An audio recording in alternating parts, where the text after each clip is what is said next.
One day, there was a happy little family celebrating a birthday party for a man, and he was the protagonist, Ye Wu. Ye Wu was very close to his family, especially his younger sister Yunfei, and she also seemed confused when she was asked about his wishes at the age of 18. But when he said his little wish that he could live happily with his family, it didn't last long, because in the middle of the party they experienced a disaster in the form of an explosion that occurred in all areas, which tragically made his father, mother, and younger sister fall from the building they were in. At the same time, a giant creature appeared, making Ye Wu's body now unable to move due to fear of the figure that spread the aura of death in all directions. But in fact, it was all just a nightmare that he had never experienced, because at this time, Ye Wu just woke up from his sleep and realized that he had fallen asleep in class. Knowing Ye Wu was sleeping in the middle of his class, the teacher who found out that Ye Wu fell asleep in his class must have been angry. As a result, the teacher told him to explain what the Earth-Ol era meant and how the student who had previously fallen asleep apologized to the teacher first, along with the alibi he put forward that he accidentally fell asleep because he studied until late at night. As a result, he got a punishment standing at the back of the class. The teacher did it because he forgot that Ye Wu was a smart kid. If he managed to answer his questions, the teacher would definitely feel embarrassed, because in terms of ability, he was only ranked B. And after Ye Wu was expelled from his class, the teacher discussed a little about what the Earth has been like over the centuries and what the world has experienced. In the year 2036 AD, a sudden disruption in space and time turned the entire Earth into a dangerous part of the game. Powerful monsters started arriving randomly, but humans miraculously gained strength, measured by the level or ability to develop various occupations and skills. After experiencing disasters for many years, 5 great alliances were finally formed that suppressed the power of the monsters and formed a new world order, and it was an era filled with danger and still filled with all the mysteries within. Everyone is competing to level up to gain power, but Ye Wu is different from the usual leveling story. Here is shown the HP and mana bar and a person's level, and this bar can be seen by everyone or the monsters that will appear later. After school, Ye Wu in the street quarter, he was approached by 3 bullies in his school. One of them, who had an athletic body and whose name was Luo Feng, he came and asked for some money for this month's protection fee. But here Ye Wu said that 2 years ago, when Luo Feng was bullied by a senior student to collect protection fees, Ye Wu protected him like a big brother, but now Luo Feng came to collect protection fees for him. Luo Feng, who heard that, suddenly hit him while saying that at that time he was blind and thought that he was following a genius who was a level 3 martial artist. At this time, Luo Feng had already leveled up 5 while Ye Wu was still level 3, even though in school, Ye Wu was known as a trash who couldn't level up. But suddenly a kick landed that made Luo Feng fly away, and the brutal kick was done by a female student named Yunfei, who was the younger sister of Ye Wu. Yunfei has talent above average because even though she is only 16 years old, she is already a level 7 fighter. Yunfei is predicted to be able to defeat level 10 monsters, even though she is only level 7, where Ye Wu came at that time, making Luo Feng and 2 other hooligans run away in fear. Then the younger sister encouraged her brother that someday he would become a strong fighter. But even though he got the nickname Trash because he never once complained about the situation he was in, he also had an unyielding principle to protect his family and happiness. Ye Wu was determined to be the strongest. Before going home, he realized something strange about his dream earlier. And for that, he was going to invite his family to a party outside to keep them from bad things like in his dream inside his house. But after he finished partying outside and came back with a full stomach, nothing bad happened like in his dream. Is it possible that I'm worrying too much? He asked himself. But suddenly from behind them, a portal appeared which instantly caused panic among them and the residents around there. And that was because the appearance of the portal usually coincided with the appearance of a monster coming out of the portal. And sure, enough, a moment later a creature with 8 sharp legs appeared, and it was a level 15 ghost-eyed demon spider. Because there was no time to escape, Ye Wu's father finally sacrificed himself to buy time so that he could withstand the creature. His father's level only reached level 10, and even his punch did not have a big impact on the spider monster. Instead, he had to be hit by the monster's attack, and his body could not be moved anymore. The mother who saw the incident intended to help her husband, but unfortunately her body had to be blown away by the demon spider's attack. Suddenly, one of the demon spider's legs was stuck with an arrow without him realizing it. The attack was carried out by Yunfei, who had not moved from the scene. On the other hand, with a trembling body, Yehu still couldn't believe that his nightmare back then had now come true. In front of that spider demon made his mind feel stagnant if he thought about how far his level was from that creature. During the battle with his current ability, Yunfei was overwhelmed by the monster. As a result, he also received a wound on her left shoulder, followed by an execution attack aimed at Yunfei's body, which was now immobilized. Since Yunfei could not do anything else, Yehu finally had to switch the attack aimed at his younger sister, and with that, the demonic spider's pointy legs directly broke through into his body. In the state between life and death that he was currently in, Yehu signaled to his younger sister to leave the place immediately before it was too late. But with only 1% of HP left, a notification suddenly appeared saying that the XP points he had accumulated met the requirements, and that the king system had been activated. Since the current host was no longer able to move, then the system would randomly select an account with the host name, Emperor Qian. While Yanfei, who was trying to escape from the place, was again ambushed by the spider demon. Although Yehu had given her time to escape now, it was no longer avoidable as the creature was right in front of her eyes. But during the loss of direction and hope for survival, there was an attack that could bring the monster back down. Yunfei, who was behind Yehu at this moment, still couldn't believe that the strong person who was emitting flames from his body was his own elder brother. And it was Yehu.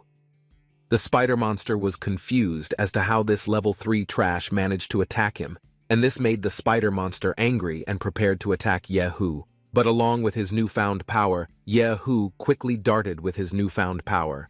And more than that, he also made a flaming sword from his new ability, and his devastating attack managed to cut off both legs of the monster.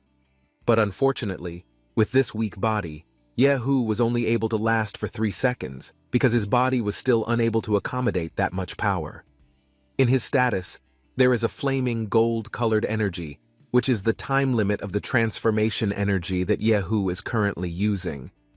Currently, his blood is locked by the transformation energy, so he must defeat the monster in front of him before the transformation energy runs out, or else he will die in the hands of the monster in front of him. After regenerating, the spider demon tried to escape because the spider monster considered it a waste of time dealing with a level 3 human and intended to find another high-level human. But suddenly, its steps were stopped by the flames spreading around it. "If you want to leave, then go to hell," Yehu said, which made the spider demon sweat after seeing Yehu's strength just now. The thunderous footsteps showed several high-level fighters who seemed to be coming towards the monster. "Don't go there, you'll die," Yehu said loudly. But they didn't listen at all because these words came out of the mouth of a level 3. And of course, they didn't have time to land a single attack. But these fighters were not unaware that their bodies had been entangled in a web that made them unable to move their bodies. Not only that, the web can absorb XP from someone, where the incident this time managed to make the demon spider rise 3 levels at once after absorbing XP from the previous fighters. The demon spider's power increased drastically, making Yehu feel depressed. And after being hit by an attack from the creature, he had to fall, followed by a system that said that Ultimate Red Storm is ready. Yehu then got up mercilessly and unleashed a killer move, Ultimate Red Storm, which blazed with his body that was currently exposed to ferocious fire.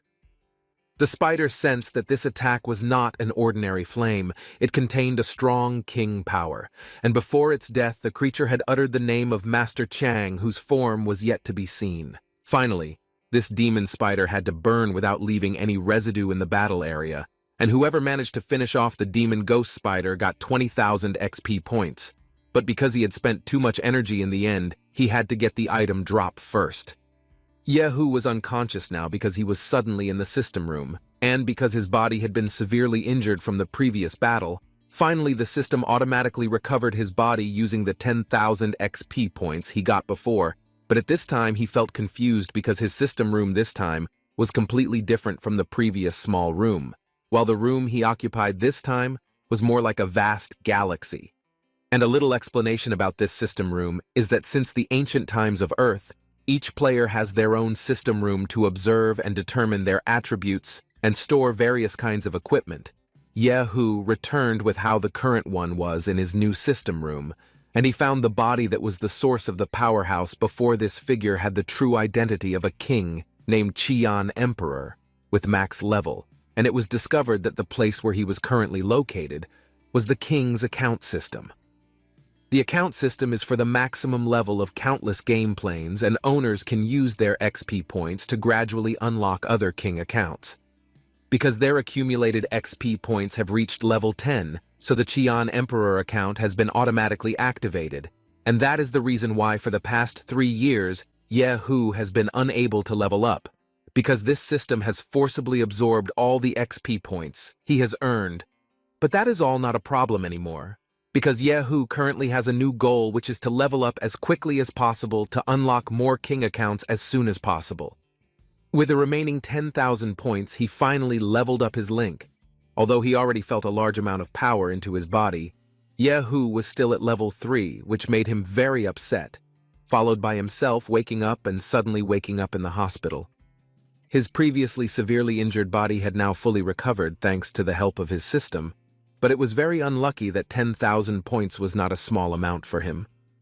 Meanwhile, from the back of the room where Yehu was currently, there were loud voices from Yunfei and his mother, who were known to have only suffered minor injuries, and now they were arguing with the doctor about the nominal medical expenses, which were quite high. Since the 4 of them were poisoned by elite monsters, they have to use special medicine for long-term treatment in order to fully recover. That's the only way to prevent death, the doctor said.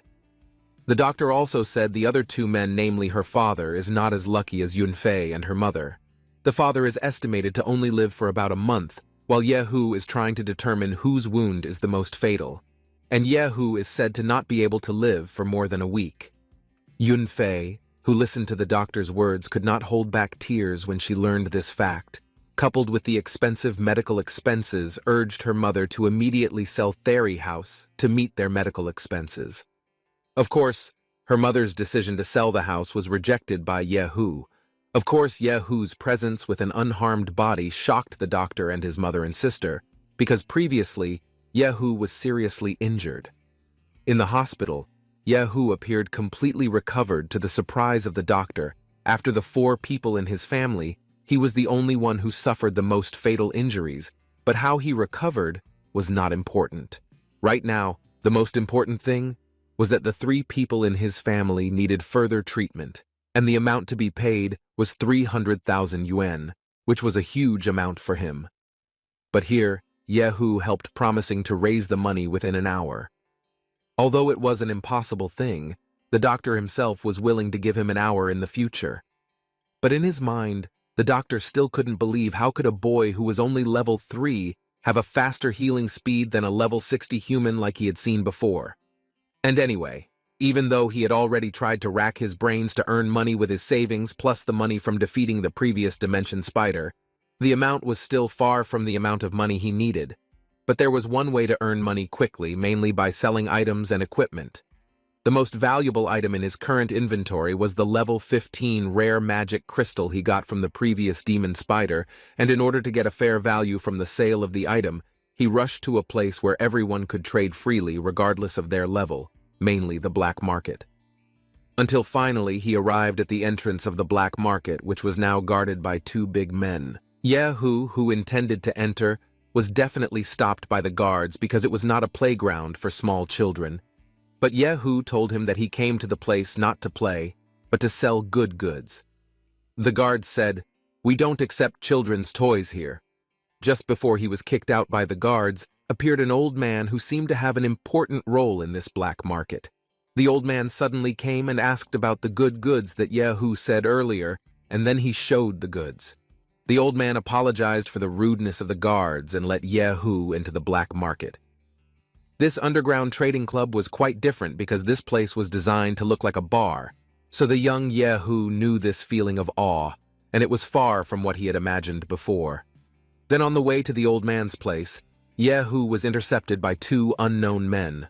Of course, it was an act of intimidation because they knew that if a kid who came there was only from a low level, it would be his goal to sell goods. But before they could see what he was carrying, a bodyguard came over. The bodyguard said that it was a guest of Mr. Lee who made the two robbers feel scared just by hearing his name. Mr. Lee himself was a representative of a large group called Huangjung Group. Yehu finally arrived at the VIP room where Mr. Lee was. Upon arrival, without further ado, Mr. Lee immediately started a business conversation with him, and a negotiation session ensued. Even though he was only level 3, he was a smart kid and disagreed with Mr. Lee's offer. Long story short, Mr. Lee would give 100,000 yuan for the price of the magic crystal item. But Yehu, who couldn't be fooled, said that he could sell his 200,000 magic crystals elsewhere, and he walked away from the venue. But at the exit, he was intercepted by two huge bodyguards, and it turned out that Mr. Lee had planned the incident. Although he could fight and escape from the venue using the power of the Qian King, Yehu didn't want to take risks and cause a mess that would make things difficult for him. During the confusion, a masked bodyguard appeared, who was bigger than Mr. Lee's bodyguard, followed by the appearance of a woman named Miss Mo Kier, who was from the Hanmo group, where Miss Mo Kier immediately offered a magic crystal house for 300,000 yuan. Mr. Lee, who heard the strange offer from the woman, was speechless, and finally he left the room with his bodyguard.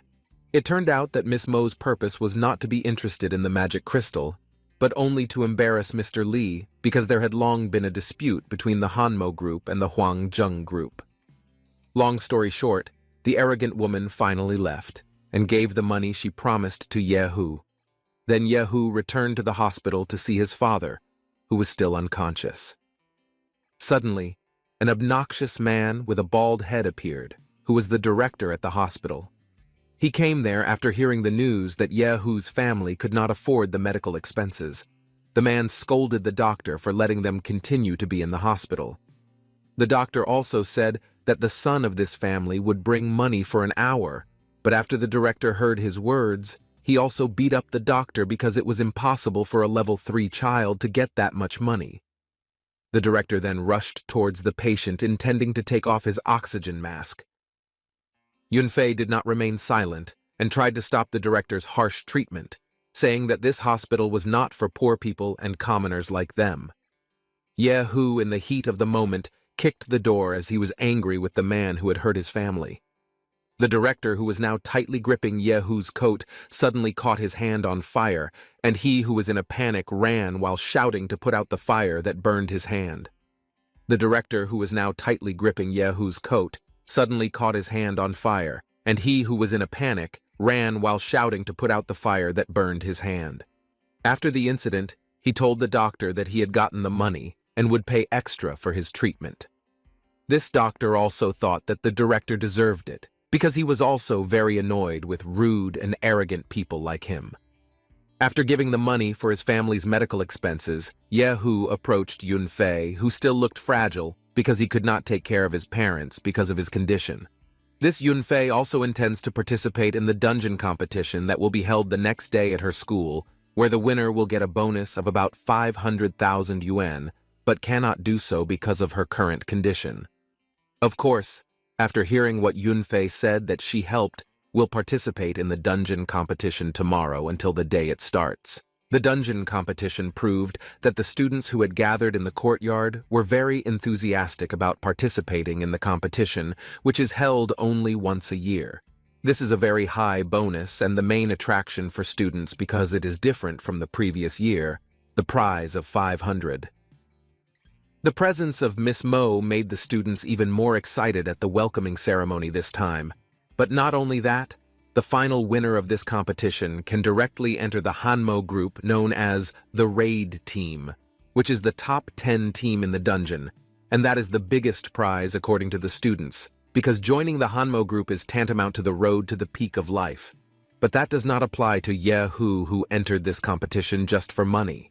For the annual competition this time was the Forest of Shadows, which was filled with level 5 monsters. It was the highest level dungeon in their school. It was also said that this dungeon was never cleared even if joined by a student. The lowest level monsters were all above level 5, and the final boss was a level 10 elite monster. The final boss was the Shadow Dryad, which was why the dungeon was never cleared by students, considering this was just a game. The students would not die in the dungeon, as it was just a copy, while their real bodies would be placed somewhere else. There are 2 mechanisms to complete the dungeon this time, mainly PvP and PvE. Based on those mechanisms, this competition allows them to form teams of up to 5 people, while to find out the ultimate winner of this competition, students are required to collect individual points that they will get from killing each monster. They can also get points from other teams that they defeat. And finally, the competition officially begins. Shortly before the students started the competition, they gathered to look for or recruit people who deserved to be part of the team, while Yehu was considered trash, and none of the students wanted to invite him to join their team. And steadily, Yehu only became the target of ridicule for other students. But in his mind, Yehu did not want to be one of the members of the team they would form because they would only be a burden to him. Yehu, without further ado, went straight to the registration section, with a team that would only be filled with one person, himself. Not long after came Luo Feng with his flock, where Luo Feng intended to recruit Yehu into his team. But on one condition, Yehu had to lie on the ground and bark like a dog. Yehu, who was held, fooled Luo Feng, and finally this again became a dispute for the 2 of them. Luo Feng, who was upset after being fooled, tried to hit him with his fist. But unfortunately, the fight that almost happened had to be stopped by the teacher in charge of registration. If you want to fight, do it inside the dungeon. Before exiting, Luo Feng threatened Yehu that he would behead him inside the dungeon. After the matter was over, Yehu finally managed to register as the only solo player in the dungeon competition this time. Besides that, he also became the first person to enter the dungeon. Not far from where he was now, Miss Mokir seemed to remember that the 2 of them had met before. Miss Mokir was interested in how, since he was only a level 3 kid, but he dared to go to the black market alone, and this time he entered the dungeon alone. Finally, after the pleasantries, the students entered the dungeon. They would split up randomly to a predetermined place. This was done so that there would be no encounters between other teams. In order to avoid fighting between teams, at the beginning of the game, Yehu, who had just set foot there without wasting much time, immediately finished off the passing monsters. But because the dungeon area was too large, and the monsters were also scattered in all different places, a lot of time would be wasted, nor would it be efficient for him considering he was alone. So from there, in order to win this competition, he intended to look for high-level monsters in the dungeon. But since he had no direction of where he was going, Yehu followed a small spider monster, which soon led him to the place where the mother spider was, and was seen amongst the nets attached to the trees, had hung a woman known as Ruin Tiantian, who was a close friend of Yun Fei. Yehu therefore decided to help the woman. After successfully saving Ruin Tiantian using his firepower, a mother spider named Level 8 Red Spider appeared, in order to avoid the poison released by the creature. The 2 of them ended up falling right into the net trap prepared by the creature, which immediately trapped them. After seeing the monster that was now right in front of them, unexpectedly the spider monster just left, where the spider left Ruin so that he could breathe a little easier. But according to him, the red spider's habit is to lay eggs on the body of the captured person to reproduce, where the creature will return to them when the time comes. Because they can't use their hands, the 2 of them end up breaking the spider web using their mouths. Long story short, they managed to escape from the spider web that entangled the 2 of them, and before the creature returned, he also told Ruin to go and return with his team, while Yehu would help to finish off the red spider. Yehu knew that he was just a level 3 trash, and Ruin suggested not to fight the monster and invited him to go with her, aka escaped. But he had a purpose there, not only to come and become the prey being chased, but his main purpose was to hunt, and also to vent his anger after being trapped and squeezed together with Ruin earlier. As they both survived, the The two of them were unexpectedly confronted by the red spider mother. At level 8, Yahoo heard Ruin constantly spewing insults and trash from his mouth, telling her that he didn't care whether Ruin wanted to escape or not, but not to forbid his fight. He was already preparing to bring out the power of the Qian King, while Ruin finally decided to stay there after witnessing firsthand the extremely powerful power emanating from Yahoo's body. The sudden attack from the unsheathed spider was easily dodged by Yahoo with a leap, and along with his flaming sword, he made a vertical slash where the power of the attack effect extended towards the spider. The result of his powerful attack instantly killed the spider monster. Ruin was very surprised at how strong the man was. Ruin thought that the man had some kind of ability that could hide his level. By killing the spider monster, he got 1,000 points, and Ruin, who did nothing in the fight, just now got 500 points, which made Ruin even more interested in Yahoo. In addition, Yahoo got some drop items that fell from the spider's body that might be useful in the future, and not long after a group of teams approached Yahoo, and this team was led by Li Yong, who seemed to have accumulated 3,000 points in this competition. It is known that this person was previously a group of Ruan, but Ruan was only used as bait to bring in the mother spider, which was the target of the hunt by Li Yong's team. In the middle of their chat, one of the men found a corpse that had been roasted, and it was the spider that was the target of their hunt. Seeing that Li Yong asked Ruin if it was true that the monster was killed by him, and this was confirmed by him saying that he managed to finish off the red spider after forming a team with Yahoo.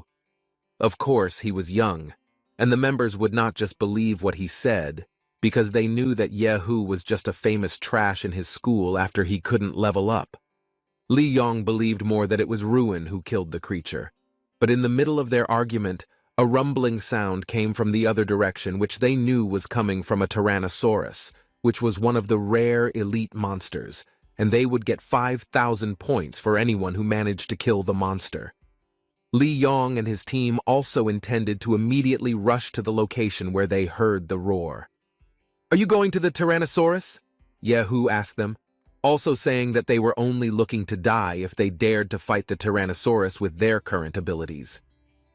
These words made Li Yong angry, and there was almost a dispute.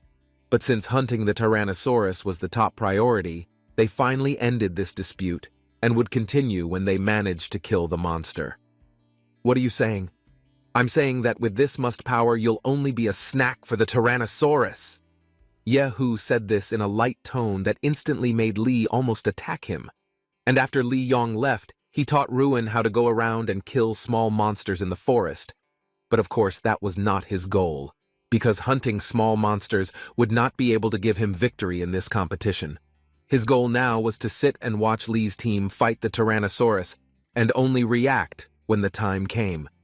Meanwhile, at the location where the Tyrannosaurus monster was hiding behind the bushes and could be seen by Li Yong and his team. At that time, it was still doubtful whether the four of them were able to defeat the creature with their strength. Its terrifying aura made them breathless. But Li Yong, this brave and unyielding young man, felt very confident that with his current strength there was nothing to be afraid of, and finally, they moved simultaneously at the same speed towards the monster. But there was one thing they should have realized from the beginning, but it was too late because they were in the middle of the road. One of the men realized that the Tyrannosaurus demon should have been black and green, but the one in front of them at the moment was black and red, indicating that the creature was in a brutal state. Of course, not long after encountering the ferocity of the beast, it didn't take long for the Tyrannosaurus monster to eradicate Li Yong's team members who were only leading himself. Li Yong, who had been faced with the horrifying reality, had now realized that the creature in front of him at the moment was not a creature he could fight, even though he had good agility and acceleration. Li Yong continued to run and has not been able to escape the pursuit of the demon Tyrannosaurus. His idea now is to throw the rage of the Tyrannosaurus to others, and the people closest to his current location are Yahoo and Ruin. Although he was out of breath, Li Yong continued to run from the Tyrannosaurus. He finally found Yahoo and Ruin, without lingering, and Li Yong immediately pushed Ruin to replace him when he was hit by the demon's wrath. Now right in front of his eyes, Ruin, who panicked in the middle of the incident, immediately attacked the monster with his power, which apparently did not hit the Tyrannosaurus. And thanks to the stupidity of Ruin's weak attack, the anger that was still directed at Li Yong was immediately replaced by Ruin. On the other hand, Li Yong, who managed to escape from the wrath of the Tyrannosaurus, intended to leave there and leave the creature to the two of them. Li Yong left, using the disappearance skill, and his dense body gradually evaporated into the free air. But Ye Hu, who did not let him escape his responsibility, easily grabbed Li Yong's body, which at that time could not be seen with the naked eye. Suffocated in Ye Hu's hands, Li Yong asked, "How can you still see me?" while asking Ye Hu released his grip, arguing that the Tyrannosaurus demon had become ferocious, and if the fight continued, they would all die because of the monster. He smiled slightly and showed his incredible strength in front of Li Yong's eyes. With his skills, he hit the earth, causing it to shake and emit fire that spread towards the Tyrannosaurus monster. Li Yong witnessed the great power unleashed by Ye Hu. Instead of shameless, Li Yong invited him to form a team with him and defeat the Tyrannosaurus monster together, but all his requests would be submitted by Ruin, who Li Yong had previously alluded to. Despite having captured and begged Ruin to help her persuade Ye Hu to form a team with Ruin, even Ruin didn't want to do that, and in the end the two of them simply left, continuing their fight with the monster that had been delayed. Li Yong, who didn't accept the previous incident, took out a poisoned dagger and intended to stab Ye Hu from behind. Li Yong, who didn't accept the previous incident, took out a poisoned dagger and intended to stab Ye Hu from behind. But without even a drop of sweat dripping from his face, Ye Hu was able to easily counter the stab with the fiery blade that suddenly appeared on his back. And that failed stab was the end for Li Yong, as the hot sword stab quickly pierced his skin. Li Yong, who had died in this game, dropped several items in the form of lost skill books. It made the user invisible, and the poison dagger that Li Yong had previously used to stab Ye Hu, and after that, the battle with the Tyrannosaurus resumed.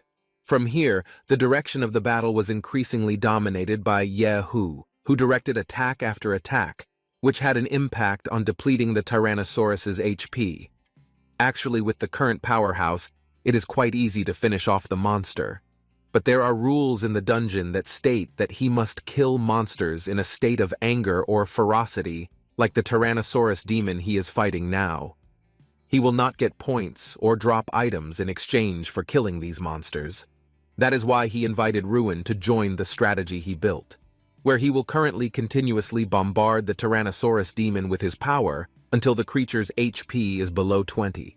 And only after that, Ruin succeeds with the calming skill that can calm the demon's anger, although there is still a 50 chance of success in this strategy succeeding, while the devil that was ferocious and large suddenly turned small and cute.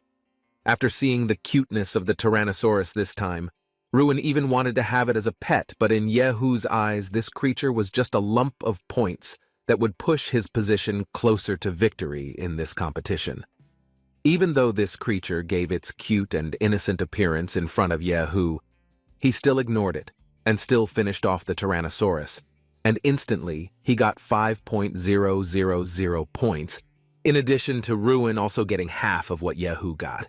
With the fact that Yo got 50,000 XP points, where the number of points he got was much higher than defeating the ghost spider at the beginning, which in total from the previous fight, Ye Hu had accumulated as much as 75,000 experience points, which he immediately allocated to his system room. After a while in the system space, he finally decided to buy the Eye of Truth special skill, which allows him to see creatures with a very wide range. Of course, this skill is very useful for Ye Hu to find the hidden location of the dungeon boss, whose position is still difficult for players to find. And then, after exiting the system space, a drop item appeared in the form of a mysterious egg with a strange pattern. In some areas, the egg can be hatched, incubated, or used as a complementary ingredient for cooking rice. But because he didn't need the egg, he finally gave it to Ruin. Meanwhile, in another place outside the dungeon area, outside the system space, a mysterious egg appeared. While elsewhere outside the dungeon area was Miss Mo, who felt interested in Ye Hu after witnessing his fight.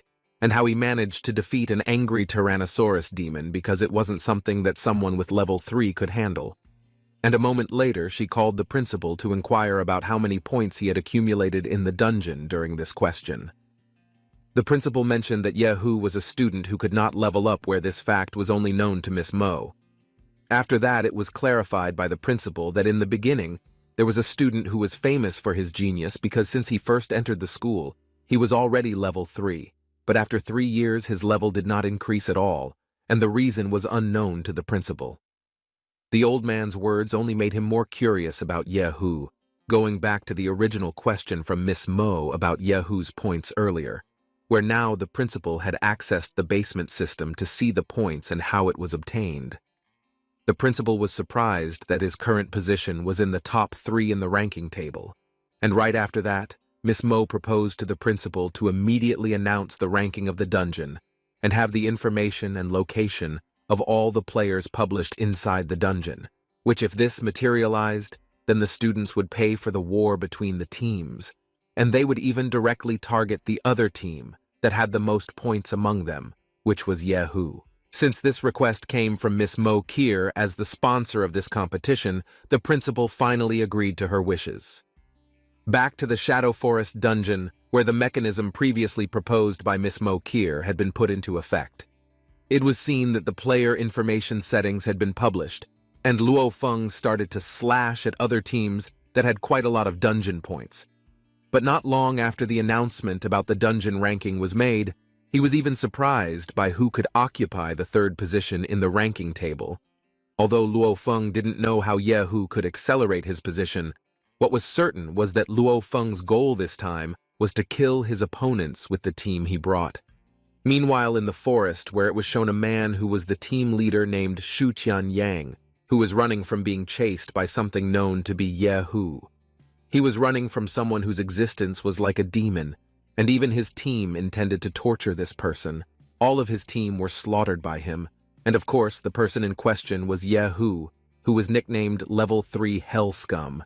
And without him knowing at all, it turned out that the man behind him had a terrifying strength that made drops of sweat start running down his face. Because he couldn't escape anymore, Shu Tian started to dare to attack Yehu with his fists, but it was only a suicide attack because Yehu's victory was already decided from the beginning of the fight, and with Shu Tian and his allies being slaughtered by Yehu's ranking instantly skyrocketed to the 1st position in the dungeon ranking table. While the dungeon map only shows 3 teams left in this competition, among them the Luo Fang team, which is currently allied with the Zhangge Ye team, and they intend to surround Yehu. But currently they are only following and have not started the action. Here, Yehu found out that he knew Luo Feng's character very well, and said that, although he looked very awkward in his behavior, he was a very caring person who turned out to be Luo Feng hiding and keeping his distance to observe him, and was about to start attacking when Ruin was caught off guard. After that, Yehu used his latest skill to find the location of the undiscovered dungeon boss. But not long after, thanks to the help of the Eye of Truth, he managed to find the hidden location of Shadow Dryad, who is the final boss in this game. After successfully finding the location of Shadow Dryad with his latest skill, Yehu rushed to the place where the monster left Ruin, behind a small scum, who had just heard that Yehu had managed to find the final boss from behind the tree, finally started his movement. But with his fast movements, Luo Feng suddenly lost the trail that could explain how Yehu's whereabouts disappeared instantly. Therefore, Luo Feng and his team immediately changed the direction of their goal to surround and capture Ruin, who was still nearby. In order to attract Yehu's attention, then Ruin, who was not far behind Yehu, was captured by Luo Feng's team and his men, and asked where she had gone and how she had disappeared from their sight. But unfortunately, in reality, Ruin didn't know where she had gone. With that suddenly appeared a huge shadow dryad that covered the area, followed by the roar of the figure that trapped the 3 Luo Feng members, and it turned out to be the beginning of the appearance of the dungeon boss of the bush, Shadow Dryad. Luo Feng's dungeon troops, now with Zhang Ye's team of 10, without hesitation attacked and bombarded the Shadow Dryad, using all the best skills they had, and it proved to be effective when the attacks they threw continuously drained the monster's blood. But it didn't last long. Everything changed when the dungeon boss changed to petrification mode, which made all target attacks not cause damage to the monster, followed by an ability that instantly awakened many little dryads, and now ambushed Luo Feng's team. Despite being outnumbered, this time Luo Feng's team leader still wanted him to keep trying to beat up the monster, but not his team members, including Zhang Ye's team, who instead ran away and tried to escape the monster's ambush and left Luo Feng alone. Meanwhile, the room that was also captured by one of them was shown, and this was the beginning of Yehu's arrival, who suddenly appeared and saved Ruin, who almost lost her virginity. It turned out that Ruin was only used as bait to bring up Luo Feng's team, while Yehu only watched them from a distance, while leading Luo Feng to where the dungeon boss was, and it was all designed by Yehu. Luo Feng, who again felt that he had been fooled by Yehu, was even more furious after learning this fact. Because he was still busy fighting monsters, Luo Feng finally ordered team leader Zhang Ye to finish off Yehu, but unfortunately they were just a piece of roasted meat in front of Yehu Hao. With the power of fire from the king, he immediately finished off the man.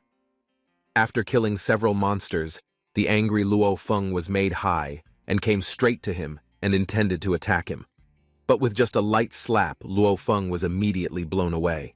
Here, Luo Feng said that Yehu wouldn't be able to finish off the boss monster alone in front of his eyes, but Yehu wanted to show how he used his overwhelming power, with the power of fire forming hot needles in the air and freely raining down and piercing the bodies of the monsters that died instantly.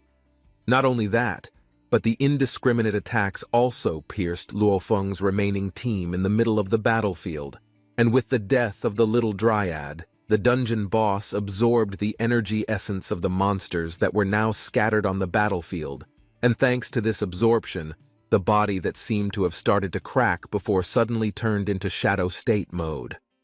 The shadow state mode itself was smaller in stature than before, but had a greater intensity of power, and was the final form of the shadow dryad.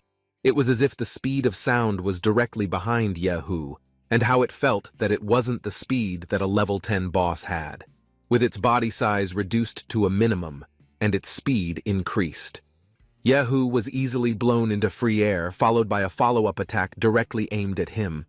On the other hand, Luo Feng, who was watching the battle, was laughing at Yehu, who with all his ego still wanted to face the creature alone. Yehu, who didn't hear Lu out of his words, showed his fangs again this time, where with just a breath, Yehu was behind the boss monster's back. He directly attacked with several swift attacks that couldn't be seen by ordinary eyes. And these big attacks succeeded perfectly in killing the Shadow Dryad dungeon's boss and earning 10,000 points as the first assassin of this Shadow Force dungeon to kill the boss monster, ending the dungeon competition session this time just like the opening of the gate to the real world. Luo Feng, who previously looked down on Yehu, now knelt in front of him after seeing Yehu's ability to defeat the boss monster himself. He also apologized to Yehu and asked him to be an older brother like he used to be. But here Yehu said that this shameless Luo Feng didn't have the qualifications to be called his younger brother, until finally, Luo Feng ran away from Yehu by tearing off a piece of paper that could teleport him at close range, and Luo Feng was now in front of the gate. He did it so that he wouldn't kill Luo Feng could still benefit from clearing the dungeon this time. But unfortunately, before Luo Feng managed to enter the gate, suddenly Yehu's slash came from a distance, and the attack managed to kill Luo Feng, which made him now get nothing in the dungeon competition this time. After successfully defeating the boss monster, he helped not forget to get some rare drop items and healing items, but the items were not very useful for him, so from that Yehu could see that Yehu handed over the items to Ruin, who was more suitable to use them. Before they could get out of the dungeon, suddenly, there was a warning followed by an earthquake. This was an abnormal event inside the dungeon, and it was known that this abnormal event occurred when there was a very serious problem from outside or in the real world. Usually for events like this, there are abnormal monsters that appear in the dungeon, and inevitably they have to face these monsters to get out of the dungeon. Yehu and Ruan were still inside the dungeon, and were faced with an abnormal situation due to a serious problem that occurred outside the dungeon. And if the two of them did not get out of that place immediately, then it was very likely that they would be trapped and would never be able to get out of there. Then, halfway through, Ruin still stumbled in a critical condition, even though it was very inconvenient for her. But here it was seen how Yehu still helped her, because Yehu had decided beforehand that Ruin was part of the team formed inside the dungeon. So in order to save her from destruction, Yehu threw her towards the gate, which as soon as the time ran out was immediately sealed off, while Yehu, who was still inside the dungeon, used a scroll that could teleport her copy body to her original body outside the dungeon. Previously, he threw Ruin because he was sure that Ruin didn't have a teleportation scroll like the one he was using now, even though it was a common thing for every player who entered the dungeon. After coming out, he was teleported right in front of the entrance gate to the dungeon, but unlike before, the gate seemed to have been destroyed, which indicated something was wrong. Not far from where he was, Ruin was seen still crying for Yehu, who he thought was still trapped in the dungeon, and finally, Ruin realized that Yehu was still alive. Although she talked a lot in the dungeon in the real world, her real nature was very shy. After 3 soldiers appeared armed and in full uniform, judging from the variations, it could be said that they were the Black Tiger mercenary group. They were the group that had been killing people in the safe zone for about 5 years ago. These suspected people had been exiled, and the question for Yehu was why this group of criminals were in his school. But what was certain was that these 3 warriors would not let Yehu and Ruin go so easily, especially after seeing Ruin's curves, which made one of them stick out their tongue. "Don't worry, the 3 of them are already in my hands," said Yehu, who immediately upset the 3 warriors with the words that came out of this level 3 person. But with his strength, even though the enemy had reached level 15 in seconds, the 2 people were killed immediately, while 1 more person was left to die by Yehu's way for the sake of extracting some information from him. The guard said this is impossible how Yehu could defeat level 3 and kill us so easily. The guard then intended to give up everything he had for life. The soldier was pardoned, but Yehu did not hear that and directly stabbed the guard with his fire sword. Feeling frightened, the soldier finally leaked the information that the arrival of the Black Tigers in their school aimed to kill Miss Mo Kier from the Hanmo group on orders from the Huangzhang group, who paid them not only let them enter the safe zone, but the Huangzhang group also lent the leader of the Black Tigers a rare item to limit the bodyguard's movements around Miss Mo Kier. And after getting important information, Yehu removed the fire sword stuck in the soldier's body, which made the soldier almost die, so he gave him a blood-boosting drink to save his life. But unfortunately, it was completely useless, because from the beginning Yehu never once said he would spare the soldier's life. As a result, the soldier died and burned, thanks to the burning effect that was still stored in his body. After the incident with the school being blocked, Yehu immediately got up to go look for the safest hiding place. Meanwhile, Yehu will save the lives of the people in the school because right now, he already knows what to do to save Miss Mo Kier. After all, that woman still has a valuable debt for completing the previous dungeon competition. As soon as Yehu tended to save the people still in the school, he saw 2 soldiers patrolling from behind the pillar. The soldiers of the Black Tiger group were on average level 15 and superior in number. Meanwhile, teachers whose level was between 10 and 22 certainly had no chance of being able to face this group, while to know the ins and outs of the current condition of his school, Yehu still needed 20 minutes of cooldown to wait for his eye skills to reactivate finally. He decided to get more information from the 2 men he had previously seen, and then was shown a room where it was seen that students were being held captive, ordered by a large level 25 man, also seen as a teacher named Li, who was seen being victimized and would be used as a violent material for the inhumane act that would soon be carried out by the Black Tiger captain. Among those who were taken prisoner was also Luo Feng, who was looking at the other students who were undergoing punishment and continued with the teacher who was now ready to be eaten by the captain. But suddenly Luo Feng, who witnessed the man's affection, did not remain silent and immediately lunged at him. It turns out that Teacher Li is like a goddess to him. That's why Luo Feng didn't stay when he saw his goddess being mistreated. But unfortunately, Luo Feng's launch did not affect the captain, who instead reversed his attack. But right now, the man was interested in Luo Feng because of his bravery, and for trying to save a woman like a hero, and for his bravery, Luo Feng would be recruited as one of his subordinates, as long as he dared to kill the students who were being held captive. Even though he was a thug, in heart, the virtuous Luo Feng would not willingly join a group of thugs like a black tiger. Then Luo Feng directly pointed his knife at the captain, but it seemed useless, because there was too much level gap between the two men. The angry captain immediately pointed his sword at Luo Feng, but Luo Feng was unexpectedly shocked to see the man who had almost killed him suddenly fall with a deadly spider falling stuck behind his back, and of course the attack was carried out by Yehu, who couldn't level up. Yehu, who instantly appeared in the disappearance mode of the soldiers who were completely unaware of Yehu's presence. Their captain, who was knocked down by him, did not remain silent. They attacked Yehu simultaneously, but they were just a collection of points that he would use to raise his level. After a short fight before finally, the detained students could now breathe a sigh of relief due to the arrival of Yehu, who managed to slaughter the black tiger warrior guarding there. The man who had just witnessed Luo Feng's heroism said that he was now eligible to become his younger brother, and Luo Feng naturally accepted Yehu's offer with joy. Luo Feng, who wanted to become stronger, squatted in front of Yehu, until finally someone gave him a knife on the floor which Luo Feng was going to use to execute the surviving captain. With the death of Captain Black Tiger in Luo Feng's hands, the level immediately skyrocketed, increased by 5 at once, and now it had reached level 10. It was such an amazing thing that Luo Feng kowtowed again in front of Yehu and promised that this loyalty was only for Yehu. After the prisoners were rescued, the cooldown time for the skill had indeed expired. However, he immediately activated his skill to find out all the conditions happening in the school. From what he saw using his skill, many teachers and students were kept in the gymnasium. Although the number of guards was not very high, there were many of them, while the warehouse area would be a good hiding place for them, since there were no patrols or guards. There were also 2 level 40 masters in the building, among them a level 45-1 in the break room.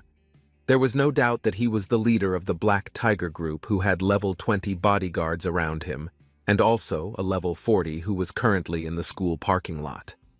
Finally, Yehu, who already knew the current conditions, assigned Luo Feng to immediately take the people indoors to the warehouse area to save themselves.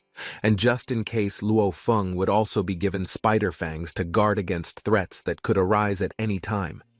Meanwhile, Yehu was running towards the parking lot, towards the location of the level 40 Black Tiger members, because he still didn't have the confidence to save Miss Mo Kier, who was currently guarded by the level 45 leader. Even then, he still didn't know whether he could fight this level 40 boss or not. In his system room with a total accumulation of 50,000 in XP points, Yehu raised his link level, which is currently level 21. So this link level is Yehu's link level with King Qian's account, which will increase when he uses the enhanced power of King Qian. And a while later, the full power that now rests on any Yehu appears. And finally, Yehu has now successfully leveled up to level 4. And after level 5 and after his link level reaches level 20, how does he unlock special talents? And he also chooses defensive talents that he thinks are useful for him in battle. After that, it was shown the soldiers talking about a place in the middle of nowhere. The soldier was suddenly ambushed and briefly burned by Yehu's flames, which he extinguished even though he managed to dodge the bullets deployed by other soldiers. Suddenly, a bomb that fell from the air exploded right towards where they were at the moment. And the bomb was thrown by a man with level 40, the deputy commander of the Black Tiger named Big Gun, but apparently the explosion just now had no effect on Yehu, who instead directed the flames caused by the explosion towards the soldiers who were still around the area. Big Gun, who saw the incident, was immediately amazed and said how could the boy in front of him at this time survive the Granada explosion, which had such a strong destructive power. And it turned out that Yehu was able to easily withstand the explosion thanks to the defensive talent he had previously obtained. During the battle, Yehu and the Big Gun realized their difference lies in the physical part. At his current level, the Big Gun has a strong enough physical strength that makes it difficult to hurt, and in terms of equipment. In addition to having a weapon with unlimited ammunition, the big gun also has a shield that can ignore damage, making this battle much more difficult than before. But with his skills, Yehu still has tricks to be able to beat the man to do tricks. This time, Yehu had to get closer to the target, even though Big Gun's attacks repeatedly injured him until his blood was drained as well. After taking Yehu, he held a shield, and after being in a position that felt sufficient, he immediately used his latest defense skill called deflagration. Not only as a defense, but this skill also has the effect that if he is close to the enemy, he can use fire to shoot, burn targets, and consume his enemy's equipment resistance. And after a minute of surviving Big Gun's attack, suddenly all of Big Gun's equipment immediately fell without him knowing what happened to him. But as we know, it was the effect of Yehu's deflagration skill. It was like a misfire for Yehu. But actually the trick he used this time was quite successful, along with recovering 30 GP. Big Gun, who still didn't want to give up, intended to throw a bomb at him. But unfortunately, Yehu's bounce speed was smarter than Big Gun, which finally made him give up being deputy commander. Big Gun, who was now cornered while apologizing and claiming to be just an ordinary worker who did all this on the orders of his commander, but to give him a chance he must have wanted some valuables, until finally he drove himself into a car that already had a level 40 treasure chest inside. In his mind, the cunning Big Gun said that for once he would do whatever he wanted and wait for reinforcements to come to his place. And when the time came, he intended to torture Yehu until the torture was more painful than death. But as soon as the chest was opened by him, he who turned out to be more cunning than him stabbed his sword because he must always be vigilant and would eliminate all enemies that could harm him. After eliminating the Big Gun with his strategy, Yehu got 30,000 XP points as well as a copy of the level 40 dungeon key, which was outside the safe zone, and it would come in handy later. But the real jackpot was in the treasure chest in front of him. There were even more valuable items. There were also ancient rare magic crystals that could be converted into experience points. After entering the system room and exchanging 10 ancient magic crystals, he got 100,000 experience points, and currently he had accumulated a total of 130,000 XP points. Although he was hesitant to get those points thanks to the recommendation of the system, Yehu finally decided to open a new king account. The thing that is currently in his system room, thanks to the system's recommendation, finally chose to open a new king account, in addition to King Qian, by spending 100,000 experience points. And the king account that Yehu got was Moss, about a mad scientist who came from another world and is known to have caused a lot of destruction thanks to his talents and inventions. And he is not a fighter-type king, but even though he is not a real king, this guy has reached the top of the world with his crazy inventions. Moss does not have a fixed skill. The skill will change according to the title name. And the title currently opened is Master of Engineering. And Yehu can upgrade the skill or title up to level 10, which makes Yehu feel interested in Crazy Moss, which means he is a support type, but has decent skills. And not long after that, suddenly, Qian King's main account on his body instantly switched to Crazy Moss. Coinciding with that, suddenly a flying robot appeared and called Yehu as the master. The robot admitted that he was Crazy Moss's creation, which was created through interdimensional artificial intelligence, and the robot named Weiss. From this second onwards, the robot will always be by Yehu's side, where the purpose is to teach Yehu how to conquer the world. But unfortunately, there is not the slightest intention in Yehu to do such a fantastic thing. And then it is also explained by Weiss that if this engineering master's degree can parse and then combine objects related to engineering and machinery to create new objects. But there are limits to what can be parsed and combined by objects, namely existing objects, a level that is twice as high as their current level. And because he currently has 2 king accounts, he can switch 2 accounts and change them as well. Then Yehu, who is currently preparing to rescue Miss Mo Kier, finally comes out of her system room. While in the room, we will be shown Miss Mo, who has now been captured by the Black Tiger Group, and we will also be shown the person who led the kidnapping of Miss Mo Kier. He is a level 45 fighter named Maru. The reason why Miss Mo can be kidnapped so easily is because the mask of the powerful bodyguard guarding her has now turned to stone after being hit by the Medusa item that each Huangjung group gave Maru to conquer them for sure. And because the Black Tiger Group is a group that is crazy about money, he finally made an offer to Miss Mo's group, and Huang Zheng gave them 50 million yuan. And if Miss Mo gave twice the amount of money Huang Zheng's group gave, Maru would let her go. But it seems that Miss Mo will not agree to the crazy offer of Maru's group. Because Miss Mo Kier did not take his offer, Maru will immediately carry out his goal from the beginning of killing Miss Mo Kier with his 2 swords. But suddenly a line appeared that thwarted Maru's action at that time, and this barrier was, of course, the power of Yehu, who suddenly came and immediately collected the prize money from the previous competition, plus $10 million for Yehu if he could save Miss Mo Kier from the kidnapping she had experienced.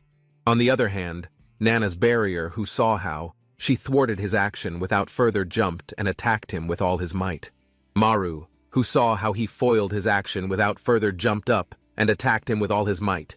But even so, thanks to his defensive talent Yehu, only lost 20 of the amounts of HP he had. On the other side of the barrier, Miss Mo cared about Yehu, saying that this incident had nothing to do with him, and he didn't need to come and die as a hero, as well as Miss Mo, who also told Yehu how to get out of there right away.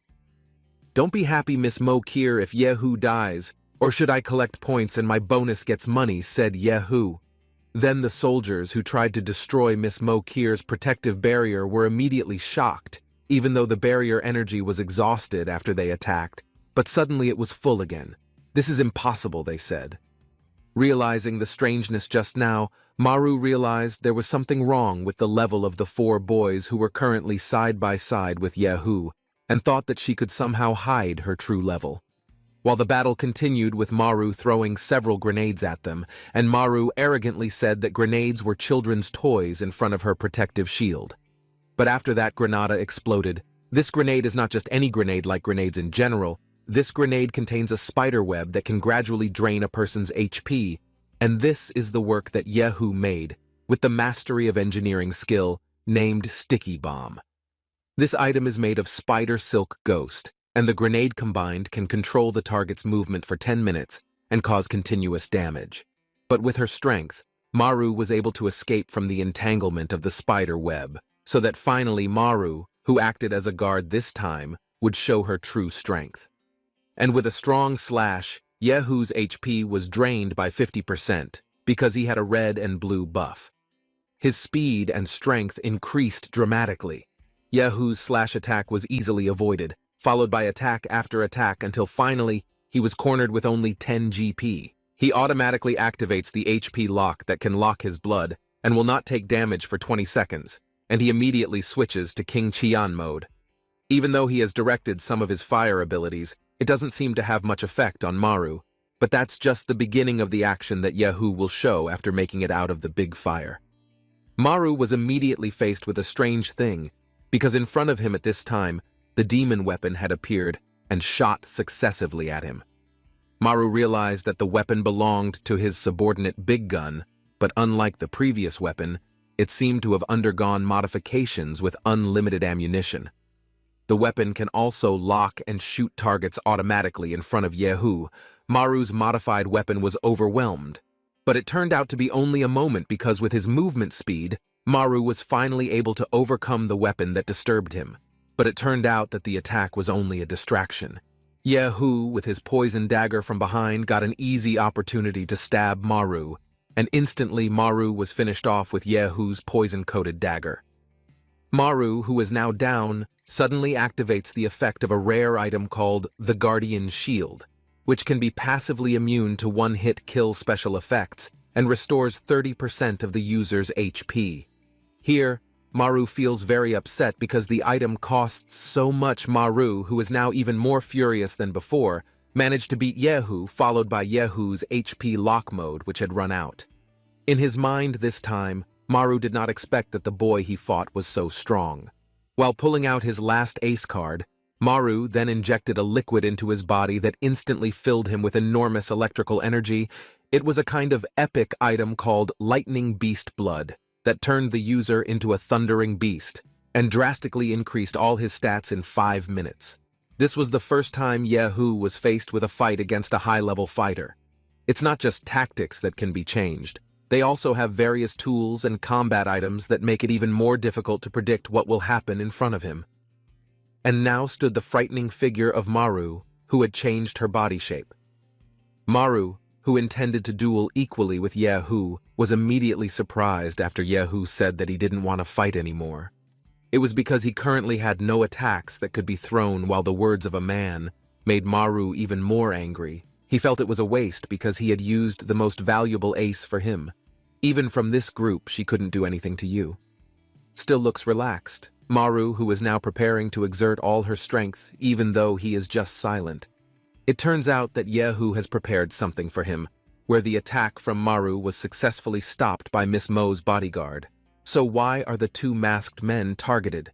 Secretly, Yehu heard Maru's loud conversation about the masked man who had been petrified because of the eye of Medusa, and the item in the chest turned out to be an antidote to turn the masked man back to normal.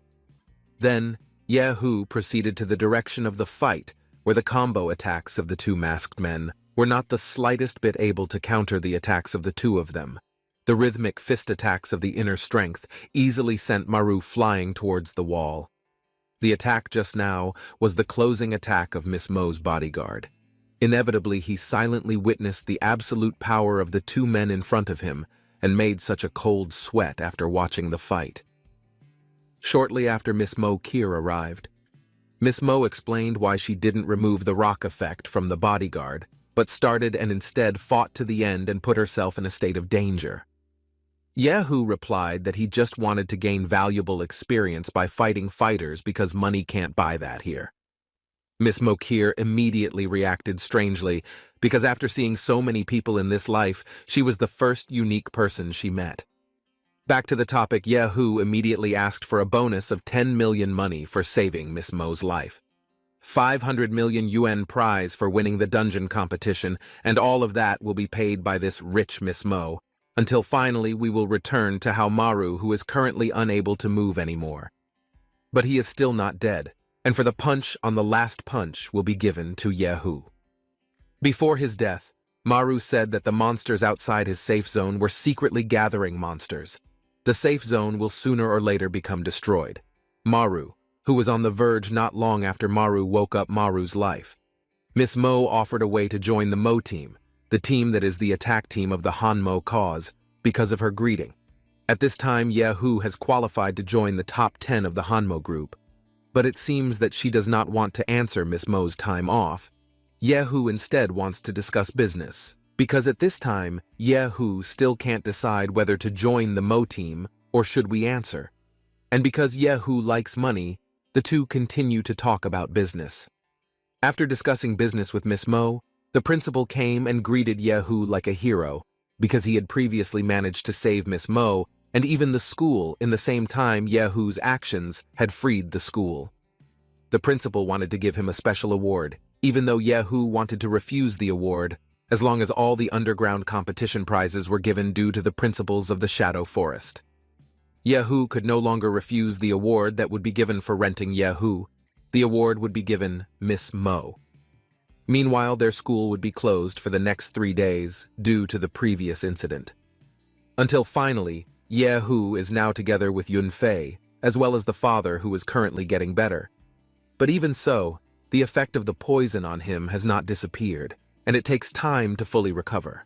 Therefore, at the time when he was thinking about whether there might be a better medicine so that the father could recover, where he had the thought coincided with the heir Dr. Dean Zhang, who was doing routine treatment together, who served as the leader. His arrival there was intended to apologize for the high conflict of Yehu and the previous instructor. And before he left the room, Dean Zhang asked if hanging the hospital has a quick cure medicine for father. Dr. Dean replied that there is, but the price will be very expensive, because it is amazing how he attracted the top brass. Yehu's father, seeing this, said that he just needs to rest and does not need to spend a lot of money to buy medicine. Suddenly, he took out an ace from the card that immediately made Dean Zhang break out in a cold sweat just by turning on the card. Dean Zhang asked Yehu how good you have a card. Yehu gave him was to give fashion, and Miss Mo, Dr. Zhang, immediately changed his attitude to Yehu because it felt like a VIP card that could be a property among other hospitals under the Hanmo group. It didn't take long for Dr. Zhang to immediately order the doctor to transfer the patient to the most expensive VIP room, as well as the 3 best antidotes to be given to his father as a gift. On the other hand, the doctor didn't expect that the card he was currently holding would have such a powerful effect. After Dr. Wu came back in a panic and reported that the best antidotes and medicines in the hospital were gone. While the suspect was the director at the beginning, since there were no more high-end bitter drugs in that hospital, and in order to get the expensive items that were only available in the auction, Yehu thought the director stole the expensive items to get the demanding money. The only place the director wanted to sell them in the black market. That's why currently Yehu was thinking of going to the black market to get the bidding that might be their savior, as it was an unfair decision to go with him to look for the high-end bidder, since Yunfei was tired of being in the hospital. On the way to the black market, it was him who told Yunfei about the victory he won in the dungeon competition and saved Miss Mo Kier from the incident that happened to her back then. But suddenly their journey was thwarted by 3 hooligans who were trying to extort money from Yehu. Yehu stood directly in front to deal with the group, seeing that Yunfei was still in a weak state and had just recovered from her treatment. Yehu told Yunfei that the matter of fighting and killing would be left to him, so that Yunfei would not feel any further suffering. And as usual, Yehu, who was only at level 4, was currently just an object of ridicule for these villains. After seeing Yehu's confidence in trying to protect Yunfei, who was at a higher level than him, Yehu, who felt slighted, he immediately walked towards them and said, "I don't want to kill in front of my sister, you guys. If you have to submit, want to survive." Although Yehu's words made the thugs explode in emotion, and Dan immediately clenched his fist towards Yehu, but suddenly a quick shot from a stick could easily knock the man down. It turned out that it was not Yehu's attack, but a man who had high speed and instantly beat up the thugs. The man called himself a hiker, and since their purpose was the same by going to the black market, finally, the handsome man invited them to go together. But this unknown man's kind treatment on Yehu's suspicion increased. However, the man, and helped to dispel the suspicion of both of them, the man finally revealed his identity. And after he said it further, it was found that this man was an alumnus of the same school. An Xiong was known as the first genius in the history of the academy, and was often invited by the pro team within a year after he entered the academy. After knowing his true identity, Yehu finally decided to go with him to the black market as well. But even so, it still did not eliminate Yehu's vigilance, because he was a member of the Huangjung group, the arch enemy of the Hanmo group. After a while, the 3 of them have now arrived at the entrance of the black market, which is heavily guarded by 2 men who seem familiar with Yehu. The arrival of someone inside who already knows the guard is welcomed by them, but Yehu, who also entered, was intercepted by these 2 guards. It turned out that they were not angry. Instead, they welcomed Yehu here very well and respected him. Yehu, who witnessed the incident, reacted in disbelief to what he saw after seeing how he could receive better treatment than him. Back to Yehu, who finally went inside, while An Xiong still couldn't believe how the high-status Miss Mo Kier could invite someone from this level to join Mo's team. But that's what made him interested in that level 4 student. When they got to the black market hall and had different goals, they ended up going their separate ways. But before that, the senior had already added Yehu on his friend list. And then, because this black market hall was very spacious and because they had only been to the VIP room, before they ended up not knowing where to get the deals they were looking for. And that's when he felt the aura from behind very intensely, the sharp gaze of a woman who was constantly watching Yehu. It turned out that the woman was a member of the Hanmo group named CU, who was the resident agent of the Hanmo group in this black market. Where CU offered to guide Yehu later, the group was then escorted to a place known as the VIP room of the Handwheel group, which place provided various kinds of facilities for VIPs. But in the current house room is a Hanmo trading base that has the highest authority in the black market, where this place also has various high-level rare and hidden equipment that are not available in other free markets.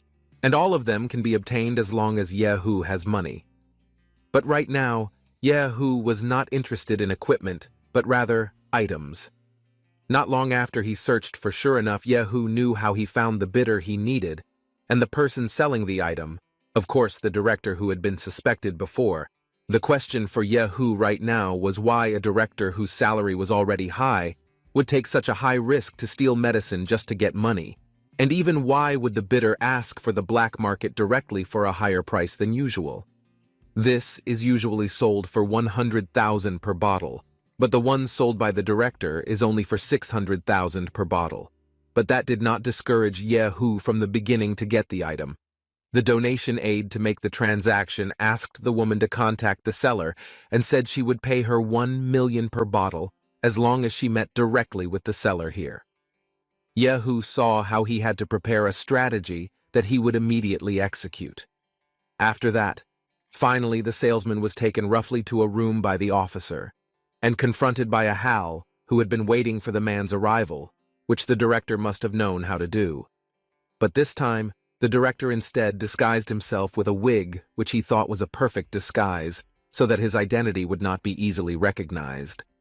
But at first glance, Yunfei recognized the director's face, which Yehu knew from the beginning.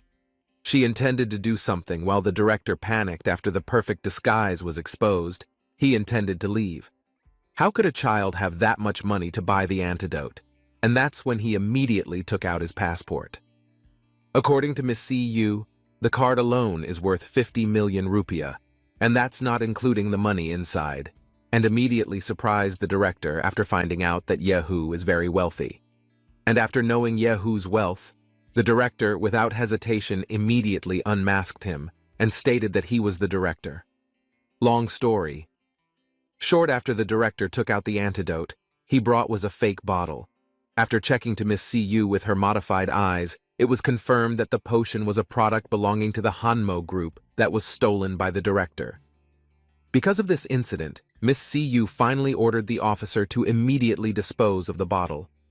The director was thrown out of the safe zone to be eaten by monsters, and before leaving, the man said that the safe zone they were in would soon be ambushed by monsters, and none of them would be able to escape. Only the old gate could save humanity. As well as the director also said the Old World King sect, where the director's words were almost the same as what Maru said before his death. But it was still a mystery in this story. But Miss Yu said that the man's words were just a conspiracy theory that they didn't need to worry about at all. And she also explained that the place they were currently living in was the 9th safe zone that had been standing for 50 years, where this safe zone had never even received an attack from the monster invasion. So according to the Hanmo Group's rules, the lost assets of the company belonged to whoever found them. That was why the antidote was given to Cu without any help, and since the 3 million yuan that was meant to buy the antidote was not used at all. In the end, the money would be given to Yunfei to buy the equipment she wanted. Meanwhile, Yehu was invited by Miss Yu to join the secret auction that was held once a month, while Yunfei would stay in the room since she looked very excited while choosing the value of the equipment to buy. Finally, the two of them went to the auction that was located in the center of the 9 safe zones. Yehu intended to spend 15 million out of a total of 17 million. Yehu was immediately led to the basement of the Victoria's Secrets auction. It seemed that the name Victoria's Secret was not too unfamiliar to Yehu's ears, where the auction lovers who came from 9 safe zones had gathered. They were also disrobed after entering it in order to maintain the confidentiality of the identity that was behind the rope of the magnificent room, and its striking design made it a special attraction. This place is the auction dungeon, Victoria's Secret. This place has no level requirements to enter, but requires special permission to enter. To enter this place, Yehu was guided by Cu. When entering this place, Yehu was confused why he was wearing a strange robe. Cu then explained that if everyone entered the dungeon, they would automatically use a protective cloak to prevent identity exposure. Yehu understood. That way they could raise the price as much as they liked, regardless of each other's faces. Seeing the contents of this place impressed Yehu. He was sure that it took a lot of money to design this huge black market. Seeing Yehu, who was admiring this place, Cu invited Yehu to stop watching and sit down immediately because the auction was about to start. A moment later, a host appeared to welcome the customers. He introduced himself as the organizer of the Victoria's secret auction. Yehu then asked if Weiss could play a supporting role in this auction, and Weiss replied that he could. Weiss explained that based on the characteristics of the auction items, combined with Yehu's attributes, Weiss would give an accurate purchase value rating from 1 to 5 stars. That way Yehu wouldn't have to spend a single penny of the money he lost, and bought an item that was perfect for Yehu. Yehu was very impressed that it was a useful skill and asked if there were any others, but unfortunately, Weiss replied that there were no more skills. Weiss then said that if Yehu wanted to unlock more skills, he needed to increase the account link level as soon as possible. Yehu became disappointed and thought to talk about it after the auction, but suddenly Weiss realized that on the platform below, one of them was the person named An Chung that Yehu met before. Yehu was also surprised by An Chung's existence. He thought this was unreasonable because with An Chung's status and financial resources as a reserve team member, An Chung was not qualified to participate in the auction and he was not qualified to sit with the chairman. Therefore, Yehu realized that An Chung's secret was not much different from him. A moment later, the auction host announced the start of this auction and told that there would be 10 very valuable auction items. He then started with the first lot, which was a level 70 ancient magic crystal. The bidders were surprised to see an ancient quality magic crystal. Moreover, the magic crystal was of a high level. The host explained that this magic crystal was obtained by a certain group of mercenaries after paying a high price for the advanced dungeon. As long as one uses it, their level will definitely rise. The host then opened the starting price with 1 million, and each price increase could not be less than 500,000. Immediately, the participants began to raise the price of the item. In the midst of all that, Siyu asked if Yehu hadn't considered buying the ancient magic crystal, because Siyu knew Yehu was deliberately hiding his level. Siyu knew that Yehu's level was actually still far below level 70, and the ancient magic crystal would really help Yehu. Yehu became impressed because he really couldn't trick Siyu's eyes. But even though the item was quite useful, Weiss said that the purchase value of this magic crystal was only 2 stars because XP points were meaningless to a great expert. So, Weiss argued that there was no need to spend limited money on XP points. Yehu also agreed with Weiss's words. Then suddenly, An Chung, who was on the platform below him, raised the price to 3 million. After An Chung bid 3 million, the host asked who could bid higher. After confirming that no one had offered a higher price, the host congratulated An Chung for acquiring the level 70 ancient magic crystal. This made Yehu wonder. An Chung's initial expenditure alone was already 3 million. He did not expect that An Chung was so rich. Yehu wondered if the ancient magic crystal was to increase his level as quickly as possible and join the core team, or was it for another purpose? The host then began to announce the second item. He showed a cell phone lock potion. After use, it increases the blood lock status for 30 seconds. He then explained that everyone knows that cell phone lock potions are very rare. Coupled with the epic quality, this item became rarer than rare.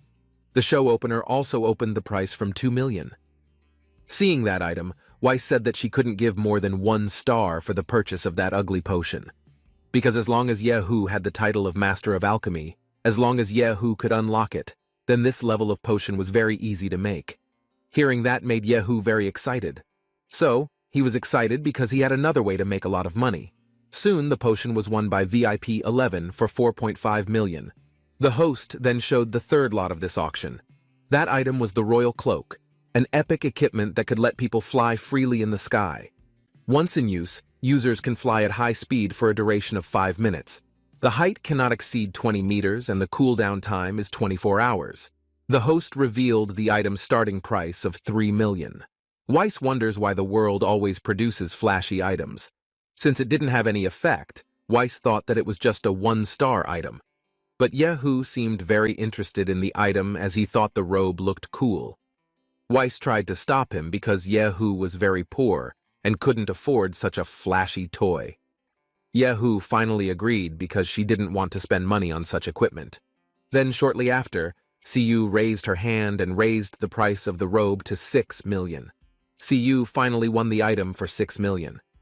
Because Siyu could see Yehu really liked the item, Siyu said that life is short, so you have to fight for what you like. Therefore, being too thoughtful is not a good thing. Siyu then wanted to give the item to Yehu. Seeing that, Weiss warned Yehu that Siyu had a dark purple spectrum, which meant that he was calculating. Yehu refused on the grounds that he couldn't accept it without doing anything. Moreover, Yehu had been helped a lot by Siyu today, so he didn't have the face to take valuables from Siyu. Yehu then asked Siyu to keep the robe for him, and he would buy it for 8 million when he had the money.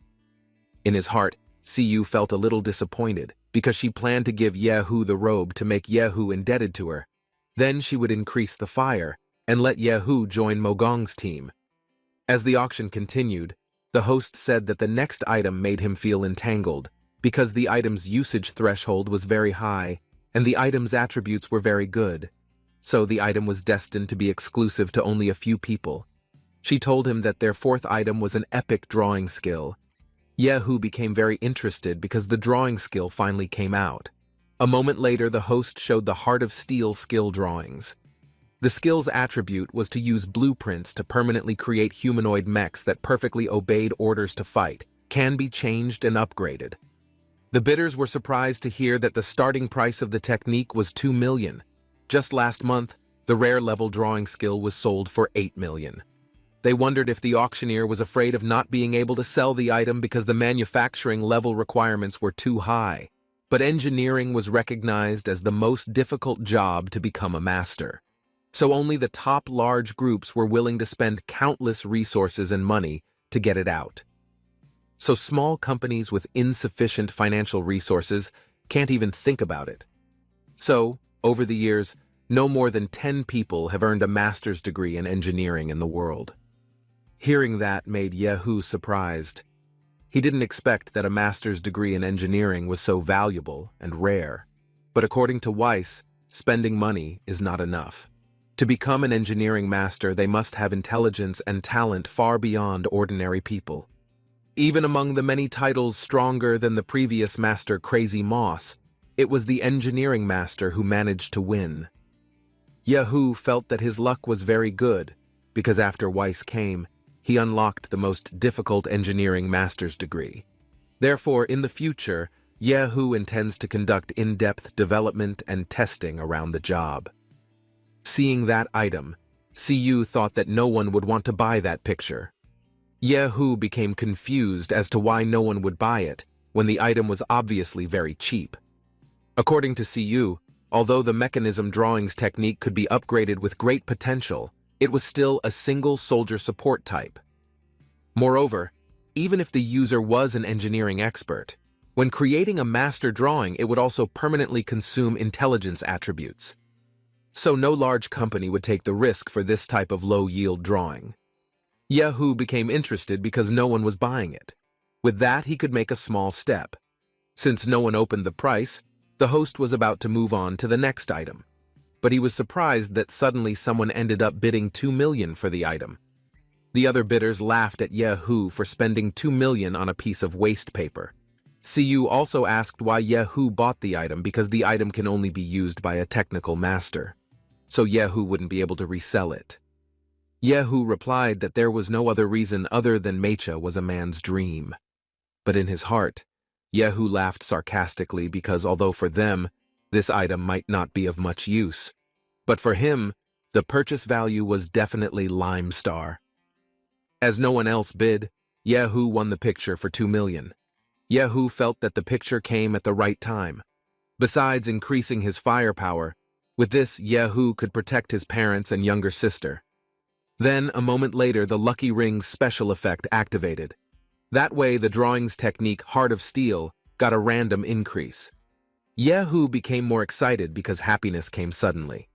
With that upgrade, now the starting level of the mecha is level 20, and the random gender of the mecha can now be selected. Yehu became excited because this way, dealing with monsters of the Ghost Eye Demon Spiders level was not a problem. But Weiss said that Yehu's focus was completely distorted.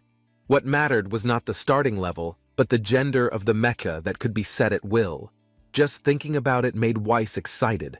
Because of Weiss's perverted behavior, Yehu also poked her head. Yehu was really happy because his journey was not in vain. His goal was achieved perfectly, even exceeding expectations.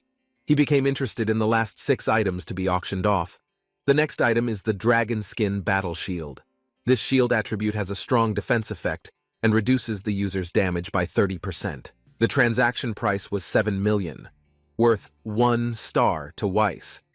Next is the Blood Sword, which has the attribute that when causing damage to the enemy, according to the amount of damage, 20% of the blood-sucking ratio is converted into its own recovery. The transaction price is 10 million, worth 2 stars, according to Weiss. After Blood Sword, heating up the event by announcing the 7th lot that would be featured was incredible. The host proudly presented a super rare epic level, the Summoned Beast Demon Crystal, that was unlocked for 10 million. The crystal's attribute is that when the crystal is filled with magic power, the magical creature in the magic crystal can be summoned to fight until the magic runs out. The bidders heated up and started to raise their prices. Yehu was impressed. There are many types of magic crystals in this world, but this is the first time for Yehu to hear about magic crystals that can summon beasts. Siyu also explained that after defeating a boss in the clay realm or in a dungeon, the possibility of dropping a magic crystal transformed from the boss's body is very small. And this Summoned Beast Demon Crystal belongs to the top rare existence in the category of battle-type demon crystals. So, it was quite normal that Yehu didn't know about it. Siyu then said, there are many secrets in the world waiting to be discovered, but Yehu can't even touch them at Yehu's current level. Therefore, Siyu persuaded Yehu that if she was interested in the secrets, Yehu should agree to Mo Kier's invitation to join Mo Gong's team. Yehu came to think that Siyu really took pains to persuade him to join the team. He was sure that in Siyu's eyes, she was like a word in a well, and he had to rely on others to pull him out of the well to see the many blue skies. But she was confident that he was an open frog. With her own strength, she was confident that she could see more blue skies. After a while, the bidding finally ended with a final selling price of 50 million. Weiss also said that the further away, the more expensive the auction item would be. Yehu felt that it was a pity, so it was better for him to watch the show quietly. The host then said for the next 8 lots, he had to make room because the item was so big. After the host jumped away, something huge appeared on the stage. The host presented the electromagnetic siege tank, equipped with a 2,000mm caliber magnetic rail cannon, a siege-type dungeon destroyer. The bidders got heated again. They became convinced that this auction was destined to be in the pockets of a large group again. Yehu came to think that today's auction was a real eye-opener. He had obtained so much important information. The penultimate lot had reached this large size, so Yehu was curious as to what the last 2 lots of this auction were like. With the electromagnetic siege tank, if the siege dungeon is below level 40, then the tank is one weapon that will destroy everything. Even if it is a level 40, 60 siege dungeon, this tank has the most important and stable firepower output. This tank is the best choice for small and medium teams to open up deserts and attack cities. The host opened the price at 20 million, and each price increase should not be less than 2 million. Since the big family only had a team-only storage room, Yehu thought that this siege dungeon sounded cruel. Hearing that, Siyu explained that dungeon siege was just one of the types of team battle dungeon. In this world, there were also tower defense, escape and kill, and biochemical warfare, which were crueler, and only the top teams could attack. Yehu realized that the more dangerous and violent the dungeon, the bigger the reward. But if he wanted to get those benefits, he only had 2 choices: either join a top team or build his own team. But for him right now, he thought that he was still too early for these things. The tank was eventually won by someone for 88 million yuan. The host then presented the penultimate auction item, a level 100 high-level dungeon key. The price of the item started at 30 million. The bidders were shocked to see such a legendary item. One of them even said that he had been at the auction house for years, and this was the first time he had seen a level 100 dungeon key. According to the information he had with him, the precious resources contained in the level 100 dungeon were at least 500 million. Hearing that, Yehu became confused as to why there were fewer bidders than before when it was such a valuable item. Siyu replied that it was because dungeon keys had a valid time limit. So, when it starts, the durability of the lock has entered a countdown. If the durability was 0, the key would be damaged, making it impossible to enter the dungeon. And repeated use of the key to enter the dungeon will also increase the decrease in durability. So generally, only the top teams would buy such a dungeon key. Hearing Siyu's explanation, Yehu became curious if his level 40 dungeon key also decreased in durability. As Siyu said, a new durability attribute was added, and a little rust appeared on the surface of the key. While Yehu was checking his keys, the price of the keys had gone up to 150 million yuan. After no one else bid, the host finally sold the key for 150 million yuan. Yehu was once again impressed. The dungeon key was sold for 150 million. No matter what era, money does have a real ability. After selling the level 100 dungeon key, the host tried to heat things up with a final item. An assistant then arrived with the last item to be auctioned. The host proudly presented the legendary item, Resurrection Potion of Furious Elf, with a starting price of 100 million. A legendary potion containing the mysterious power to bring people back to life. The item drove the bidders crazy. They did not expect to see the secret medicine of resurrection in their lives. Some of them even intended to pawn all their property just to get one bottle of resurrection. After the item was announced, Siyu became very annoyed with the Qian family because they did not inform her in advance that there was such an excellent product. Siyu was certain that the transaction price of that item must have far exceeded her authority. Out of curiosity, Yehu asked Weiss if the Master of Pharmacy could make a resurrection potion. But Weiss replied that the Master of Pharmacy could not make it because the resurrection potion was a taboo that could not be accessed by humans in any world. The host also explained that everyone knew that after entering the OL Earth era, the skill resurrection had always been a taboo. Even the highest level priest in the world could not understand and control it. And with that bottle of resurrection potion of Furious Elf, before the user dies, even if they die in battle, the potion user can come back to life. However, the side effect of drinking the potion was to turn into an elf filled with murderous desires and bloodlust. The bidders were worried that the side effects were too expensive to revive from the dead, but the host assured them not to worry because the side effects only last for 1 month. After 1 month has passed, the user will return to being a normal human again. Hearing that explanation, the bidders started offering prices. They thought it was sad that people died without spending money. If they spend money to continue living, then they are willing to pay 150 million. Yehu also agreed with their words. Life is more important than money. Even if Yehu loved money very much, it would be useless if he died. But what made Yehu more interested was the elf they were talking about, because he was hearing about it for the first time. He became curious if there were other races in this world besides humans and monsters. Since he didn't find this information in books or on the internet, he wondered if maybe the information was blocked. Soon, An Chung bid on the herb for 300 million.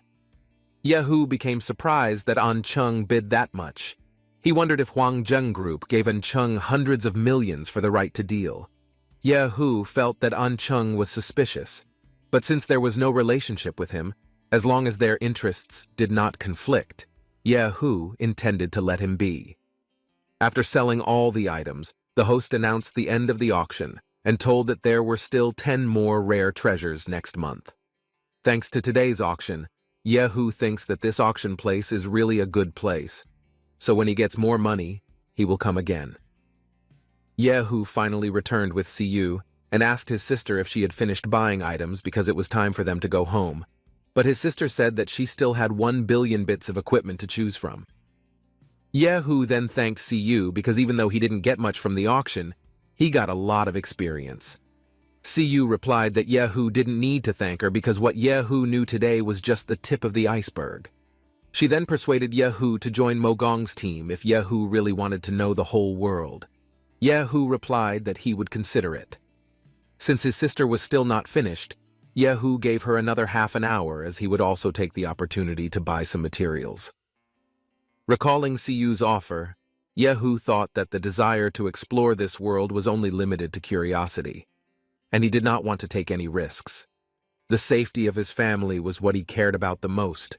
He couldn't put such an important thing on someone else, even if it was better than Hanmo's group. In the end, Yehu had to rely on himself. In addition, Yehu was impressed with the drawing's technique. Moreover, the materials the drawing's technique requested were easy to find, and he had obtained them after spending 4 million on the black market. Therefore, finally, the next step was the fun programming time. The basic setting program was activated. Then Yehu was given an option to select the gender of the mecha. Seeing that, Yehu was amazed that the program was so fun for him. Then the robot beside him told the man to quickly select his choice. At first, Yehu wanted to choose a male mecha full of armor and HP, but for some reason he heard a voice like a whisper that he could not explain that told him to choose a female mecha. He argued that this voice seemed to come from another dimension that was very strong and unbearable. The robot also thought it was just an excuse. He thought it was illogical to hide the essence of the man's LSP. Then Yehu's expression looked flat because he had been found out. After Yehu decided to choose a female mecha, the program brought up the next stage where Yehu was told to set the basic attributes of the female mecha he had chosen. Looking at the image on the screen, Yehu felt that the image was quite human and lifelike. Not having much time to customize the settings, Yehu chose by measuring the most powerful ability. Then the system verified the required production level, and shortly after the system automatically generated a high-cold goddess-type female mecha. Yehu did not expect that it could be made automatically. He thought that he would make it himself. Suddenly, a warning appeared as the system had detected interference from an unrecognized energy body. The warning appeared many times. Seeing that made Yehu become very confused and wondered what was the problem with the system. But not long after the system was finally able to be repaired automatically and returned to normal. But Yehu still couldn't understand what had just happened. He decided to investigate it to find a clear reason why the previous interference could occur. Yehu and the robot beside him were eagerly waiting for the female mecha. It wasn't long before the system finally managed to produce a tall, cold goddess mecha. Immediately they were surprised. The robot did not expect that what he said was cold goddess, but became beautiful lowly. Yehu guessed that it was because of the system glitch just now. Suddenly the female mecha opened her eyes slowly. The female mecha was very beautiful with beautiful eyeballs and also long brown hair. Her eyes lit up and her cheeks flushed when she saw Yehu in front of her. She asked to confirm if he was her master. Yehu and the robot were still mesmerized by the woman and were speechless. They saw that this well-behaved, lowly type didn't seem bad. The woman ran over to Yehu and hugged him and cried. She confessed that she really missed him. Yehu immediately stroked her head gently and lovingly. He told the woman to stop crying because this was a happy thing. Seeing the woman's behavior, Yehu judged that her character was quite good, but Yehu still felt curious about what abilities she had at the current level 20. While hugging Yehu's body, the woman smiled sarcastically. In her mind, she also felt happy that the strongest mechanical queen of the M79 Nebula, Irina, namely herself, could finally be reborn. She grinned slyly. Her adorable and innocent behavior in front of Yehu was just a lie. The woman hugged Yehu, who had become her master, even tighter. The robot who was behind them hugging said that there was something strange when he read the woman. He said that the lowly had 1,000th of a millisecond spectrum fluctuation that showed an abnormal black color. Yehu didn't pay much attention to the robot's words and thought that it was a natural thing because it was all assembled from a goddess to a lowly. Hearing Yehu's knowledgeable words made the woman chuckle in her heart. The real reason was because the woman was not used to the new body. She looked sarcastically at the robot because she was almost caught by it. The woman planned to cover up all the information leaks first and hide them temporarily in that body, and then would wait for an opportunity to make a move. In her mind, the woman was determined to make that low-level dimensional world her own as soon as possible. There was a sly smile on her face. Then Yehao looked at the girl while holding her head. The man gave her the name Nana and reminded her to do things according to what he said. But in her heart, she was actually swearing and feeling annoyed because she couldn't accept Yehao's hand on her head, and then she cursed at him. But the expression the woman showed was different from how she was feeling. She smiled sweetly at Yehao and said softly that she would do whatever her master said.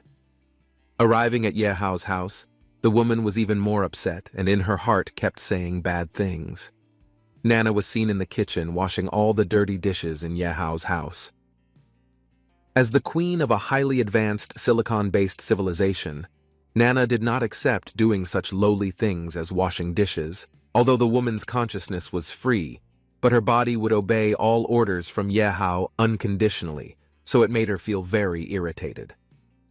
In the kitchen, Yehao's sister and mother were watching Nana washing the dishes. Yehua's sister felt that her brother was very cruel to let the cute Nana wash dirty dishes. Then, his mother also felt sorry to see the girl doing housework once she got there. Yehua, who was sitting on the sofa relaxing, told his mother not to worry about it. Yehua actually meant well to let his mother rest, since she had been working most of her life. After all, Nana was a humanoid mecha at level 20, so doing homework was not a problem for her. Hearing that, her mother was convinced. Yehua's sister was also happy about Nana's presence, because she thought it would make the atmosphere of the house more lively, and the clothes she collected would also be useful. Yehua's father, who was reading the newspaper, immediately reminded Yunfei not to tease Nana. Not having finished washing the dishes, Yehua had already told Nana to peel 2 apples after that. Nana was seen holding back tears because she was so emotional. She couldn't wait to release the control in her body and give them all a lesson. 3 days later, there were hundreds of students gathered in a spacious academy hall. At the front of the hall, the principal was making a speech on the pulpit. After 3 days had passed, all the students were finally relieved from the panic. Because 3 days ago, the academy suffered a terrorist attack on the oldest woman of the Hanmo group, Mo Kier. It was a carefully planned high-level terrorist attack. At that time, the academy's security level was completely beyond defense. The principal was very excited about the speech. Then he said that the academy would be finished if anything really happened to Miss Mo Kier. Then he told us that there was a student who appeared who not only saved Mo Kier, but also pulled the academy back from the brink of despair. Suddenly, the students there were wondering who the principal was referring to. They didn't expect that the figure could defeat an opponent who had a level 15, even a soldier, and the leader's level was even close to level 50. They guessed that he must be a member of Mo Gong's team because only someone of that level could do it. After that, the headmaster told them all that the person who saved their school was a student of this academy, and he called that person to come forward. He was Ye Wu's. The principal told him to come up on stage to be awarded. Suddenly, the students were shocked and looked at him with dumbfounded expressions on their faces. The atmosphere in the hall instantly became unfavorable. The other students did not believe that Ye Wu was the one who could defeat the enemy. The students there showed angry facial expressions. They all thought that this was just a joke because the identity of the savior was kept secret.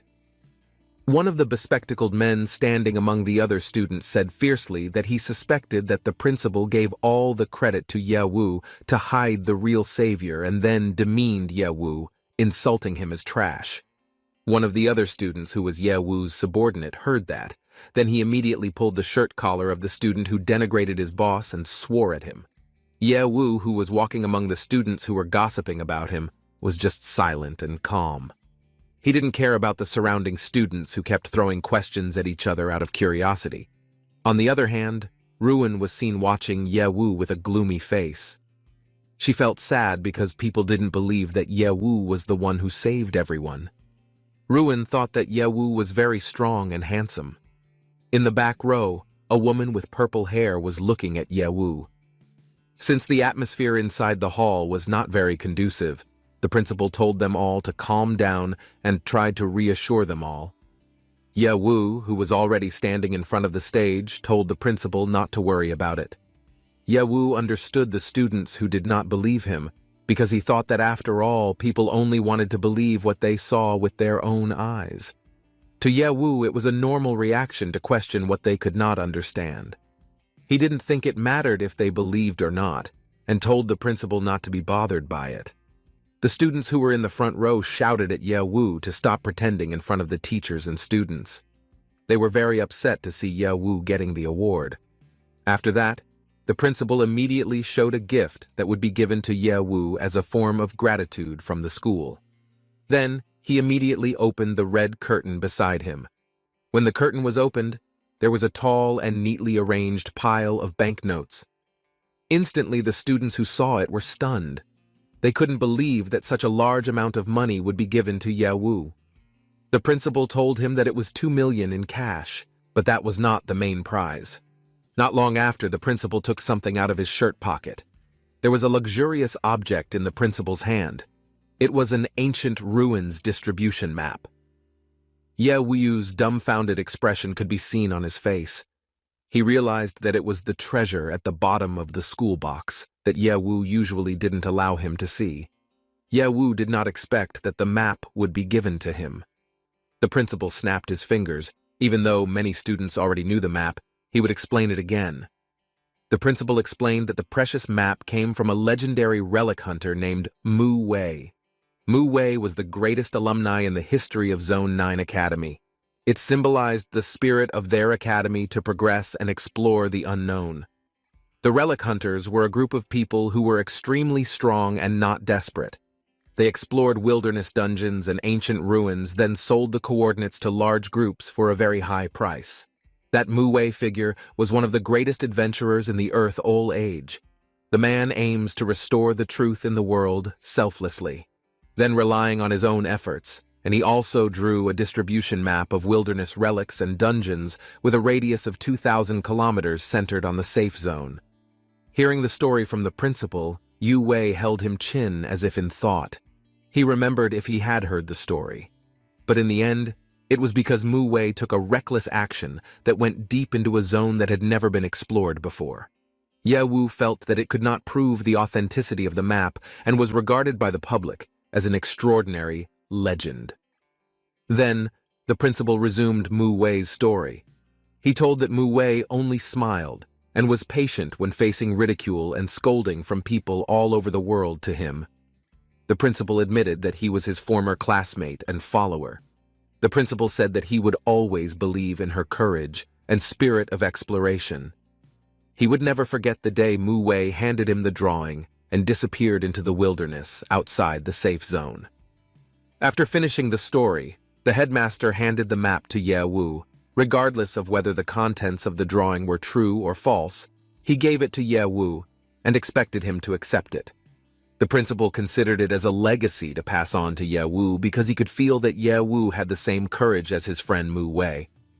Emotionally, the headmaster handed the precious object to him and hoped that Yewu could live up to expectations and become a better person than Mu Wei.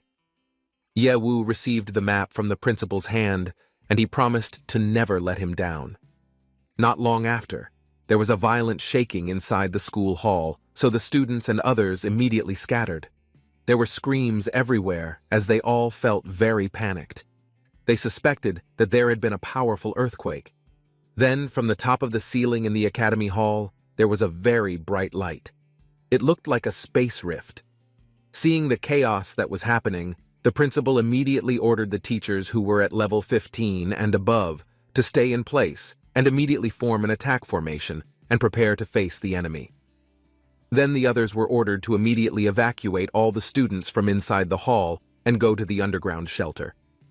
Yewu was seen still standing in front of the hall, and in his mind guessed that the words of the two people were true, but he did not expect this to happen in a crowded place like this academy. There was a large portal above the ceiling of the hall. The teachers were already on standby by arranging their respective formations in front of the other dimension's portal door. While the other students were panicking and running in a hurry to see it, there was a huge black shadow that came out of the portal.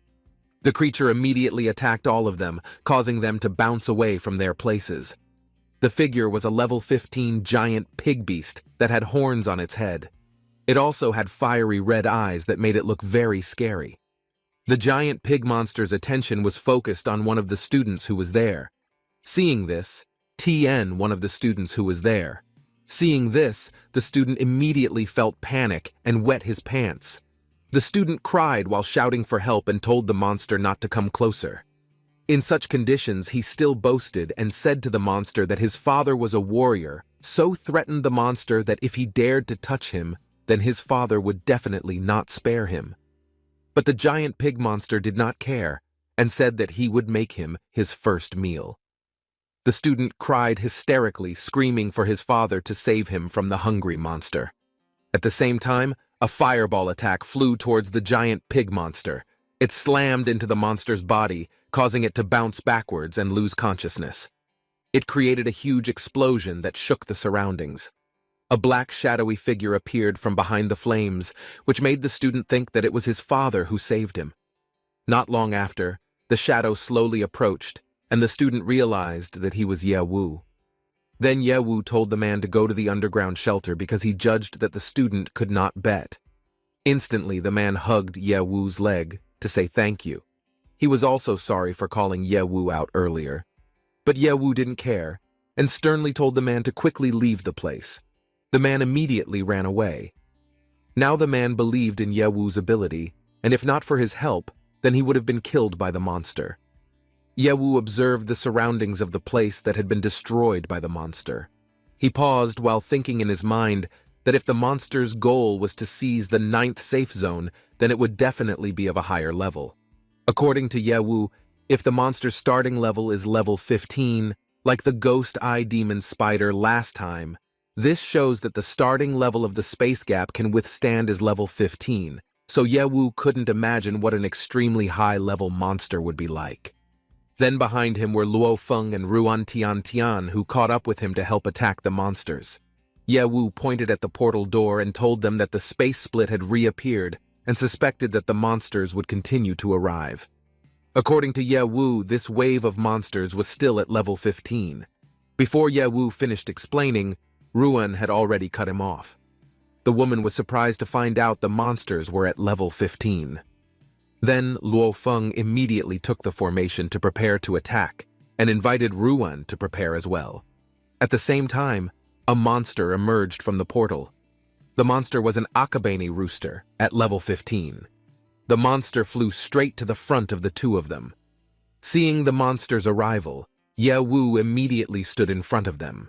Ye-Wu told them to follow him, as this was the perfect opportunity for both of them to level up. Ye-Wu told them to make the last attack to get XP points where Ruan would be the first, while Ye-Wu would drain the HP power from the monster first. Instantly, they followed Ye-Wu's orders. With one attack, Ye-Wu was able to paralyze the monster Akabane Rooster, and Ruan directly gave the final attack to him using the power of elementary lightning so that the monster was killed easily. After that, Ye-Wu gave them instructions to stick to the planned formation. They would exit the hall and head to the academy. Then emphasized to them to kill all the monsters they encountered, and the two of them would take turns to give the final hit to the monster later. In front of the hall, students were seen scattering because they were being chased by monsters. The surrounding buildings also looked destroyed and collapsed. Ye-Wu saw that the situation was worse than he imagined. The entire 9th safe zone had been attacked in a brutal manner by the monsters. He thought the conspiracy theory had come true. Suddenly, in front of Ye-Wu appeared an enormous monster. It was a magic hornbull monster that was at level 15. The monster confronted Ye-Wu while saying that it would make him die painlessly so that it would be his exp points. Ye-Wu, who felt annoyed, immediately slashed the monster's body with his sword. Instantly, Ye-Wu became worried about the conditions in his home. Although he had told Yun-Fei to accompany Mom, Dad, and Nana at home so that she didn't come to the academy, but Ye-Wu was still a little worried. After he gave the monster an attack, Ye-Wu told Luo Feng to take care of the rest. Then Ye-Wu directly connected to his system to call Yun-Fei. Although Ye-Wu felt worried for his family, but there was no reason for him to leave his teacher and classmates alone to face these monsters. Ye Wu decided to contact Yun Fei first to find out their condition and then take the next action. But immediately the system gave a notification that Yun Fei could not be contacted. Ye Wu immediately felt panicked because Yun Fei could not be contacted. He suspected that the conditions in his house were also in danger.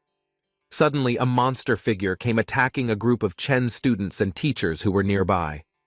The monster was a wilderness wolf. The monster roared so loudly that its sharp teeth could be seen. Teacher Chen, who was at level 15, tried to protect his students by attacking the monster, which was also the same as his level. The wilderness wolf insulted them and said that the human race was the weakest race, so they wouldn't be able to fight, but with his condition, he still protected his disciples who were behind him. He opposed the wilderness wolf and said that if he wanted to hurt his students, he would have to step over the corpse first. At the same time when the wolf monster wanted to attack Teacher Chen, Ye Wu came and told them to run for their lives. Ye Wu instantly cut off the monster's arm in just one strike. The wolf monster cried out, screaming in pain. Not only that, Ye Wu stabbed the monster's neck with his sword so that the monster immediately fell to the ground and died. Chen's students and teachers who saw the scene in front of their eyes were stunned. They saw Ye Wu gallantly holding the sword after finishing off the scary monster. Instantly, they all realized that Ye Wu was the one who deserved to be the savior of the academy, and they also thanked him for saving their lives. Ye Wu stared blankly ahead of him, and in his mind thought that there was no point in worrying about the conditions in his home, as he was sure that Nana would be able to protect his family. Ye Wu decided to focus on doing his best to get rid of the monsters that kept arriving at his academy quickly, and then immediately go home to check on his family's situation. Then a monster head appeared from behind the portal that was observing its surroundings. It was a cyclops. The monster had heard that there were many immature, low-level humans in the academy. Not thinking for long, the monster directly entered and rushed to find its meal. But not long after, Ye Wu immediately came and attacked the monster, then instructed Luo Feng to finish off the monster. The Cyclops monster did not expect that it would die in the hands of a human that it thought was weak. From behind the monster was Luo Feng, who was ready to attack him with an axe. Realizing this, the monster immediately screamed and asked for forgiveness and promised not to kill humans. But Luo Feng ignored the monster's words, and then he slashed the Cyclops monster's body so that his level went up 1 level. Luo Feng was very happy because his level finally rose to level 15. Just being together with Ye Wu for 1 day, he was able to kill monsters and increase his level so quickly. Ruin was also just as happy as Luo Feng because she had risen to level 12. Then they both thanked Ye Wu for making them level up. But Ye Wu advised them not to drown in pleasure because of their level up. She told Luo Feng and Ruin Tiantian to stay alert. They had managed to kill 20 monsters that were all at level 15. But Ye Wu felt that there was something strange about it because he knew that not only monsters at level 15 should appear, but also monsters with levels above 15. Suddenly, not long after, a very scary monster appeared from behind the wall. It was a bone sword tiger with level 16. The monster roared loudly and then jumped towards the 3 of them who were standing near the wall. Ye Wu immediately looked behind him and realized that her guess was right. The bone sword tiger immediately ran towards Ruin with very fast movements. At the same time, Ruin immediately activated her shield so that the monster could not attack the woman. Ruin's response speed was very good. She had begun to understand how to protect herself now. Then Ye Wu didn't just stay idle. The man ran to attack the monster with his sword, then handed the final hit to Ruin. Instantly there was a roar from the monster due to the attack they gave. Ye Wu realized that there was a break from the monster invasion level from low to high, so he became a little relieved, thinking that father, mother, and Yun Fei could survive at least for a while, given that Nana was at level 20. It also gave Ye Wu time to help all the teachers and students hide in the underground protection area. However, Ye Wu was still unable to guess what the invasion level limit of the monsters was. After his last battle with the Black Tiger mercenary group, Ye Wu could overcome the level difference of up to 20 levels above him. Ye Wu became worried thinking that he would fight monsters that exceeded that level. But instantly, Ye Wu realized that this was not the time to think about such things. He would think about it after coming face to face. It had been half an hour since the monster invasion happened. Ye Wu thought that most of the teachers and students should have taken shelter in the underground area. But Ye Wu would still look for other students who might still be trapped by the monsters because Ye Wu would not let anyone die. After that, Ye Wu activated the True Eye ability in his system. Instantly, the system displayed a floor plan of the area around the academy, as Ye Wu previously suspected if there were still teachers and classmates trapped. After observing carefully, Ye Wu finally began to strategize. Ye Wu explained that they would be divided into two groups, where he himself would go to the furthest college collection room to rescue people while Luo Feng and Ruan Tian Tian went to the cafeteria area because there were 3 other students hiding there. Hearing the instructions from Ye Wu made Luo Feng protest, as he didn't want to go alone with the woman, and vice versa, Ruan looked reluctant to go with the man. Then Ye Wu shook his fist at the two of them with a wry smile. Seeing the bluff given by Ye Wu finally made them both agree to it. Before leaving, Ye Wu advised Luo Feng to always be careful, even though he was already at the middle level, and not to take risks, and to cooperate with Ruan Tian Tian. Then Luo Feng also assured his boss, because he was experienced in commanding affairs. Not long after that, Ye Wu finally left, leaving the two of them. Ruan Tian Tian waved goodbye to Ye Wu and reminded him to pay attention to his safety. Unlike Ruan Tian Tian, Luo Feng didn't feel worried about his boss because he believed that Ye Wu could conquer the monsters that were still at a low level. Luo Feng stared at Ye Wu's departure. In his mind, Luo Feng realized if the two of them had been completely transformed by him and believed that Ye Wu would continue to lead them into a more distant future. Ye Wu ran fast while imagining what monsters he would face in the future. He still did not know what the last level of the attacking monster was because Ye Wu would not be able to fight if he was not ready for battle. Then Ye Wu activated his system to find out how many XP points he still had left. A few moments later, the system did the calculation and accumulated if the XP points owned by Ye Wu amounted to 21 million. That allowed Ye Wu to open a new king account, and he could also choose to increase the link level to unlock new skills. Seeing that many points made Ye Wu feel happy, because it was more than he expected. Ye Wu guessed that it was because of the previous Black Tiger mercenary commander, and also because of killing the monsters alone. Then, not needing to think for long, Ye Wu directly chose to use all his X points to level up the Qian King link. Instantly, the system accepted the command from him. Now, the King account link level increased by 10, so that it is currently at level 31. There was an aura of power that enveloped Ye Wu's body. It was such a tremendous power that Ye Wu could feel its power rushing into his body. He thought that it was the effect of increasing the level significantly in just one breath. Ye Wu realized that he had moved up 1 level to level 5, but he thought that this kind of external panel was less important in the future because there would be many people in this world who could change the level of the extra panel. Then the system told Ye Wu that he had 1 star talent point to allocate and told him to choose a talent to upgrade. Ye Wu paid close attention, in his mind thinking that although his previous defense talent could withstand level 40 at level 20, it still made it a little difficult for him to attack. So this time, Ye Wu decided to choose to upgrade the attack talent. Instantly, the system notified if an additional special sill of attack talent had been unlocked. The system displayed the Qian form. After gathering energy, it transformed into the Qian Emperor's First Order form, and every attack it gave was a critical hit that would last for 180 seconds. That was Ye Wu's transformation form when he first obtained the King account system.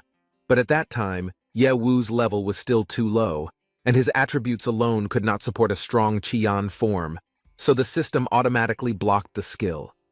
But now that his link level has increased, this skill has been reopened.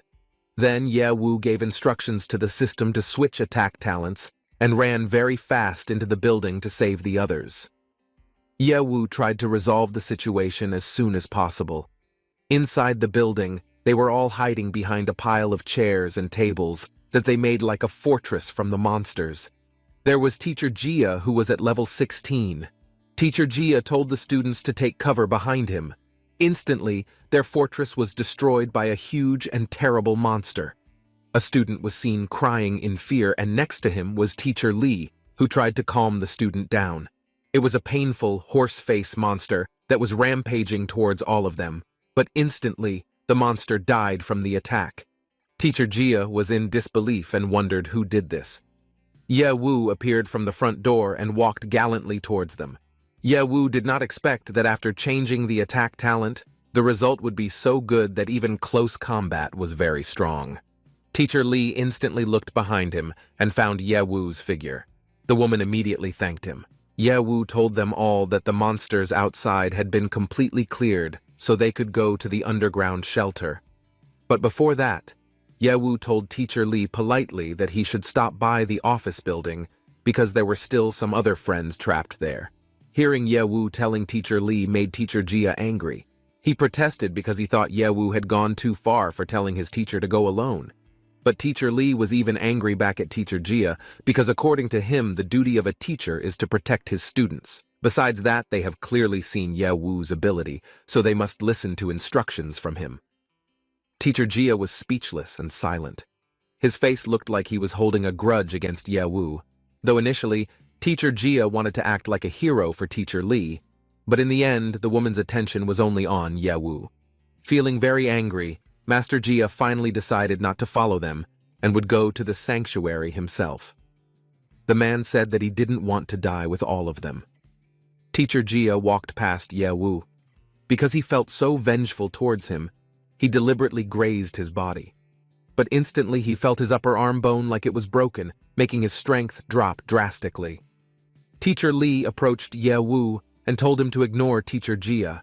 Teacher Lee said that she would not leave students in the office building. That way Ye Wu could be able to save his other classmates without worry. Then Ye Wu left the place. They all waved goodbye to the hero. After a while later, Ye Wu was finally in front of a very tall door that was a treasure storage room. That room was the rumored treasure room of the academy. It was said that all the secret treasures collected by the past generations of the school were inside that room. Students who were specially accustomed to receiving big hits could not enter at all. Moreover, a special seal was set on this door and it was impossible to open it by force. The door would only open if combining the two keys of the principal and the secretary. Then Ye Wu became wondering who the person inside that room that he saw in the true eye skill was. Ye Wu was immediately surprised to find that the door was unlocked. Feeling very curious, he finally stepped into the room. When he was inside, Ye Wu was very amazed to see the dazzling secret treasure. Inside the room was surrounded by very glittering objects that made Ye Wu very tempted. He tried with all her might not to be tempted, and controlled his hands. Then Ye Wu heard the sound of movement from someone in the corner of the room. Ye Wu approached the source of the sound slowly. There was a blue-haired woman sitting there like she was doing something suspicious. Seeing that, Ye Wu finally made a coughing sound to make the woman realized. Instantly, the woman immediately turned around and was immediately surprised to see the figure of Ye Wu, who was already standing at the door with a cool pose. At the time, everyone was busy running away, but the woman was treasure hunting in that room. Then, Ye Wu casually asked the woman if she had found the object she was looking for. The expression on the woman's face was very angry, and she immediately released power from her hands, the power that had a blue aura. The woman said that the things she did had nothing to do with that man. Then she threatened Ye Wu to leave the place because otherwise the woman would not hesitate to kill him. But Ye Wu didn't feel daunted by her threats and seemed very relaxed facing the woman. The woman nicknamed the Cold Goddess was known by everyone as someone who wasn't interested in anything. But Ye Wu felt that the statement was wrong because he had seen different things now. Then Ye Wu said that this treasure room was not a place that ordinary students like her could visit.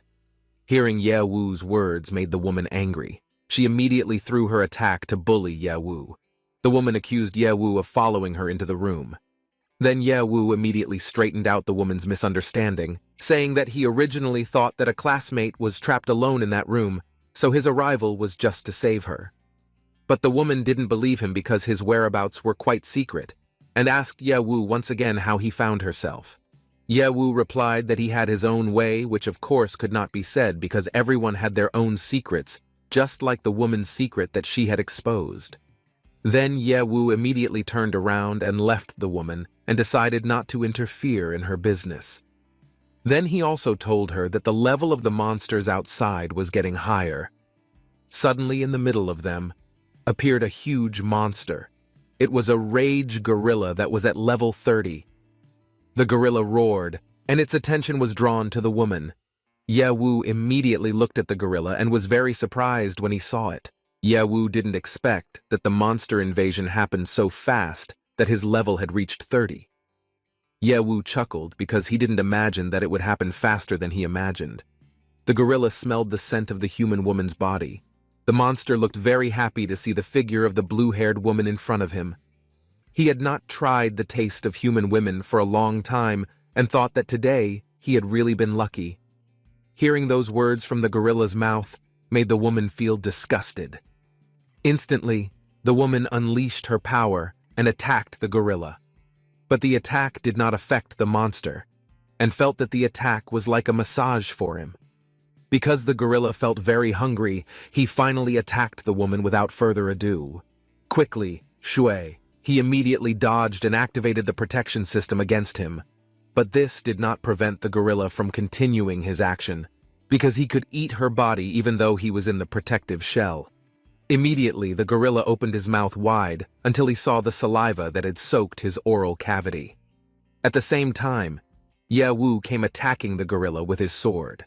Ye Wu cut off the gorilla's tongue and hand with just one slash of the sword, making the gorilla's strength drop drastically. Then, he fell from the grasp of the gorilla's arm that had been cut off. At the same time, Ye Wu jumped up and grabbed Shui's body. The woman looked at Ye Wu's face. She didn't expect him to still be there and save her. Ye Wu told her that the gorilla was their current enemy and running away was not his type. But Shui still did not believe that the man would manage to defeat the monster. Instantly, Ye Wu put his finger on Shui's lips to make her stop talking. He assured her that he was capable of defeating the gorilla monster, then told her to leave this place. The dying gorilla was seen covering his mouth, which was bleeding from the cut tongue. He screamed in pain as he lost his arm and tongue. It was unbelievable that there was such a powerful force from someone who was only at level 5. Likewise with Shui, she asked him if it was possible for him to hide his level, but the man told her not to talk much. He thought the question was not important now, because they had agreed to keep each other's secrets after all. Then he told her to leave this place to the protection area. The gorilla went berserk and flew straight towards Ye Wu while clenching its one remaining hand.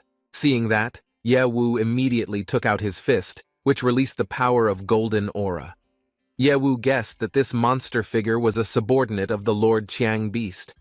The gorilla immediately widened its eyes, because it didn't expect Ye Wu, who was only a human, to know the Lord Qiang beast.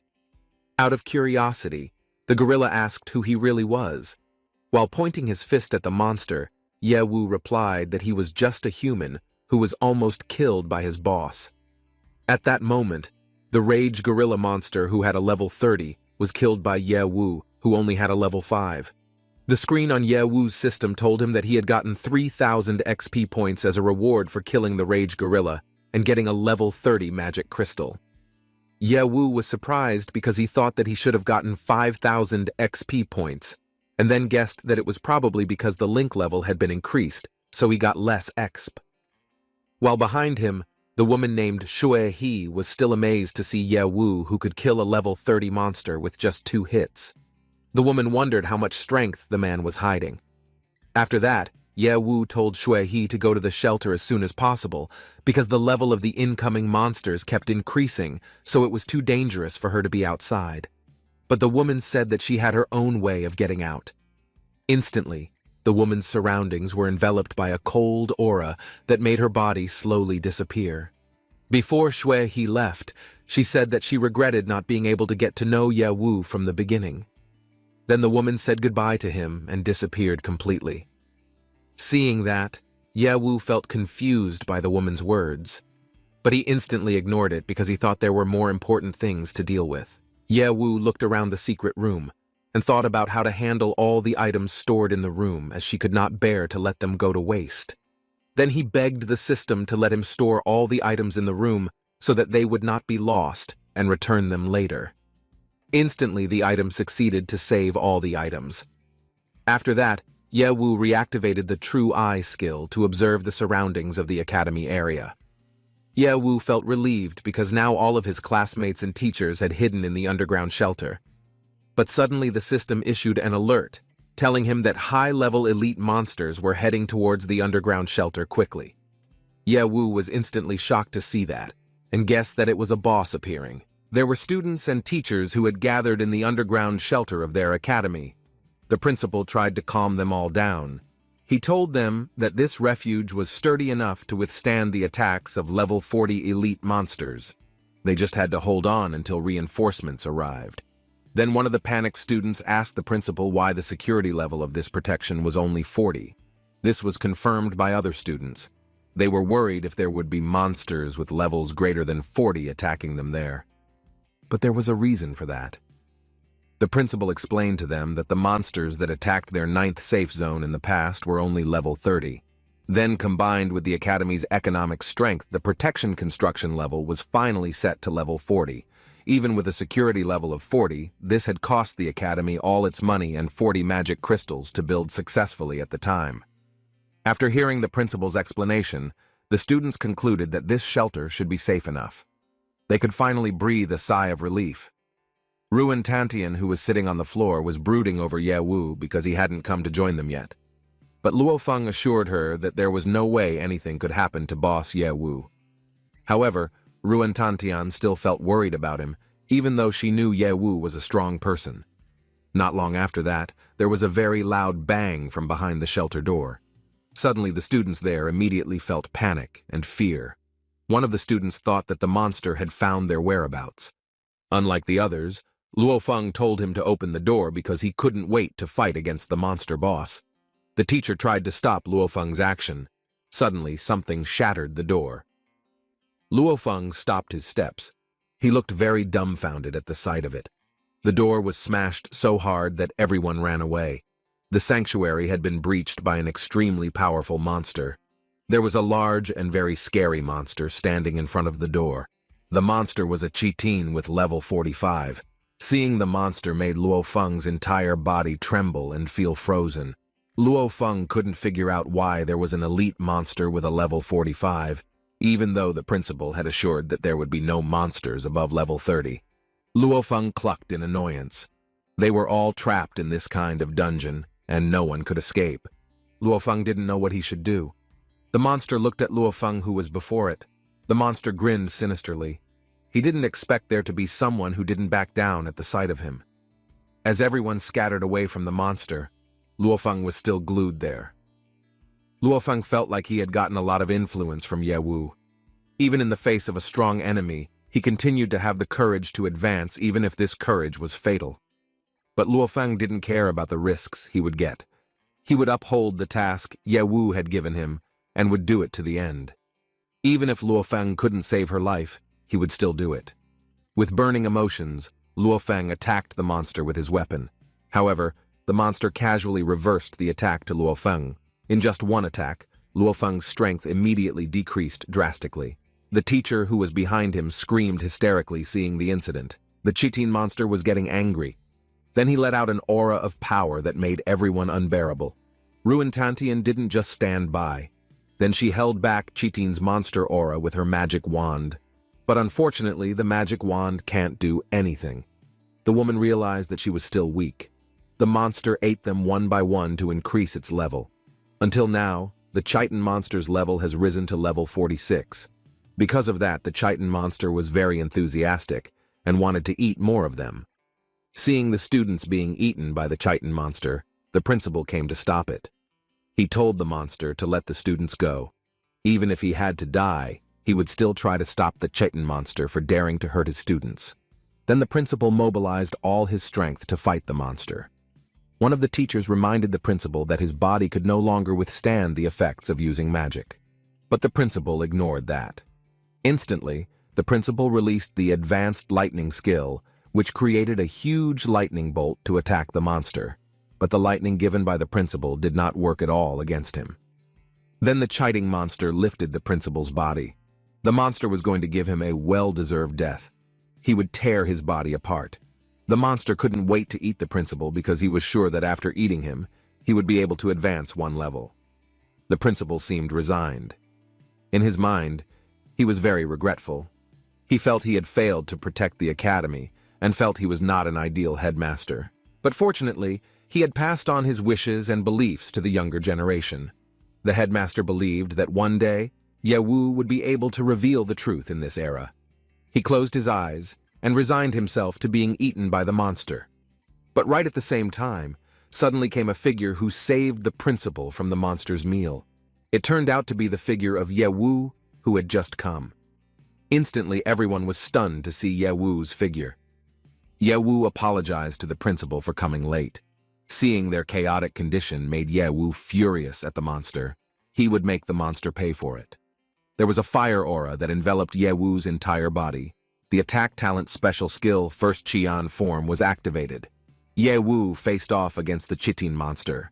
Without further ado, Yewu directly attacked the monster until its strength decreased. Getting the attack made the chitin monster become very emotional. The chitin monster realized that the attack was a crit armor sunder with a fire attribute. He was very confused why someone who was only level 5 could do that. Then, Yewu blindly attacked the monster again. Yewu continued to attack it mercilessly so that slowly the strength of the chitin monster decreased drastically. The intelligence, speed, and strength of the attack did not say that there was such a human existence. The chitin monster chuckled, though he was here to eat them all and not to be tortured like this. The monster realized that this was very inconvenient for him to fight Yewu. Since the chitin monster saw that there were many people in that place, he finally planned to take advantage of all of them. He reanimated the corpses of the students he had killed. Those students looked like zombies. The chitin monster deliberately revived the dead bodies to attack them all. Before confirming the status of his friends, Yewu must not attack rashly. Finally, Yewu activated the true eye. He looked at the status of those friends, even until very detailed information about them appeared. Then Yewu attacked all of them who were dead. Yewu was determined to avenge his friends. Since killing Yewu didn't work that way, eventually the chitin monster decided to kill his other friends who were still alive. Instantly, the zombies chased after the other students. Now the situation was even more chaotic. The dead and living classmates had mixed up. It would become increasingly difficult for Yewu. Not long after came Luo Feng, who helped him to defeat the zombies. Luo Feng said that he would take care of this, while Yewu focused on the monster. Luo Feng and Ruan Tantian ended up working together to help the other friends. There was a barrier in the center of the place. It was a special effect of the Mirror of Truth, but it only served to separate the space, and now turned into a space-type shield. Yewu reminded them that a small portion of the mutant disciples were still alive, so not to harm them. Yewu ordered them to follow what Yewu had marked. Although Mirror of Truth and Shield Grenade can be combined and transformed well, but the Defines itself is too passive, and it must be dealt with before the transformation time runs out. Then the figure of the chitin monster seemed to want to sneak away from there. He would take the gap at the moment Yewu was not paying attention to him. But instantly Yewu activated his skill. At the same time, a cannon suddenly fired at the monster. The attack made the chitin monster overheat, and its strength continuously decreased drastically. Yewu wouldn't let the chitin monster escape from him so easily. Then Yewu climbed on top of the monster's body and plucked off its wings in a brutal manner. Suddenly, the chitin monster cried out in pain.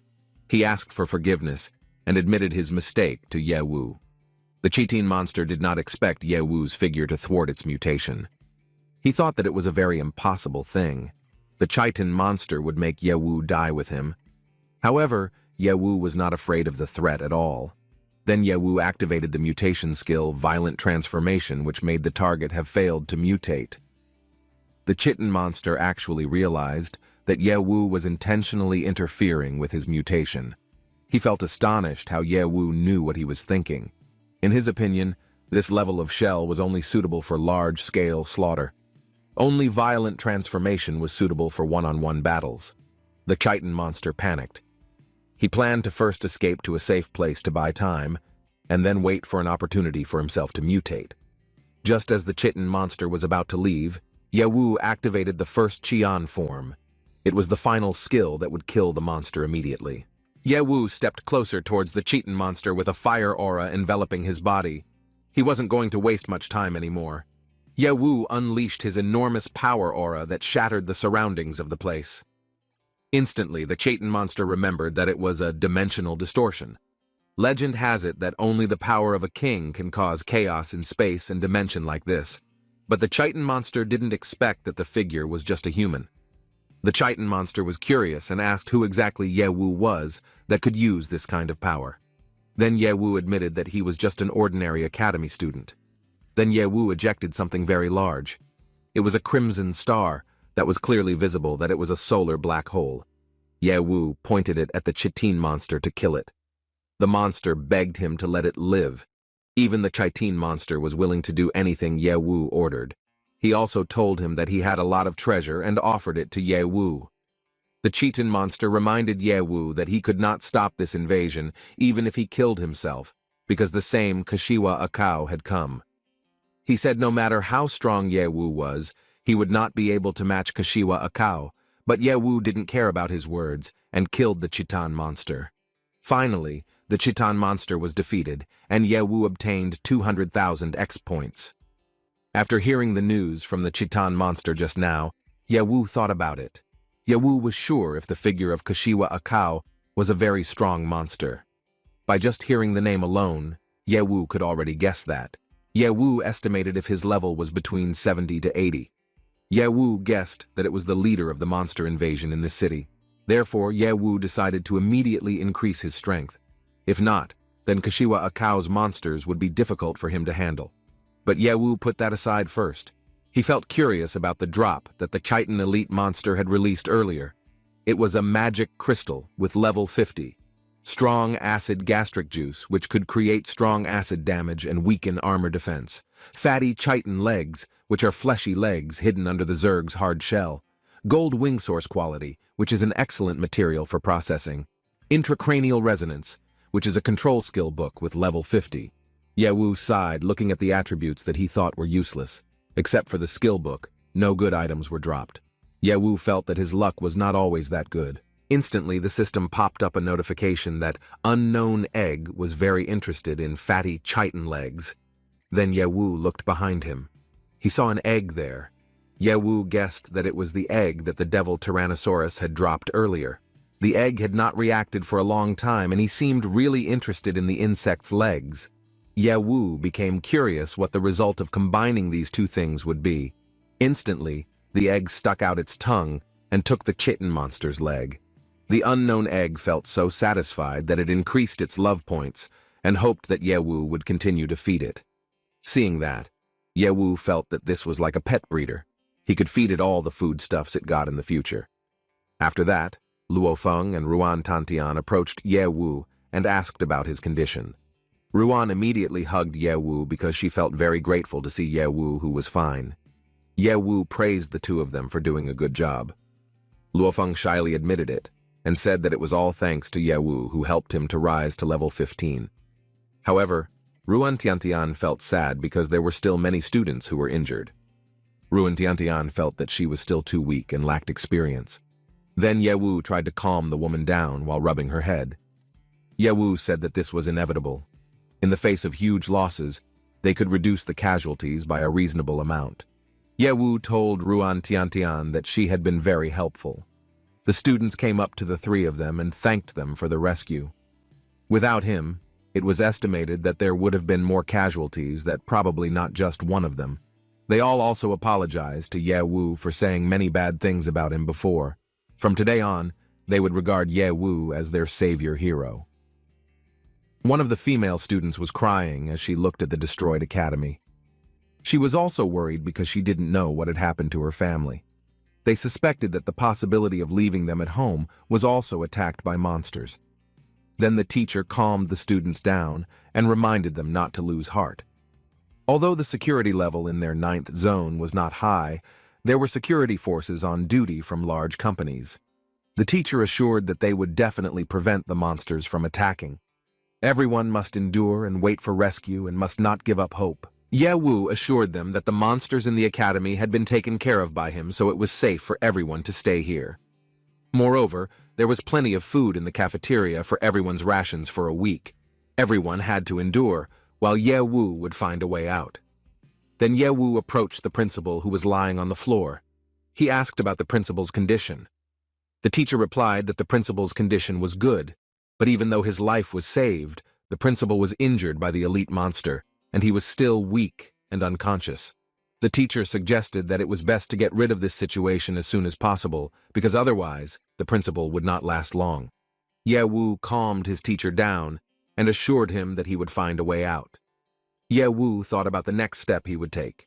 He would first use the Moss account ability to repair and upgrade the protection gate. Then let Luo Feng and the others go to the academy to clear the battlefield and pick up the spoils. Most importantly, go to the canteen to bring food. Then Ye Wu would immediately go home to see his parents and Yunfei. Then look for an opportunity to go to the black market to find medicine for the principal. After that, Ye Wu would go to find out the situation outside and tell the rescue team to come to the academy to evacuate everyone.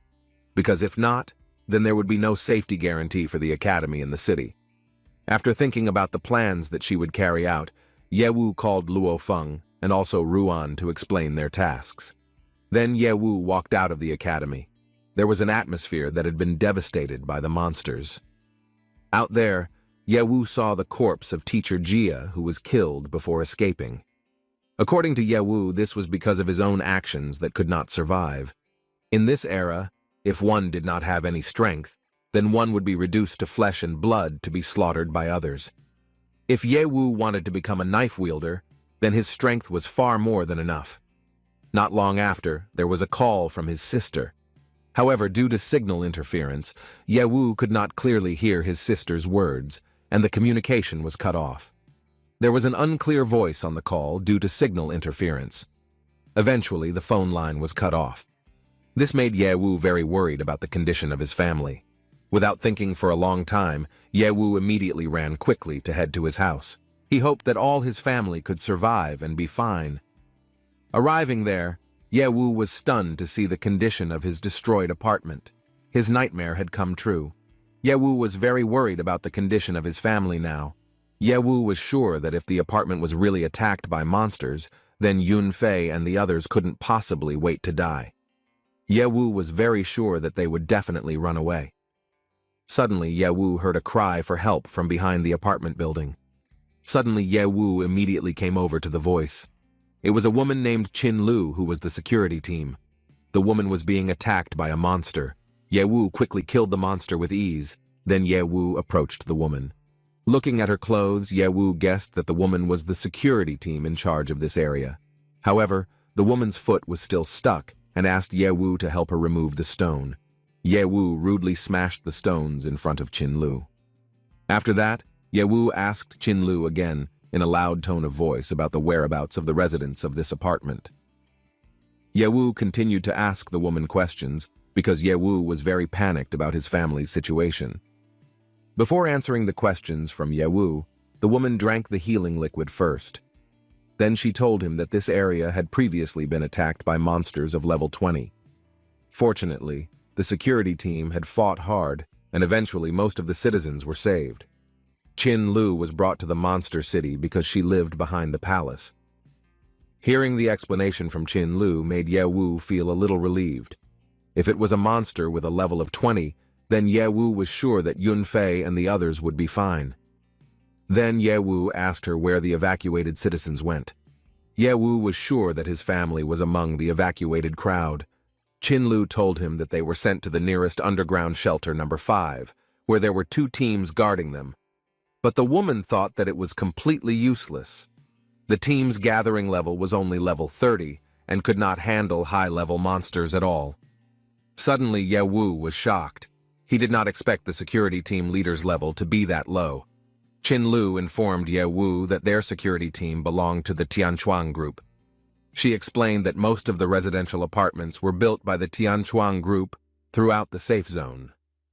This was also because it happened to be the 9th safe zone of the Tianchuan group. But the group does not send high-level members to join the security rotation, but only sends their members. Low-level teams like them were in charge of handling it, but unexpectedly, something happened. Then Qin Lu persuaded Ye Wu to come with her.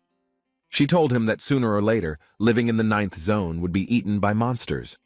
Qin Lu confessed that she had a plan for the 9th zone that was stolen from the group, and she also knew where there was a secret passage to the 8th zone.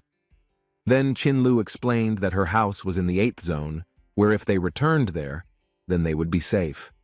However, Ye Wu refused firmly. With an imperious tone, Ye Wu told her that he still had a family and couldn't just leave them behind. Ye Wu was not interested in becoming a deserter. Then he turned around to leave the woman. At the same time, a monster appeared to the two of them.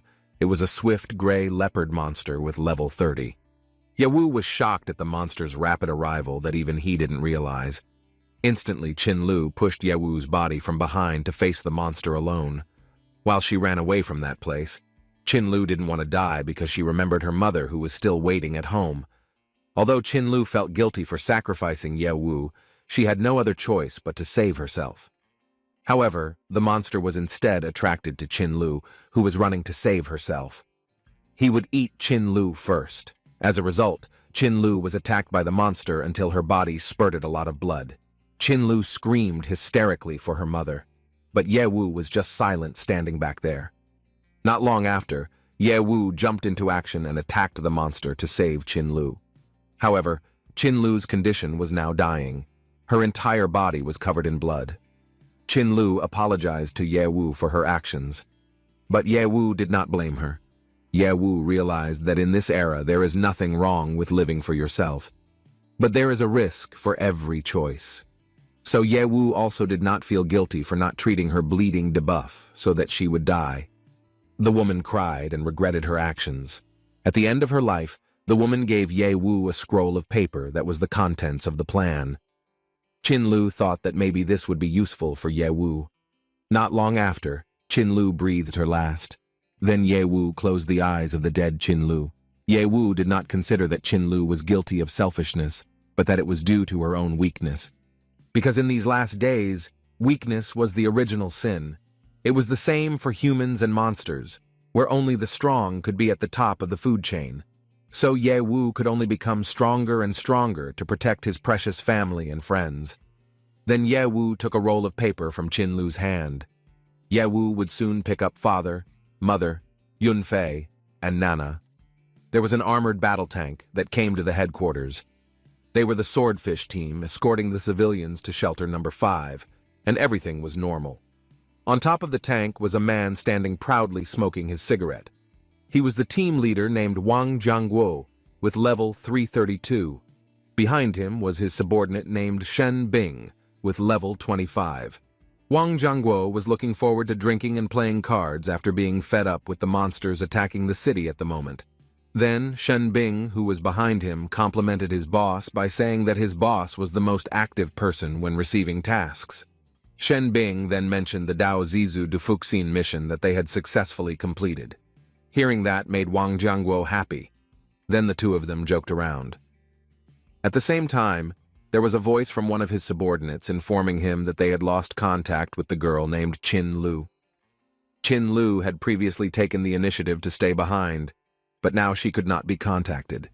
Hearing that, the two of them were instantly shocked. Shen Bing suspected that she might have been captured by monsters, but Wang Jiangguo wasn't sure about that because they had cleared the area earlier. He suspected that Qin Lu had defected. Thinking about it made Wang Jiangguo become emotional. He realized that the girl was usually shy and timid.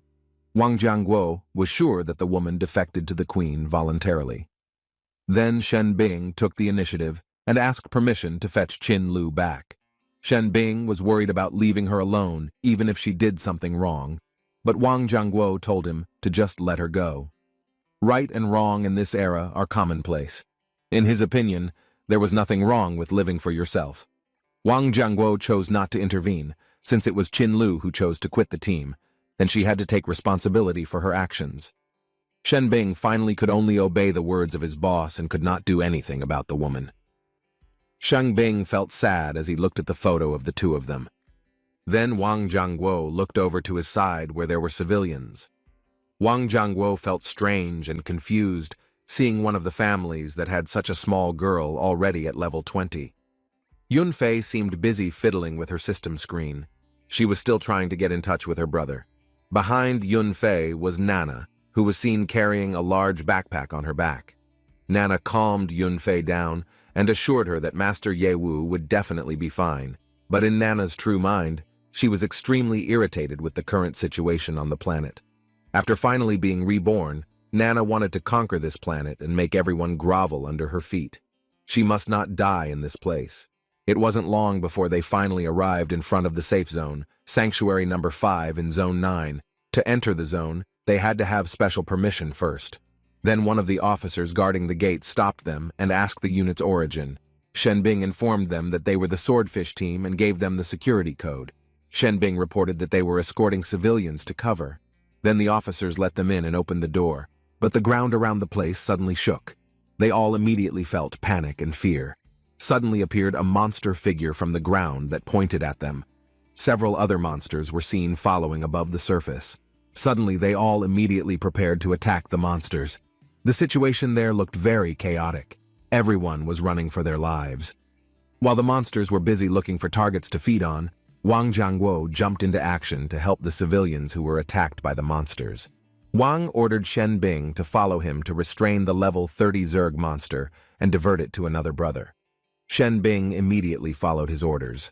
According to him, this is definitely not a coincidence. He was sure there must be someone responsible behind it all, but he didn't know what exactly their goal was.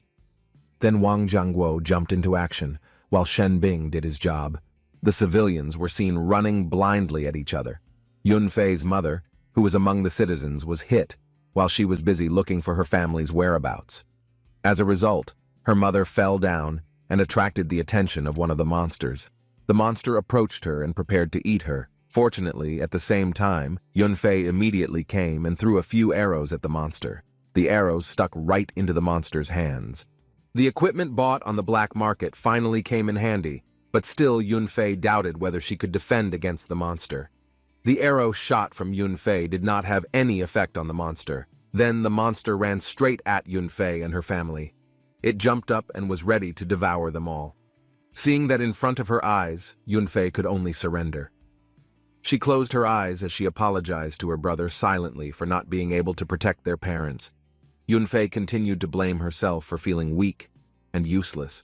Right at the same time, a figure suddenly attacked the monster by cutting off its hand. Suddenly, the monster immediately roared loudly in pain. It turned out to be an attack from Nana. They all did not expect that Nana could fight. After killing the monster, Nana felt her strength increase. She seemed to have more control over the body. Nana realized that this was the law of the world. As long as she kept killing monsters, she could become stronger and control her body. This made Nana very enthusiastic and excited. Finally, Nana started slaughtering the monsters. There was a creepy monster chasing one of the citizens wearing a red shirt. He targeted the man to be his meal. However, the monster was brutally attacked by Nana. For killing it, Nana got a lot of extra X points. However, killing one monster is not enough to level up. After one's own level increases, the X points needed to upgrade also increase. Behind her, there was still one monster left.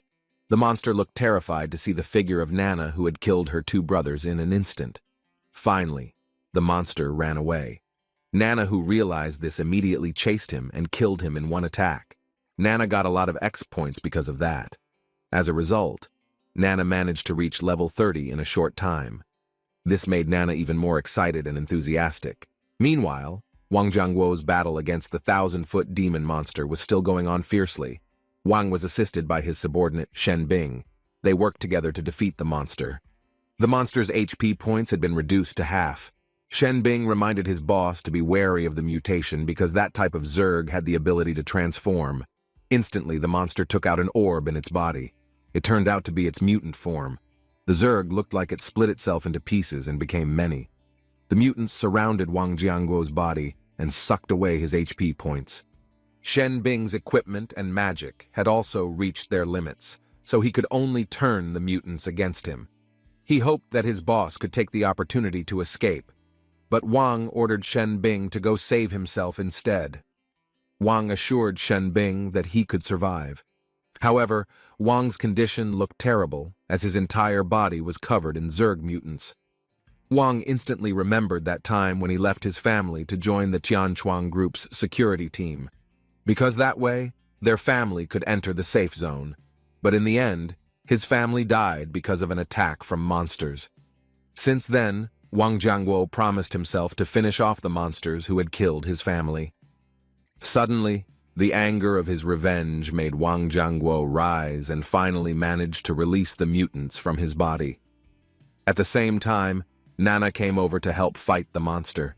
Nana was able to destroy half of the monster's body in an instant, but the monster was getting angrier and angrier. He unleashed his aura of power to attack. The monster threatened that he would take revenge by tearing her body and feeling this pain. Seeing that, Wang reminded Nana that she couldn't attack him rashly. However, Nana ignored his words.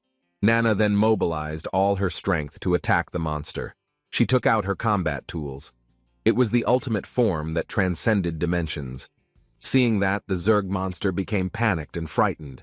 According to him, it was very impossible for humans to do. Instantly, Nana fired her weapon at the monster until it died. There was a huge explosion in the area. After Nana managed to kill the monster, she immediately felt something strange about her body. She couldn't use her physical strength anymore. She couldn't even make a sound. Then Mom and Dad approached Nana, who was lying weakly on the ground. Father suspected that it was because of the attack just now that depleted Nana's body energy. Meanwhile, Yunfei approached Wang and gave him 2 restorative bottles that could restore his strength quickly.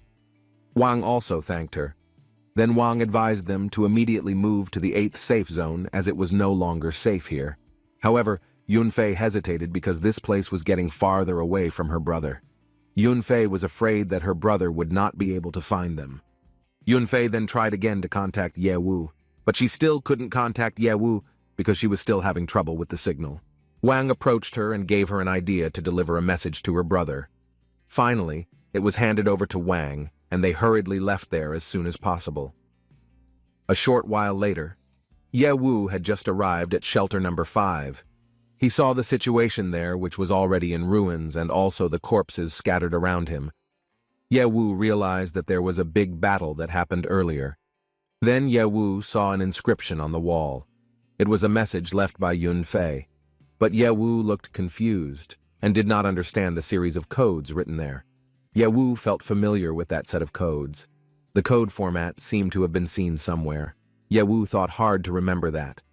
After a while, Ye Wu realized that it was the external wave radio code inside the security team.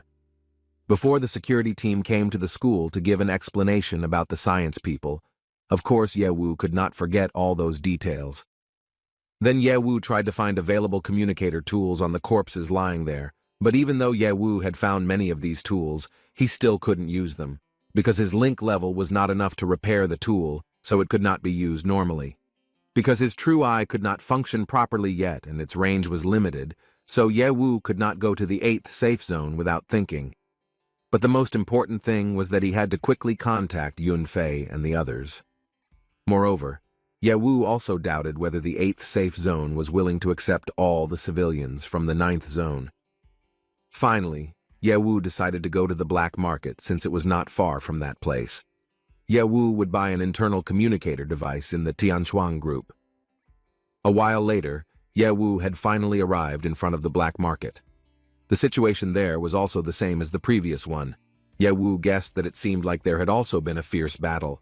Instantly, there was a sudden attack from inside there. However, Ye Wu was very relaxed about it.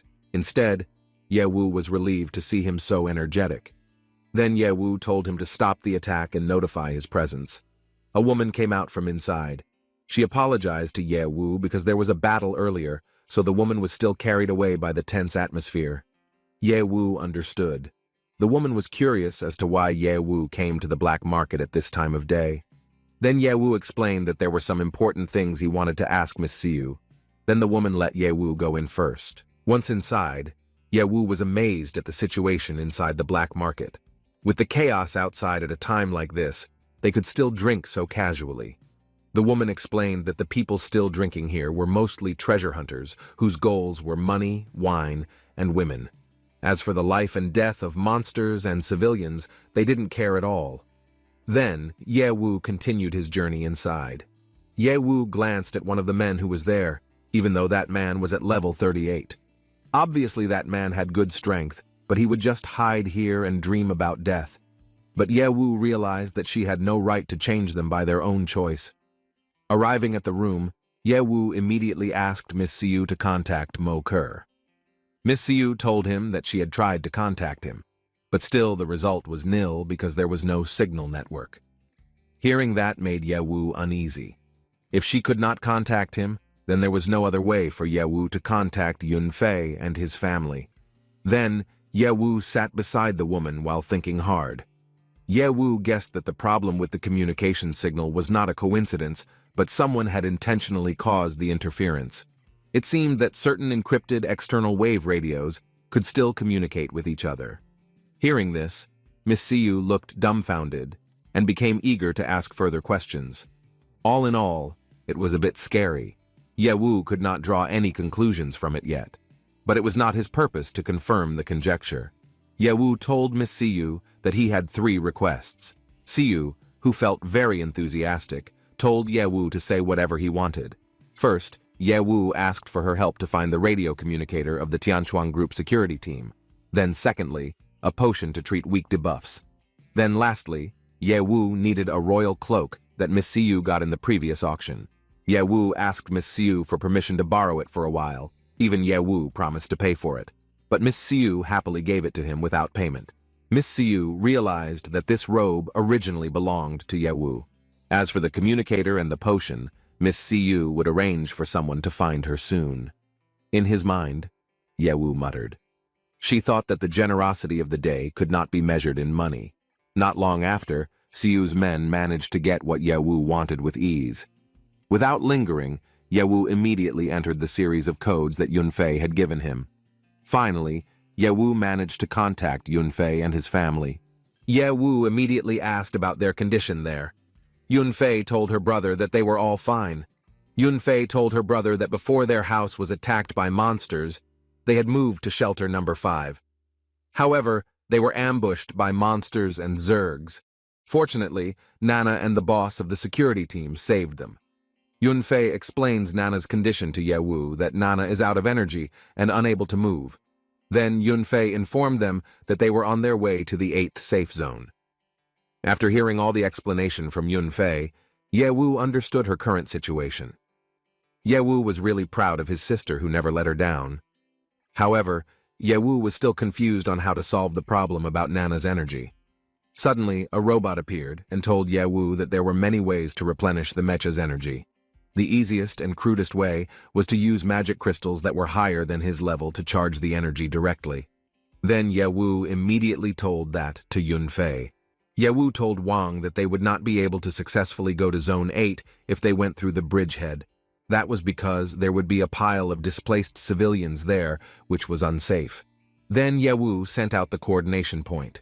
Wang didn't expect that Ye Wu could know the coordinates of this secret passage. Wang remembered that it was the coordinates that Qin Lu had talked about. Then Ye Wu explained that this was the 8th zone secret passage and made an appointment to meet there. Ye Wu asked Wang for help to bring his family there. By the time Ye Wu wanted to rush out, he saw that there was a commotion going on over there. There was a group of men who were harassing a girl. The men seemed to be harassing the woman. Ye Wu, who saw that, could not just stay silent. Finally, Ye Wu helped the woman in the hope that she would pay him. The woman in black told Ye Wu the location of her house. It just so happened that Ye Wu was also on his way to the coordinates and passed that location. So Ye Wu thought there was no problem to take her. Then Yewu said that if there was no problem with the location. After that, Yewu asked about the money that the woman could pay. With a pleading look on her face, the woman said that she would pay 1 million first. If Yewu could find her family, the woman promised to give him another 1 million. That was all the money the woman had. The men laughed after hearing the amount of money the girl would give. They thought that it was just a joke. They questioned where the woman would get so much money for a girl winemaker. Then Miss Siyu came and told us about that woman who was usually called Miao Ya. Although Miao Ya was only level 10, she had the special skill of induction and could sense the energy fluctuations around her, including human emotions, so Miao Ya could always win the hearts of the guests.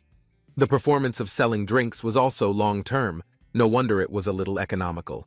Yewu judged that it was a really very good skill. Then came 2 big men who approached Miao Ya with big smiles. Their demeanor changed for the better after learning that Miao Ya was rich. The man admitted that the incident was just a misunderstanding. As long as Miao Ya gave them money, they promised to try their best to protect her. The man reassured Miao Ya by telling her that they used to go freely in the wilderness outside the safe zone, so monsters were not something they were afraid of. Miao Ya refused them politely. Miao Ya pointed at Yewu and told them that she had been with the man. The man walked straight towards Yewu while clenching his fist as if challenging Yewu. The man underestimated Yewu, who was only a level 5 boy. With great confidence, the man was about to punch Yewu's head. While one of the men still continued to persuade Miao Ya not to go together with Yewu. Unexpectedly, the man named Guang Tao flew straight up with his head stuck to the roof due to Yewu's powerful fist attack. Yewu could tolerate the man's nonsense, but what Yewu disliked the most was a bastard who got in the way of her making money. Yewu casually beat up those men while putting both of her hands in her pants pockets. Miao Ya looked absolutely amazed at Yewu's extremely cool fighting style. Her eyes were sparkling and her face was flushed red. Miao Ya did not expect that Yewu was not only handsome, but also very strong. Meanwhile, Miss Siyu stared at Yewu with a puzzled look. Miss Siyu had not seen him for a few days, yet now Yewu could defeat a level 30 person so easily. Miss Siyu considered Yewu, who looked like a bottomless little monster. It made Miss Siyu become even more attracted to him. After finishing off the men, Yewu immediately asked the woman to leave now. Yewu looked like he was in a hurry, but before that, Yewu reminded the woman that she should listen to him on the road and not make trouble for him. She would listen to him. Yewu glanced at Miss Siyu, who was back there. Yewu said that if Miss Siyu continued to stay there with those bastards, then she couldn't earn anything. So Yewu advised her to leave together. Hearing Yewu's words just now made the men angry. They immediately blocked Yewu's path and prepared to beat him up. Then Miss Siyu ordered the men to stop. Miss Siyu warned them that if anyone dared to touch Yewu, then they would get in trouble with Hanmo's group. Then Miss Siyu embraced Yewu's arm. She decided to go along with him. Miss Siyu felt Yewu's words were right, that there was no point in being in that place. And Miss Siyu also had to find a way to contact Miss Mo Kier. Miao Ya was happy. She thought that if Sister Miss Siyu came along, then it would be great. They then left the place together, while the men just stared at their departure while muttering in annoyance. There was one man who felt jealous of Yewu because there were 2 beautiful women accompanying him, but his partner was sure that they would all die. A few moments later, Yewu and Miao Ya had already changed into hunter-like outfits. Miss Siyu posed coolly with both weapons in her hands. Miss Siyu asked Yewu's opinion about her clothes. Then Yewu, who didn't seem to care, immediately invited them to continue their journey. Instantly there was a huge lightning strike in the sky. Suddenly they immediately raised their heads and looked up there. The 2 women looked confused and wondered what was really happening. It didn't look like ordinary lightning.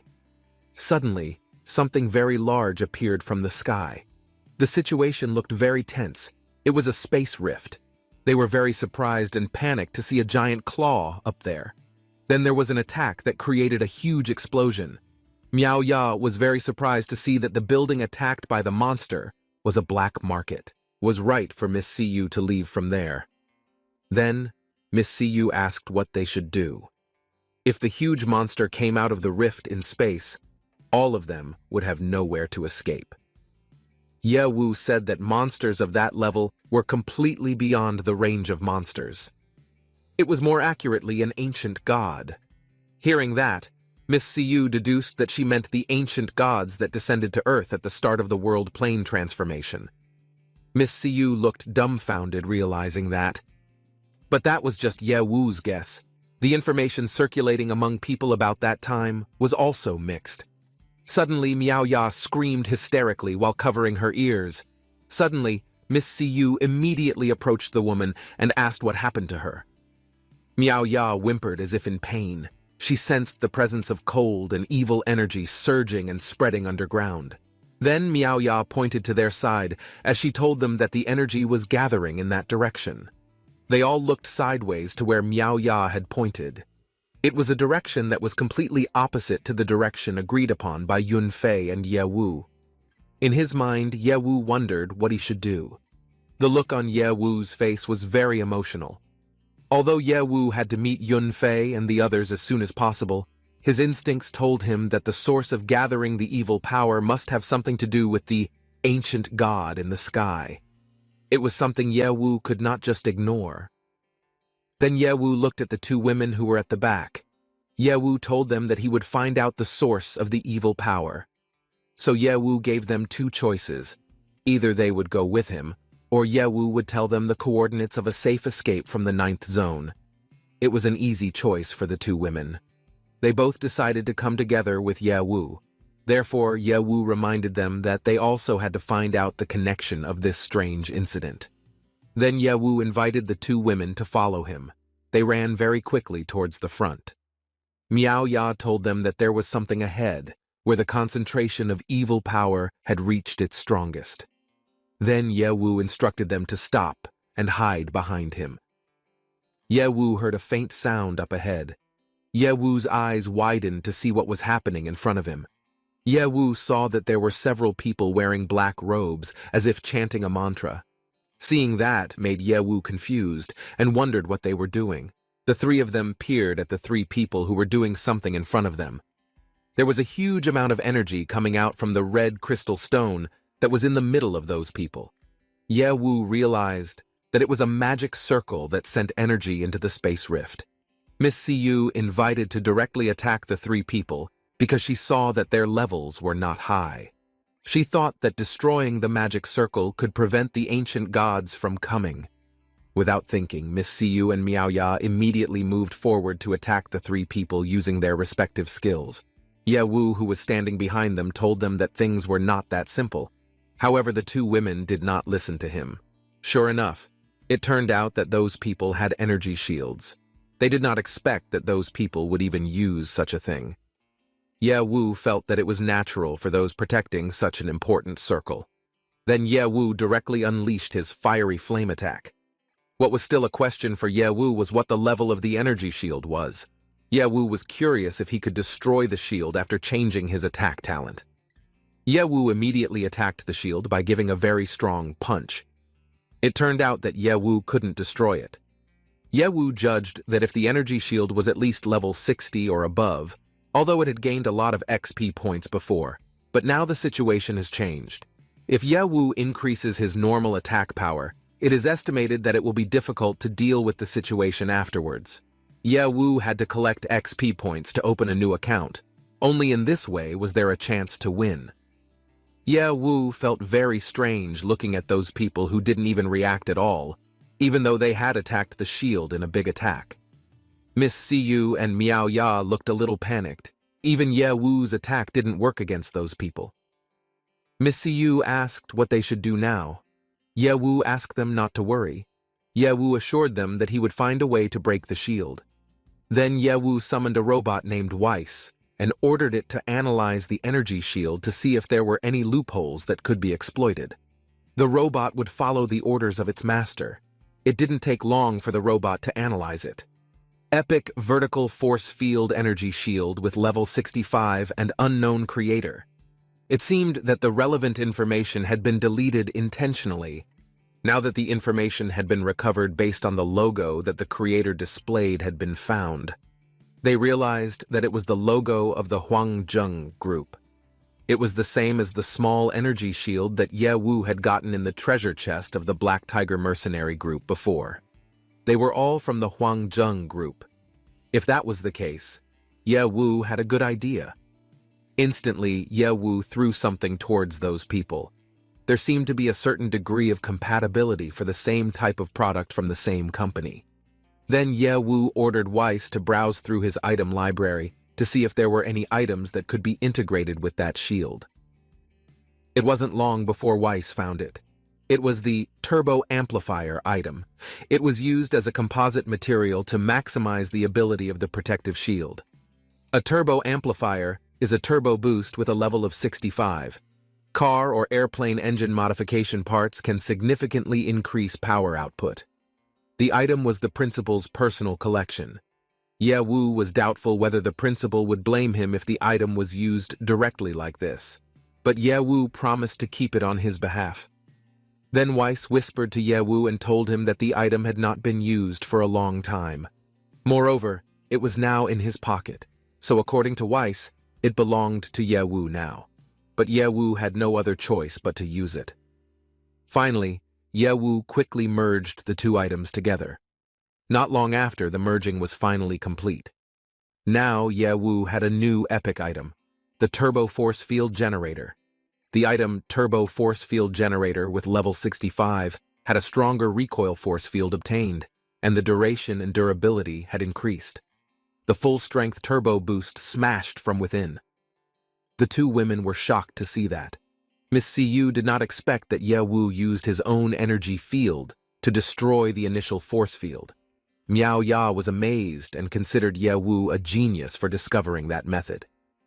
Ye Wu straightened out their misunderstanding that force fields of the same level cannot cancel each other out.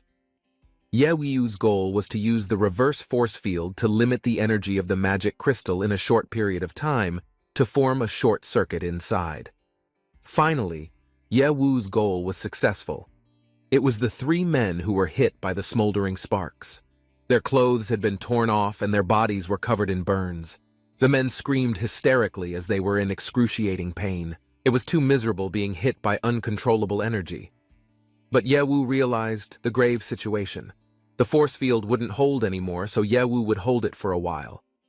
Then, Ye Wu told the two women to quickly take cover behind him.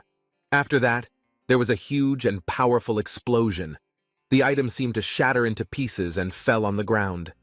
Ye Wu chuckled in annoyance. He felt that he had underestimated the explosive power of the magic crystal. But Ye Wu clearly changed it to a defensive talent. But Ye Wu was still hard to breathe. It turned out that Miao Ya had sat on Ye Wu's face. They seemed to fall down in an irregular position because the power of the explosion was too strong. Miao Ya's dumbfounded face looked up at the sky until her mouth gaped wide. The space gaps seemed to be getting smaller and smaller. Their efforts were not in vain. Then Ye Wu approached the men whose condition looked poor. Ye Wu did not expect that they were still not dead after being hit by such a close explosion. Then Ye Wu approached one of the men and asked who they were, and also asked about their purpose. Ye Wu promised to save their lives.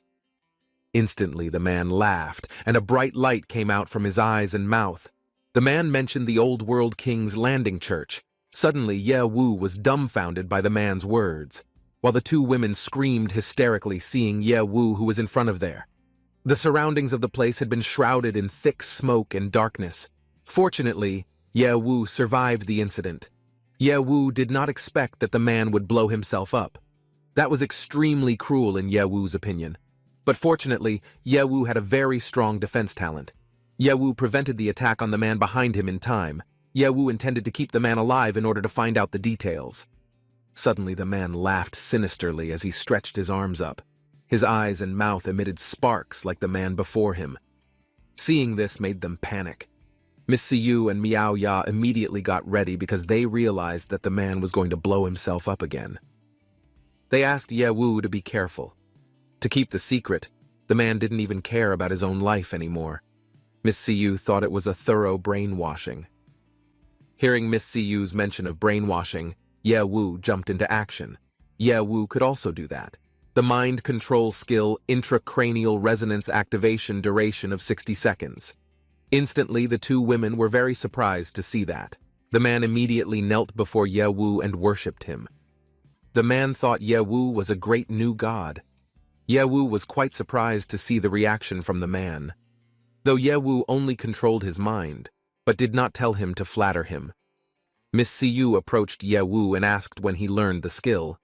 Ye Wu admitted that he had not used the newly learned skill, so Ye Wu only used it to train his hands. After that, Ye Wu asked the man to give him a clear explanation of the Old World King's Landing Church, and also regarding its purpose. Ye Wu asked him to summarize it all in 1 minute. Then the man began to explain in detail to Ye Wu. The Old World King's Landing Church is an underground church with many believers. The believers come from all walks of life, and all walks of life include many high-ranking and powerful people. Although everyone had different statuses and ranks, they all had the same goal of welcoming the return of the ancient god. Only the coming of the ancient god can bring about the end of the world and bring mankind into a brilliant new world. Ye Wu looked up at the sky and found himself doubting that the ancient gods could end the last days and create a new world. Ye Wu could not believe that kind of nonsense. In his opinion, it was more unreliable than expecting him to end this life. Ye Wu wondered why summoning ancient gods and monsters attacking the city appeared together. Ye Wu really felt curious as to what the connection was. Miss Siyu said that there are actually many churches that worship ancient gods among the people, but that was only a superficial form. After all, no one had ever seen what the ancient gods looked like, let alone summoned them. But Miao Ya said that the Old World Landing Church could actually summon ancient gods. Ye Wu once again confirmed to the man if this was his way of summoning the ancient gods. Then Ye Wu asked him about the origin of the big red magic crystal and the tattoo on his body. The man explained that the tattoo was a sacred magic pattern, so only people chosen by the gods had the right to be tattooed. As for the magic circle and magic crystal, there was a method to summon the ancient gods because the man's level was not enough, so the man did not know the details. Ye Wu stared intently at the man, thinking that he was hiding it, but the man denied it. Immediately, the man hit his head repeatedly on the ground until blood was pouring down his forehead. The man admitted that he dared not hide it from Ye Wu. The man thought Ye Wu was a being greater than an ancient god. The man could even give his life for Ye Wu, so the man once again said that he would never deceive him. Seeing that made Ye Wu look surprised. Ye Wu judged that person to be too religious. It could even be said that the man had gone mad. Then, Ye Wu would ask him one last question. Ye Wu asked about the relationship between the Old World King's Landing Church and the monster attack. Bowing his head, the man replied that the monster attack on the city had been planned by the Old King's Landing Church, because the summoning of ancient gods required countless blood. They were all sacrifices. Suddenly, the man let out a glowing light from inside his eyes and mouth. The man looked like he was going to explode. Suddenly, Ye Wu quickly protected the two women. There was a huge explosion ahead. Ye Wu chuckled. He thought it had not been a minute, but the person suddenly seemed to lose control. Ye Wu thought it was probably because the man had hit his head so hard earlier that his brain was damaged and he lost control. After wasting a long time, Ye Wu finally got a reward. The Old World King Landing Church was really not easy for Ye Wu. Not only could they plan monsters to attack the city, they could also summon ancient gods and were stronger than large groups that only cared about making money. Ye Wu realized that he had ruined their plans. It made him wonder if they would show up. But Ye Wu didn't care about that. Then Ye Wu picked up a piece of the unknown magic crystal. Weiss told him that the item's attributes were hidden, and an additional item was needed to unlock the attributes. Ye Wu was quite surprised to realize that the attributes were locked, and the property had to be verified. It seemed that they had performed a special secret treatment on the magic crystal. Then Ye Wu asked Weiss if he could identify it. With great confidence, Weiss said that it was just a small thing to him. It didn't take Weiss long to identify the item. It was a blood demon crystal, refined from ancient magic crystals and blood. and the blood component consisted of mostly human blood and a little monster blood. It seemed that many people had been killed. It was a truly evil act. Ye Wu seemed to be thinking hard. In his mind, Ye Wu wondered if it was a sacrifice to an ancient god with blood. But besides human blood, there was still monster blood. Ye Wu thought that was really strange. Ye Wu's hunch told him that he was about to get into big trouble. Suddenly there was a commotion. Ye Wu looked surprised at that. Ye Wu guessed that the communicator might be disturbed by this type of magic crystal. Then Miao Ya pointed to the sky to tell them all. The three of them stood looking up there. Although the space rift had stopped opening, it had not disappeared. It seemed that simply destroying the magic circle could not completely stop the summoning ritual. Ye Wu was silent as he looked up at the sky. In his mind, Ye Wu wondered if this would continue. If Ye Wu continued to expose his opportunities, Ye Wu was worried that his family would face serious danger. But giving up so easily was no guarantee that the space gap would not continue to expand, and the ancient gods would not descend. Then suddenly there was a monster figure that looked like it was going to pounce on Ye Wu from behind him. Suddenly Ye Wu immediately looked behind him, but right at the same time, there was someone who slashed the monster's body. That person advised Ye Wu that such absent-minded habits were not good habits. Hearing that person's voice, Ye Wu felt familiar with it. There was a man holding a long sword on his shoulder. Ye Wu was surprised to see Ancheng Sr. there. They all looked surprised at Brother Ancheng's appearance on the scene. Then Miao Ya immediately approached the man enthusiastically. Brother Ancheng asked about their condition if they were okay. Brother Ancheng said that being attacked from behind by monsters was very dangerous. Ye Wu thanked Brother Ancheng for saving his life. Then Miss Siyu told Ye Wu that he didn't need to be so humble. She thought it was just a demon cat, where monsters like that couldn't do anything to him. Then Miss Siyu looked at Brother Ancheng with a cynical gaze. As the red man of the Huangjeng group, he didn't stay in the team and often went to the 9th zone to gather. That man also appeared right after they destroyed the energy shield. Little did Ye Wu know that Miss Siyu had also noticed it. Ye Wu thought she was worthy of being a senior. Miss Siyu was skeptical of Brother Ancheng. Instantly, the woman immediately pointed her gun at the man while asking what his real purpose was. Seeing this made Miao Ya very surprised. Miao Ya didn't understand what Miss Siyu was doing. Miao Ya told her that Brother Ancheng had no evil intentions because she could feel it. It was unexpected for Brother Ancheng to see Miss Siyu, who was still as sharp as ever. Brother Ancheng said that although there were some disagreements between them at the top level, it didn't mean they had to be enemies.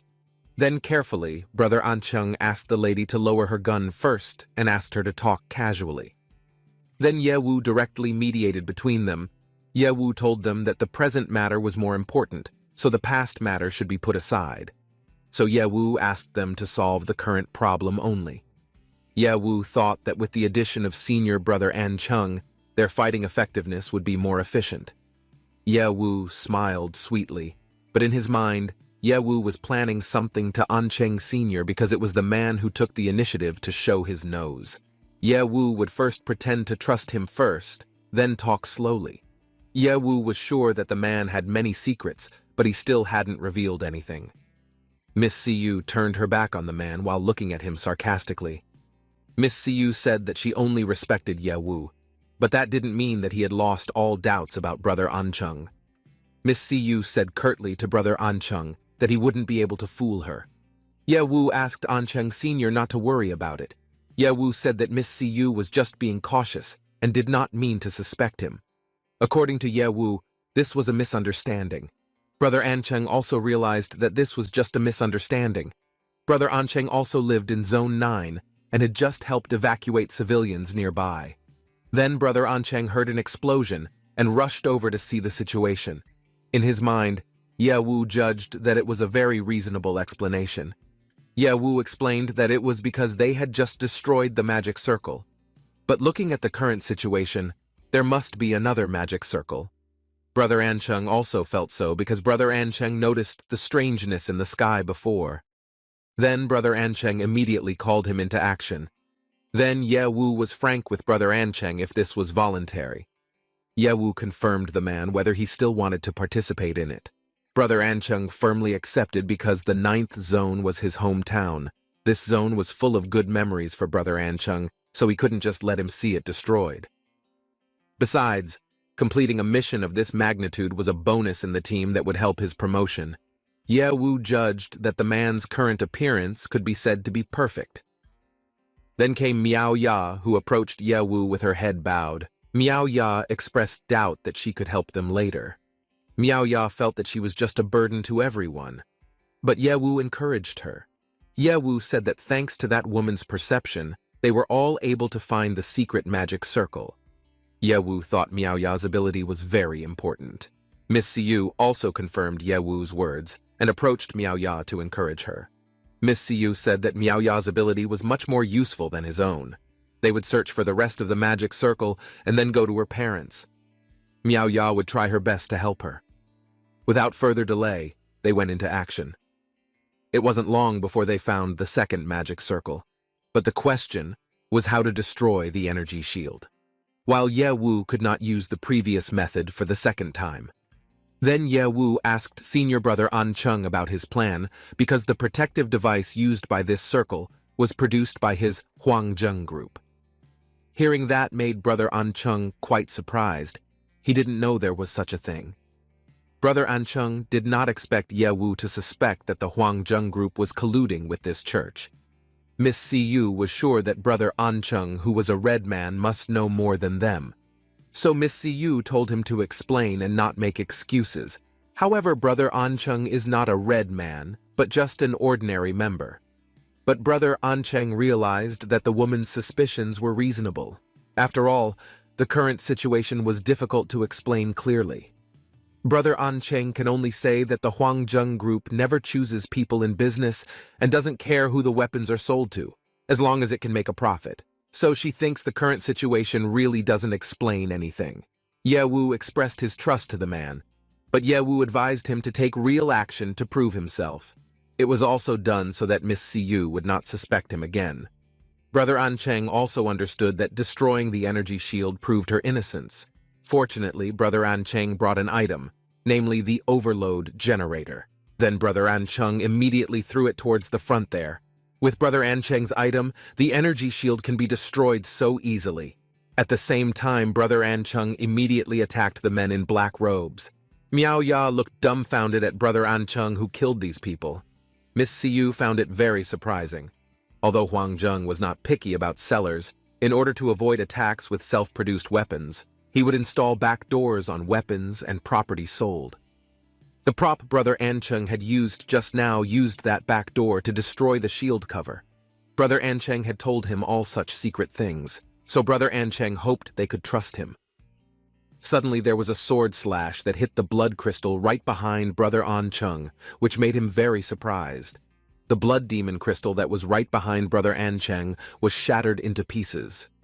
Brother Ancheng had forgotten the most important blood demon crystal.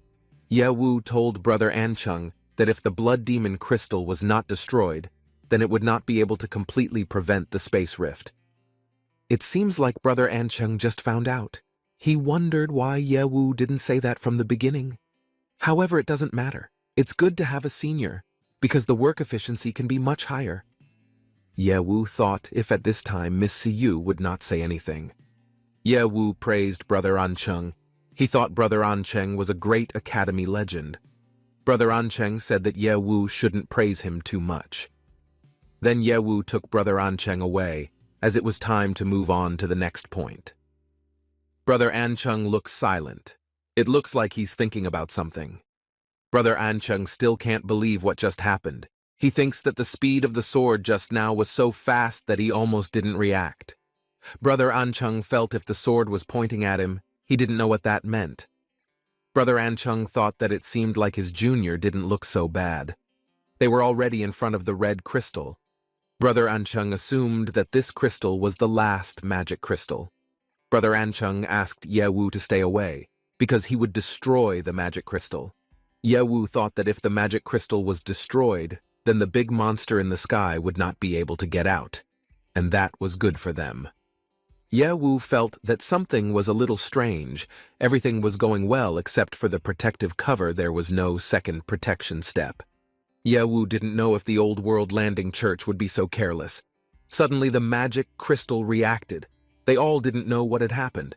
The enemies were sure that if the god had summoned him, they would join the god who had blessed him. One of the black-robed men felt unlimited power. They had been swallowed by the magic crystal and merged. Ye Wu asked the others to get up and prepare to fight the enemy, as this became the last resort of the Old World King's landing church. Instantly, the enemies had joined forces and looked like monsters. They judged that if Ye Wu and the others would not be able to prevent the arrival of the gods, they would kill all those who despised the gods. One of the enemies judged that he was guilty. He asked to be punished for failing to bring gods into the world. Brother Ancheng asked everyone to hide behind him. Brother Ancheng would try to distract the enemy. Brother Ancheng asked Ye Wu and Miss Siyu to help him. But Ye Wu judged that if the level difference was too great, this attack style was very powerful. The enemy attacked Brother Ancheng with a large sword. Brother Ancheng looked very surprised. He tried to block the attack, but the attack was very strong. Brother Ancheng was sure this attack was a level 60 rare elite horror. Brother Ancheng couldn't hold back anymore. He was blown away and his sword was shattered into pieces. Then the enemy headed towards Miss Siyu. Ye Wu quickly reminded Miss Siyu to be careful. Instantly, Ye Wu quickly blocked the enemy's attack that attacked Miss Siyu with his shield. Ye Wu reminded Miss Siyu not to be absent-minded and stay focused. Ye Wu ordered Miss Siyu to be ready with his weapon. Ye Wu judged if the enemy's speed was not so fast, so it could still be avoided. Although the attack speed was not so fast, the power was too strong. Ye Wu judged that the current enemy was different from the opponents she had encountered before. Ye Wu continued to resist the attack with his shield. He was very surprised that his 10-layer energy shield broke in just an instant. After destroying 10 layers of energy shield, there was still attack power being exerted. Ye Wu could not withstand the enemy's attacks. Even Ye Wu's defensive talent could not withstand some of his attacks. Ye Wu thought quickly. He must turn defense into offense to have a chance of winning. According to his experience, Ye Wu can surpass the difference of 20 levels. As long as the enemy does not hit Ye Wu, then there is a chance to kill the enemy with an attack. Ye Wu tried to attack his enemy, but this was very difficult. The full attack of Ye Wu's attacking burns only dealt a little damage to the enemy. In another corner, Miss Siyu asked Ye Wu to retreat. Because according to Miss Siyu, the defenses of these elite monsters were either too above normal or so extraordinary, they couldn't break her defenses at all.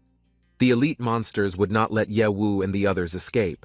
The monsters asserted if they would not be forgiven by the gods.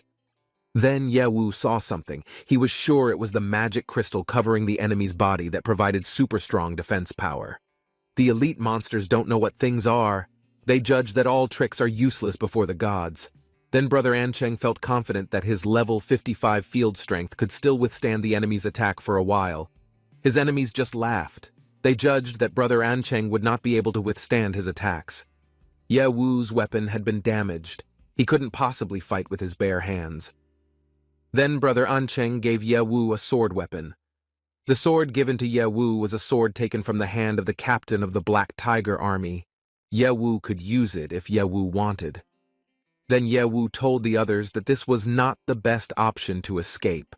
The point was that they had to hold the enemy longer. Utilizing the time available, finding out the enemy's weaknesses and making tactics is the best strategy. Brother Ancheng was very amazed by Ye Wu. Because, at this moment of life and death, Ye Wu still remained calm and thought about his combat experience. Brother Ancheng judged Ye Wu's combat experience to be better than him. Miao Ya felt a pain in her head. It seemed like she found her enemy's weakness.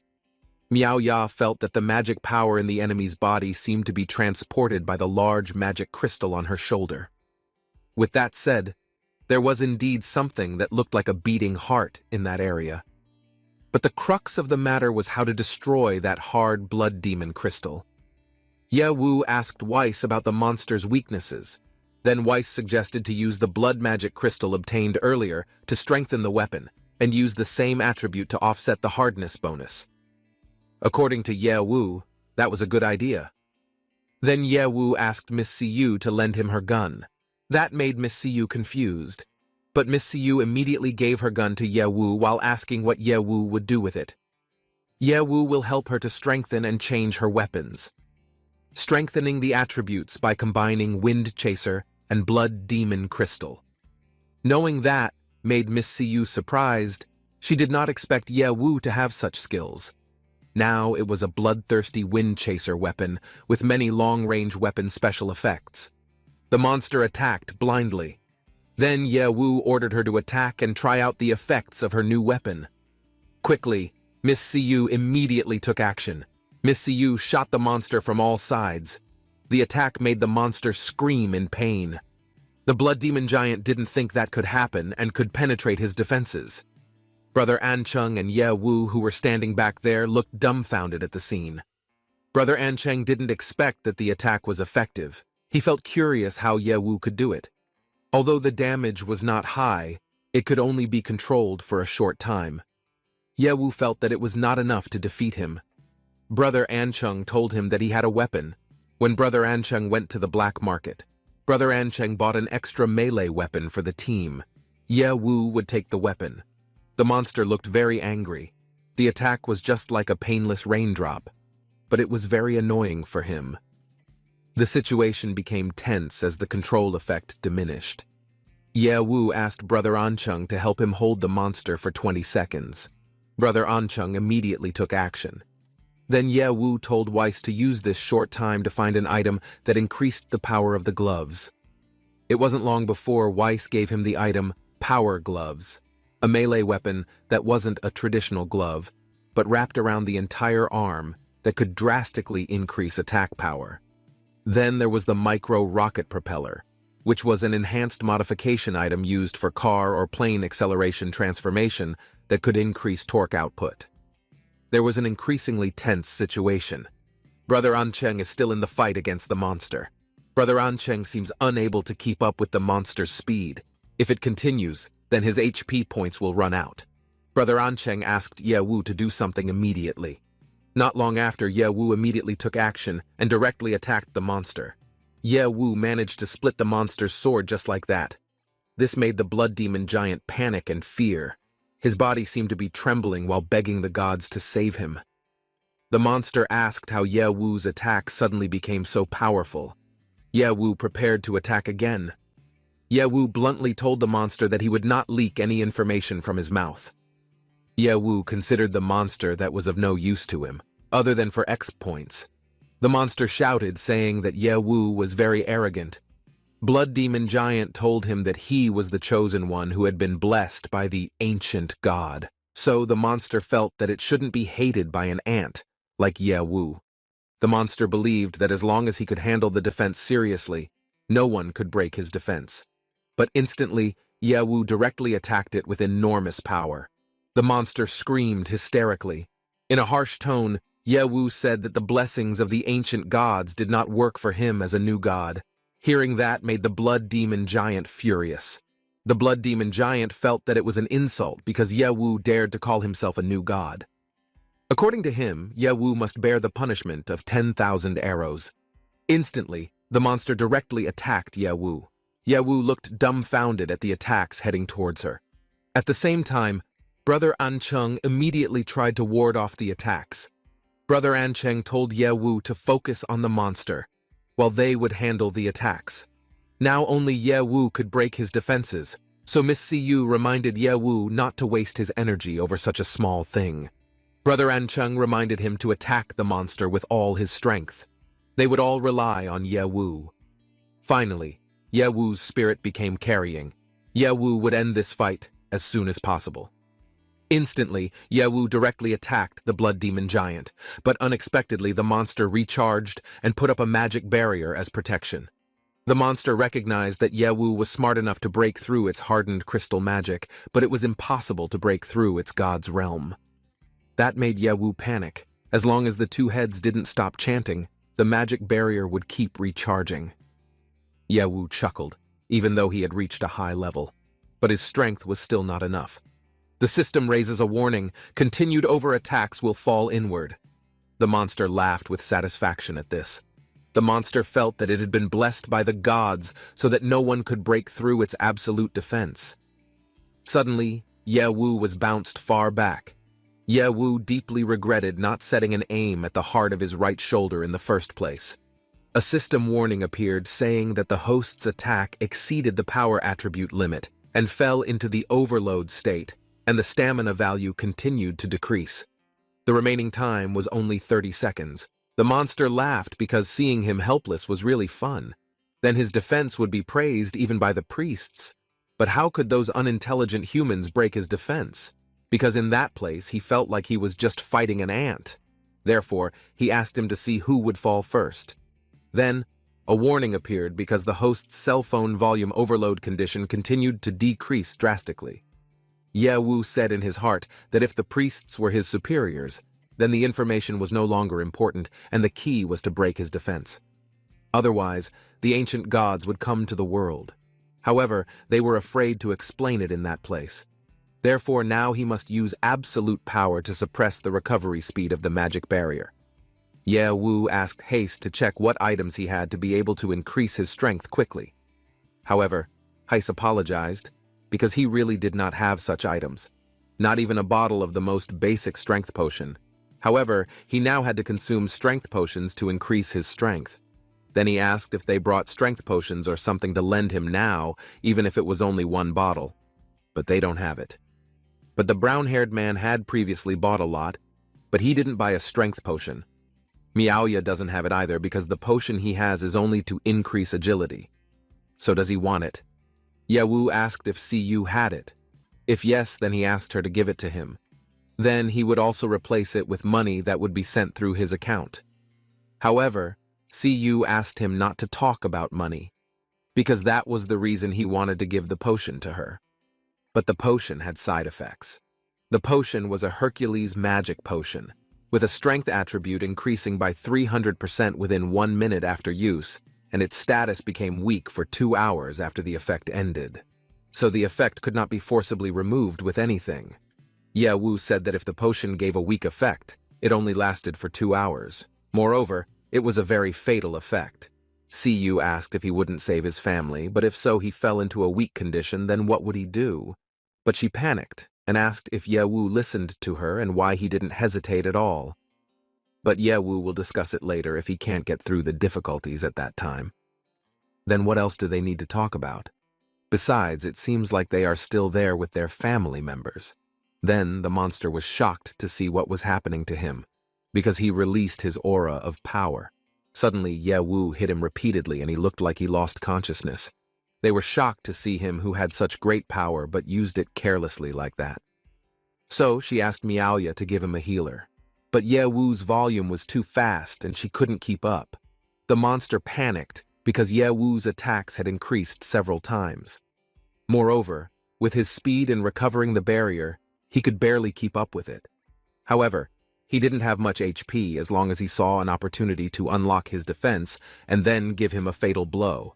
Therefore, he would win. But now his God's realm condition has been destroyed by Ye Wu. Then the thorns on his arm were destroyed and he didn't believe that would happen to him. But he clearly had received the blessing of the gods. But don't expect Ye Wu to be able to win against him, because he would not be able to stop the arrival of the ancient gods living in the Old World King's Landing Church. Then Ye Wu would be targeted by their members. Then his family and friends and all would die miserably. However, Ye Wu said that it would not happen. Then he would be able to destroy the entire Old World King's Landing Church. Not long after, Ye Wu finally managed to defeat the monster by destroying half of its body. However, Ye Wu lay weak, but they gave words of praise because he was very amazing. He said that he had spent a rare elite giant demon blood, so he had gotten 200,000 XP points and 50,000 gold. However, Ye Wu would enter a weak state and the countdown would start for 2 hours. Ye Wu said in his heart that he was finally done. However, what should he do? However, only by relying on the three of them. But that feeling was like handing over fate to someone else. But suddenly, Senior An Chung appeared in front of him carrying his sword. Siyu asked what he was going to do, because he was like a fox that appeared. Miaoya asked what happened to him because Ye Wu was their friend. Therefore, he was not allowed to hurt him. However, Ancheng felt angry at Ye Wu. Then Ancheng slammed his sword and asked them both not to point their guns at him, because it was just a misunderstanding. Because he accidentally lost control and asked them not to feel so, panicked. Yu pointed a gun at him and asked if he was smart and thought he was not smart. However, she did not believe his nonsense like that, because they had just experienced a life and death test together. Ancheng asked why she still doubted him, because he was the one who was surprised by Ye Wu's strength now. But Miaoya had no evil intentions towards him at all. But if Ancheng really finished him off, then could they both stop him? Then Ancheng asked him to let him carry him on his back, because being overloaded was not a joke. However, Ye Wu asked him not to do it, because he almost couldn't walk and just help himself walk.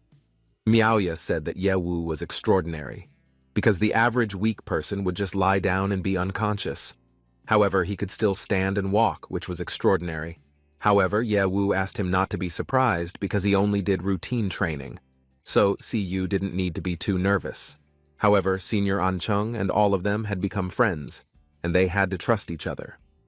That was true because Ye Wu still understood him as a junior.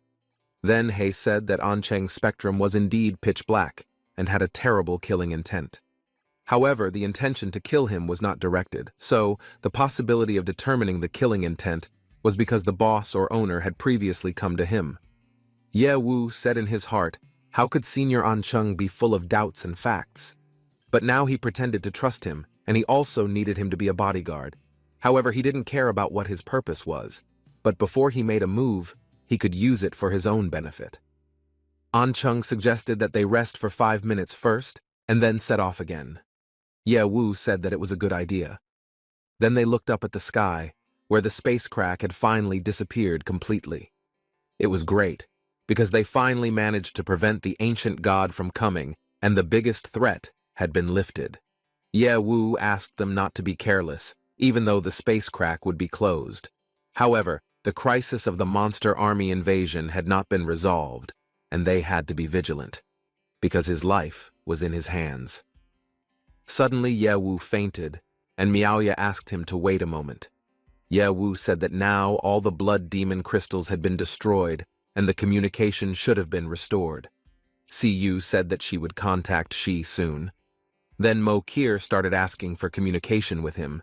Ye Wu didn't think that their lady had taken the initiative to contact him. Yu was surprised that their lady had contacted Ye Wu after the communication was back to normal. Therefore, was he that important in her mind? However, now the feelings in her heart became very complicated. Therefore, does she feel jealous of Ye Wu? Then Mo Kier understands that Huangjung and the Old World King's landing church are really interesting.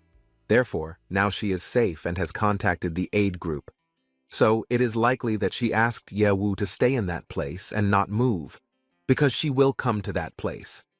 However, Ye Wu asked her not to come to increase efficiency. Therefore, they will meet at the secret path to the dark zone near the connecting bridge, so he will immediately send the coordinates, so the two of them will meet at that place. Mo Kier said in his heart that if he knows the secret path, then he is not a simple person, and he is what he expects from the person he likes. Mo Kier asked if her condition was weak or fine, so she asked him to remember that Ye Wu is a talent that Mo Kier likes. Therefore, don't take care of half-heartedly that trivial matter. Ye Wu thanked him for his concern, and he was fine. Ancheng whispered to him that he had heard that Ye Wu had an unusual relationship with Mo Kier, so he thought it was a joke, but when he saw it in person it made him jealous. That Ye Wu and Mo Kier had a relationship. Ye Wu said that it was true that Mo Kier was his protector, then she didn't want to make him work hard anymore.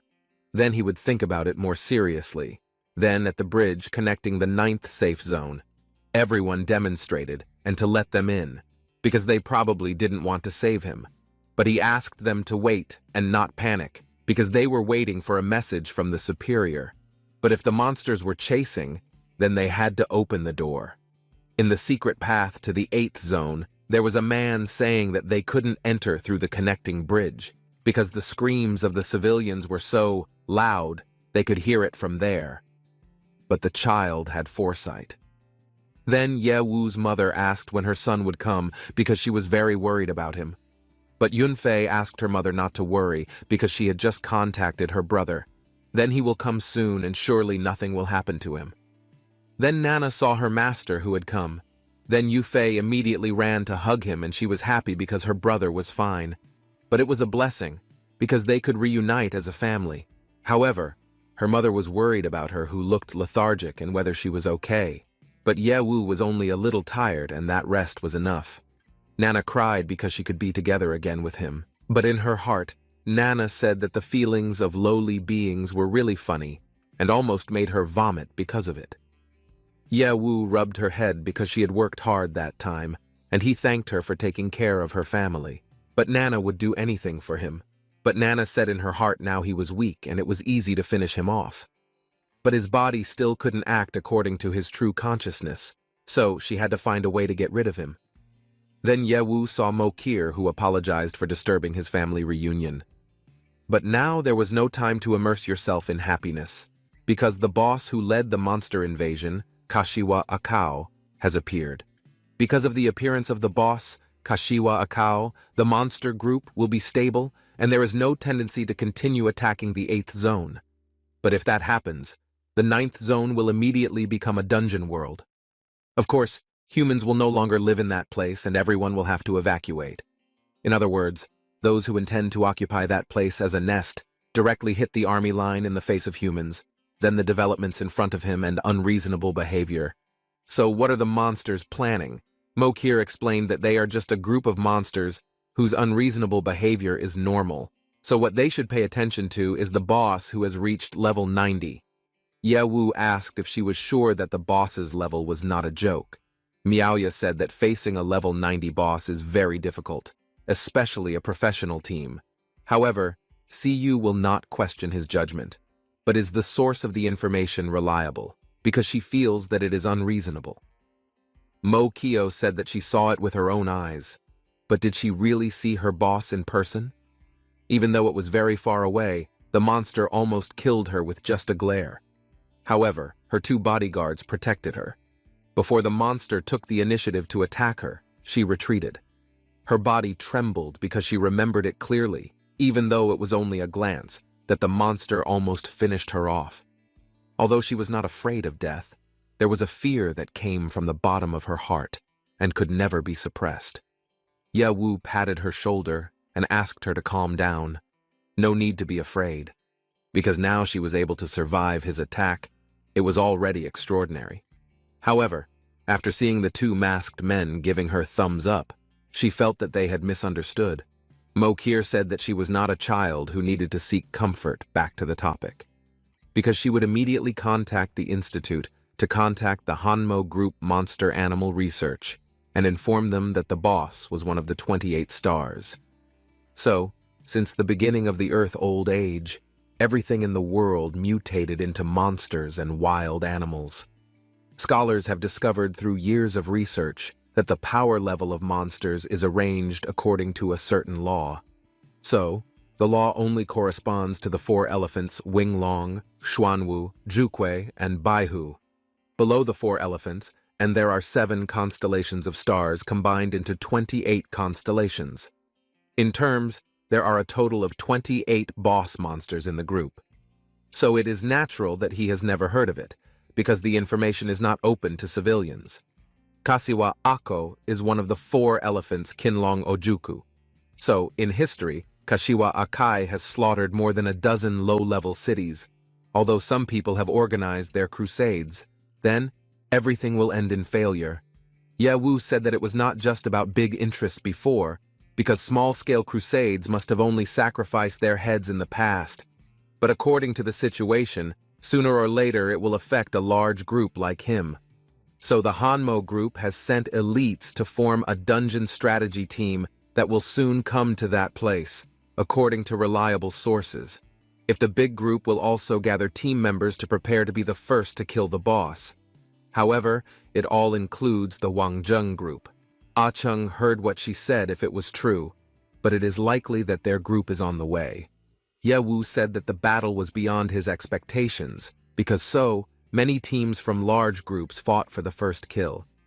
It is likely that the boss will give something extra, such as legendary equipment items. If he can guess correctly, then the boss at level 28 Constellations has its own territory as long as they kill for the first time, because they can get the key to open its territory. So, that territory will store all kinds of rare resources that they are collecting. The amount of resources is equivalent to 5 times the output of the dungeon at the same level, if converted into money at least 2 billion. Ye Wu was very surprised to hear the amount of money. Even though he was weak, he asked him to let him try. Ah Chung asked if he had a good idea to defeat the level 90 boss. But how could he have it? But the level 90 dungeon boss was beyond his ability, unless he used a large exp point to directly open a new account. But what if he was going to open a new account? Then the unworthy value he mentioned was at least possible. Mo Kier asked them to temporarily retreat to Zone 8 because there were civilians left after the team members killed the boss. Then they would naturally be saved.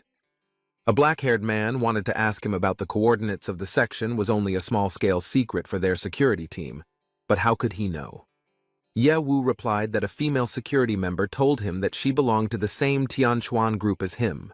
The silver-haired man, Shun Fei, asked if her name was Qin Lu and where did he know her situation. The man asked Shun Fei to calm down. Ye Wu wanted to tell them and felt that they had a relationship. So Qin Lu had died by a monster to cover her escape and gave her the coordinates before she died. So she was a very good person. Then Shun Fei was shocked, and he could not believe that Qin Lu was dead. The man asked him to control his emotions, and she was not a deserter, and her sacrifice was valuable. Shun Fei did not care about her value at all. Ye Wu said in his heart that in that era the only measure of value was life. But he apologized because he could only help her there. So he hoped that his white lie could give her comfort. Then Yu Fei pointed to a light in front of him. Then they could get out through that path. But she was too hasty and did not realize at all what was happening behind her. She felt the atmosphere behind her was very heavy. However, when she exited the door, suddenly someone mysteriously appeared asking her to stop. In front of her was a group of mysterious men. The white-haired man said that he rode the mountain and planted a tree in that place. Therefore, if she wanted to live, then from now on she had to pay the toll. They both hid behind Ye Wu, who asked who they were and why they knew the secret path. But the man seemed very dangerous. Yun Fei said they were very tall and definitely not ordinary people, so he had to be careful. The man said that he could not be disturbed and he was a treasure hunter with many battles, so with the 9th zone being attacked by monsters, so they stopped there. But they had not gotten any business during that time. However, unexpectedly, the big fish turned out to be the lady of the Mo family. Mo Kier asked if he knew her. However, he dared to rob in the middle of the road like that. He was a very confident person and so on. But it was as if she had seen him somewhere. Therefore, which group did he come from? The man said that it was an honor for him to be able to leave an impression on Mo Kier. However, the team was already in the campaign period, and now he was a free treasure hunter. His goal was to enter the safe zone to replenish equipment, but at that time, he only made war money. So as long as Mo Kier left money, equipment, and items, then he would let him go. Moreover, he was very principled. Therefore, he asked them to just hand over their money and not kill each other, then cooperate obediently so that he would not feel pain. But since Mo Kier was here, there are indeed many people who like to play with his ideas, but they rarely have bad luck. Therefore, is he sure to continue? The man felt that it was a coincidence, because from the beginning until now, what he wanted to do had not succeeded. So of course he would continue. Therefore, the 2 masked men attacked the man with their fists. But the man managed to hold it back with just his 2 palms. He had not heard for a long time that she had a pair of strong twin guards. But how could their strength be that weak, and he could really hold it without trying hard? But if that was their full strength, it was very disappointing to him. But how could it happen that 2 guards who were still at level 60 were easily defeated by level 65? Ye Wu said in his heart that level 65 could not possibly catch 2 level 60 attacks with one hand, but he could fight them instantly. Therefore, is he really strong? But he knew the strength of the guards must have a reason, but he saw the debuff left by the previous level 90 boss. That is true eye. Then all attributes will be reduced by 40% for 1 hour. So it is no wonder that they are much weaker than usual. Therefore, it is a big problem. The man said that the next he might squeeze their heads and decide their life and death before in his hands. But she is a smart person who knows how to weigh the pros and cons, but he still wants to remind her that all leaders must know what is most valuable in that era, especially those who live and die with him. CU asked her to let go, but Mokir asked him not to be impulsive. Suddenly, a red laser appeared on her forehead, and a man wearing a hat asked her not to move. If she still wants to survive, then it is best to listen to her master. Otherwise, he will make a hole in her beautiful face. Then the big men also have to obey him, unless his head wants to become a cactus.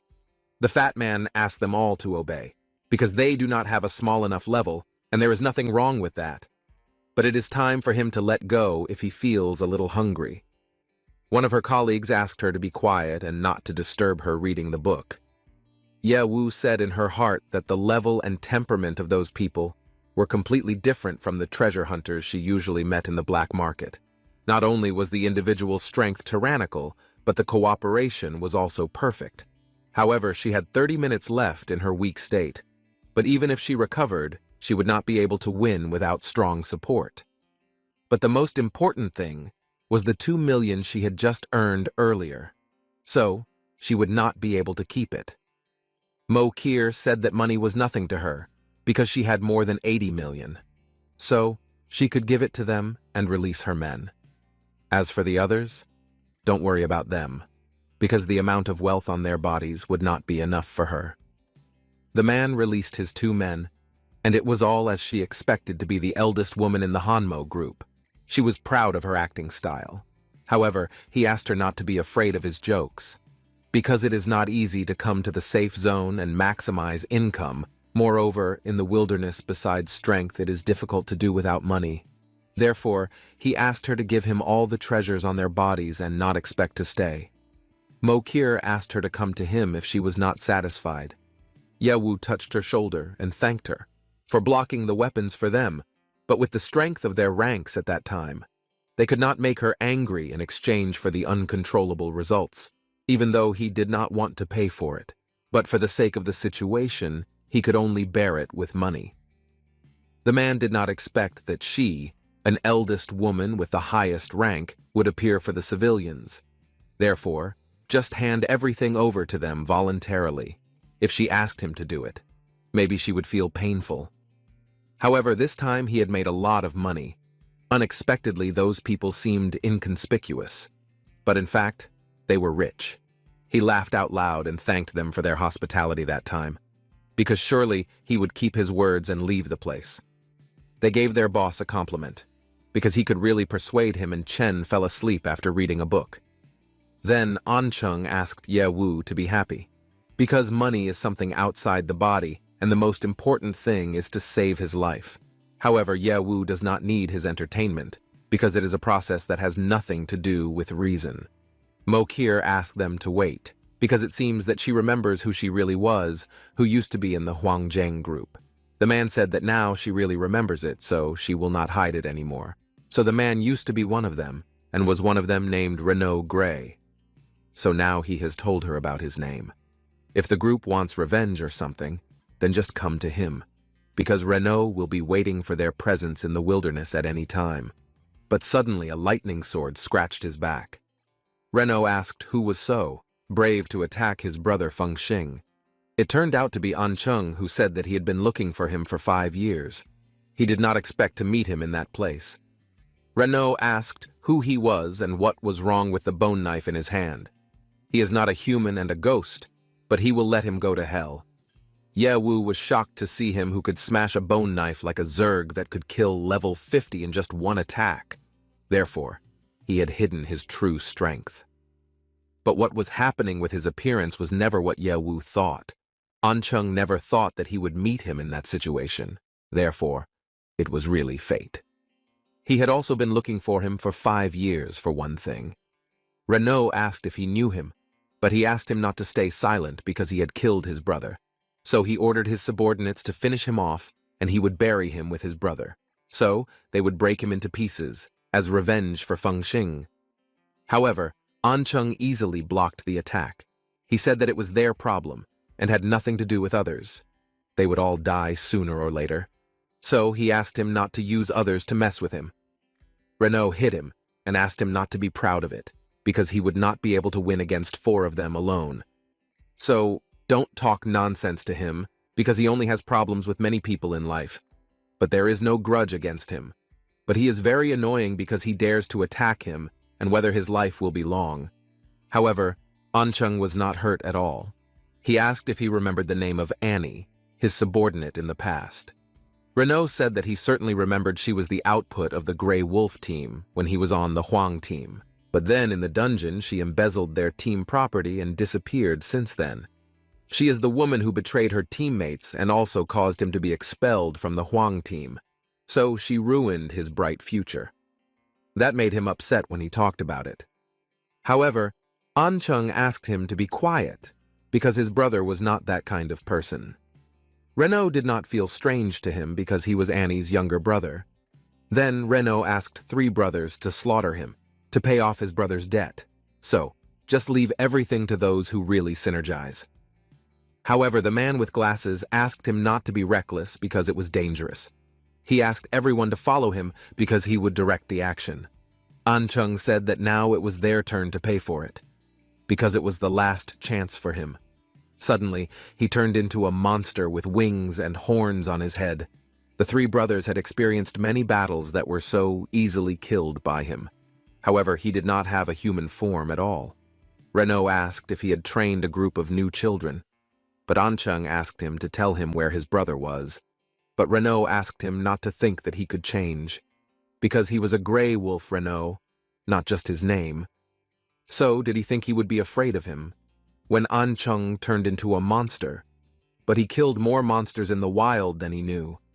Therefore he asked him to go to hell himself, and ask him. Then a bullet was directed at them and the 2 bodyguards of the sheet protected them. Ye Wu said in his heart, "It seems he is very strong." Because the level of battle was much higher when he defeated the blood giant using the potion. But why did Ancheng have to expose himself first, so they couldn't be shallow friends? One of Ancheng's hands disappeared and he would ask him one last time where his older sister was. Renault was scared and asked why he had such power. But why did the old canon that had experienced many battles fall into his hands? Then what was the reason? Ancheng stepped on his head and asked him to die.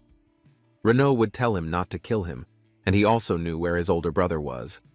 She must have been in the Sunset Canyon at that time. She was obsessed with her heart, because she wanted to embezzle the equipment and resources of the dungeon and then blame him. However, she disappeared by herself before he did what he had to do properly. So she couldn't get out of the Sunset Crayon, and she must still be there. Therefore, Renault asked him not to kill him. However, Ancheng crushed his head. Nana said in her heart that her life as a semi-silicon-based modified with level 65 would die in a low-level carbon-based life, which was very embarrassing. Yunfei didn't expect that Senior had turned into a monster. Then Ancheng said that Ye Wu was very smart and he wouldn't need to explain anything to her. But why did Ancheng choose that path, and wasn't there any other way? But Ancheng apologized to him and didn't ask him again. The world is complicated because everyone has their own secrets and scars. But isn't Ye Wu the same? But he never had the mysterious and unpredictable ability to open and hang it, so he could only gain power by trading with them. Ye Wu asked how much it cost, and whether it was related to the monster invasion at that time. Ancheng replied that it was true, so he would help them open the space crack, and they would give him power to help him take revenge. So it was a fair exchange. Still, sometimes monsters are more trustworthy than humans. Then Yufei pulled out her arrow and asked him to stop. But what did he want to do with something like that? But didn't he know how many other people lost their lives because of it, and many happy families were destroyed? Now he slapped his butt and left like nothing happened. So, did he have no conscience anymore? But An Chung apologized to them, because he had no heart left for now, because in his eyes the whole world was not as valuable as his brother. However, Ye Wu stopped him and asked him to let him go, because he did not kill them all. Therefore, they should thank him. Ye Wu thanked him for not killing them when he was weak before, because at that time he hesitated to kill him and he had calculated it twice. But because only one page had been opened and they had chosen a different path. But when they met next time, surely he would not be cruel to him.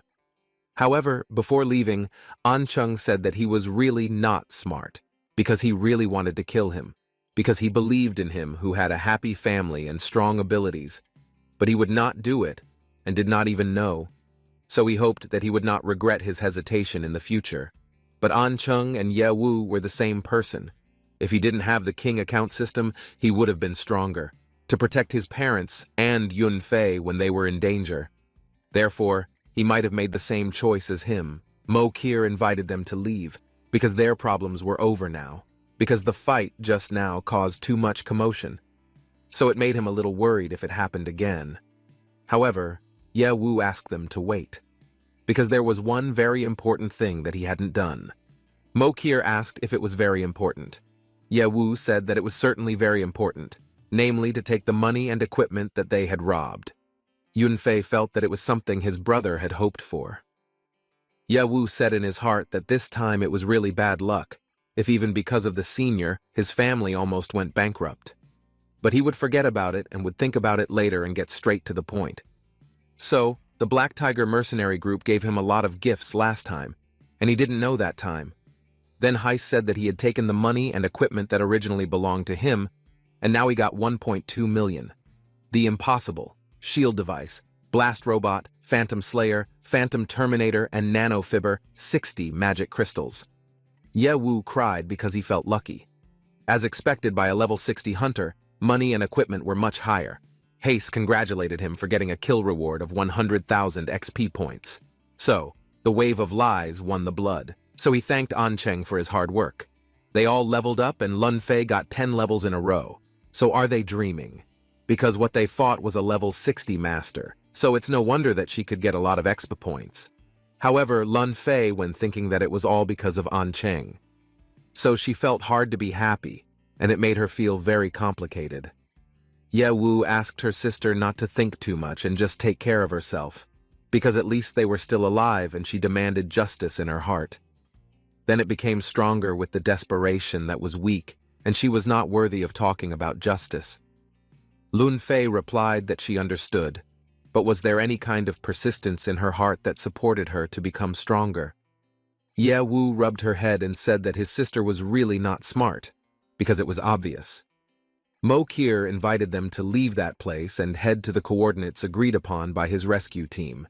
Then in the safe zone number 8, the periphery was full of people. They would close the door and not let him become a refugee from the 9th zone. But they only closed the door to death without any storage, because there were so many lives out there. However, it was an order from the superior and no one could oppose it if he had no sense of justice. So did he want him to throw him away and finish off the monsters for the refugees? Therefore, do not take long to close the castle gate for them. If one person is allowed in, then they all have to finish the game. Ye Wu saw that Zone 9-8 really did not open the door for them. But in the face of the invasion of the ferocious monster, he only directed at his own comrades. Therefore, whether it is a deviation of human nature or a loss of morality. Mo Kier said that he did not know what he was thinking. However, there are some things that have been ingrained for many years and cannot be changed by him or her. So, it is better to learn to adapt now. However, Ye Wu already knows. Nana said in her heart that the life and death of the group of species did not forget to get involved in the internal battle of humans is a truly insane race. Not long after, a fighter plane appeared above them. They landed in front of him, and it was the reinforcements, he said. They belonged to the Hanmo Group emergency team. They all got out of the plane and would make sure their target was safe, and the recovery task would begin. They all protected him, and irrelevant personnel were asked to retreat. Otherwise, they would open fire immediately. Mo-Kier said that they were his guests and asked them to invite him. However, the task they got was to make sure Mo-Kier was safe with the guards of the group's assets. Then the other personnel who were within the scope of the instructions. Mo-Kier was angry because he dared to refuse his order, but the man asked him to understand their special situation in their time of war. So he asked the other troops to escort Mo-Kier into the plane. Then his two twin bodyguards asked he to step aside. The man asked if they both looked good and wanted to stop them. Then a yellow-haired woman with a head covering named Yinhuan appeared. She said that she came to pick him up, so she asked him not to be angry and just go back with them. Mo-Kier did not expect that the first person to greet him would be Yinhuan. Therefore, how could she take advantage of the chaos and attack him there? Yinhua replied that she did not dare and that she must have misunderstood. However, they would leave soon, because the chairman and the young master were very worried about him. However, Mo-Kier had already said that they were her guests and they should also go with her. However, unfortunately, she did not have that permission, because not long ago the board of directors had issued a resolution to minimize the group's losses and protect the company's assets. Then, her authority level would be lowered to the surrounding level, and she could obey all arrangements during the war. Mo-Kier was surprised and asked if it was normal for them to do that. Ye Wu said in his heart, thinking of the chairman, young master, and lowering the authority, but the aura of the rich and powerful in that case. Mo-Kier apologized to Ye Wu, but Ye Wu said that Yinhuan just said to protect the company's assets. So now he agrees with his previous invitation to join the Hanmo group. Then Ye Wu and his family will be counted as his company's assets. Ye Wu said in his heart, even though he personally did not want to do that. But it was for the long-term security of his family that was the only way. Yunfei worried about her brother and asked if he had thought his decision through. Ye Hao replied, of course, because it was the end result of his decision. Mo-Kier is happy that he has finally made a decision, but Mo-Kier doesn't know whether his enthusiasm comes from his family or himself. However, as long as he could join the team and Mo-Kier could utilize his strengths, then it would be a good result. Although joining the Hanmo Grub was a good choice in the current situation, according to Ye Hao's personality, it is clear that he made the decision not for himself, because the reason he did it was for the safety of his family who had become a burden to Ye Hao, so he was willing to become someone else's subordinate. Then Mo-Kier would promise that once Ye Hao joined their team, he was an important asset to the Hanmo Grub, and his family would get protection. So, from then on, Ye Hao didn't need to worry about his future, and he just needed to be comfortable to become stronger, so that he could work for the group. Therefore, the board of directors will not revoke Mo-Kier's right to recruit a talent into his team. Yinhuan asked if she was sure about recruiting Ye Hao to join the team because she saw that his original level was not at level 6 as written in the status window. Moreover, he looks still shy and weak. How can his original level be so high? Yinhuan advises him to think it over. Mo-Kier can't force trash into his team because it will make it harder for the team and the captain to carry out missions, thus affecting his reputation. Mo-Kier defended Ye Hao for speaking with his power instead of his mouth, and Yinhuan should not worry about his reputation. Maybe Yinhuan would not be able to imagine how terrifying Ye Hao's growth rate is. In such a short time, Ye Hao has changed from being quite impossible to defeat level 18 monsters, and now he is able to defeat level 60 rare elite monsters and make them unable to measure his potential. Then it's even better if Yinhuan underestimates Ye Hao, because he will be even more beneficial to him. At that moment, Mo-Kier announced that he was a member of the Gong team from that day on. Yinhuan congratulated him because there were many people in the world who couldn't get into the Gong team, even if they used backdoors and blackmail. However, Ye Hao couldn't be too happy, because once he got into the team, he would know everything. If everyone had to rely on their strength to speak, for those who were weak and stayed in the Gong team, their life would be lower than death. But Ye Hao asked if she didn't listen to him from beginning to end, because he would never join the Gong team, and he only talked about joining the Hanmo group. Ye Hao felt that the two of them also knew he was a free man, and he didn't like being restricted by fixed rules. So, if Mo Kier could trust him, she could allow him to join Hanmo's group and lead the formation of a new team. Ye Hao created his own group and didn't want to join Mo Gong's team that was already top-ranked. Yin Huan laughed because she thought that Ye Hao was a child, but she was wrong because he had white skin and was quite silly. Even so, Mo Kier liked his silly skills. Actually, there are many small teams that are under the Hanmo group, because their resources or status can't be compared to the Hanmo group. Yin Huan couldn't believe that he wouldn't embarrass Mo Kier's face, because he had chosen a difficult path. But Ye Hao doesn't care about his resource status. As long as his strength is sufficient, then it's not a problem for him. Because the problem is, if he can't act according to his own ideas and style, even if he gets into the Gong team. Yin Huan honestly said that she has never seen such an insane person in her life. However, she must congratulate Mo Kier, who managed to take such a wonderful treasure. At least she has the pleasure that being around her is indispensable in the future. Then she had to join her teammates on the front line to get the first kill, and said that Ye Hao was very confident, especially since Mo Kier's safety was in her hands. She will personally look forward to his future performances.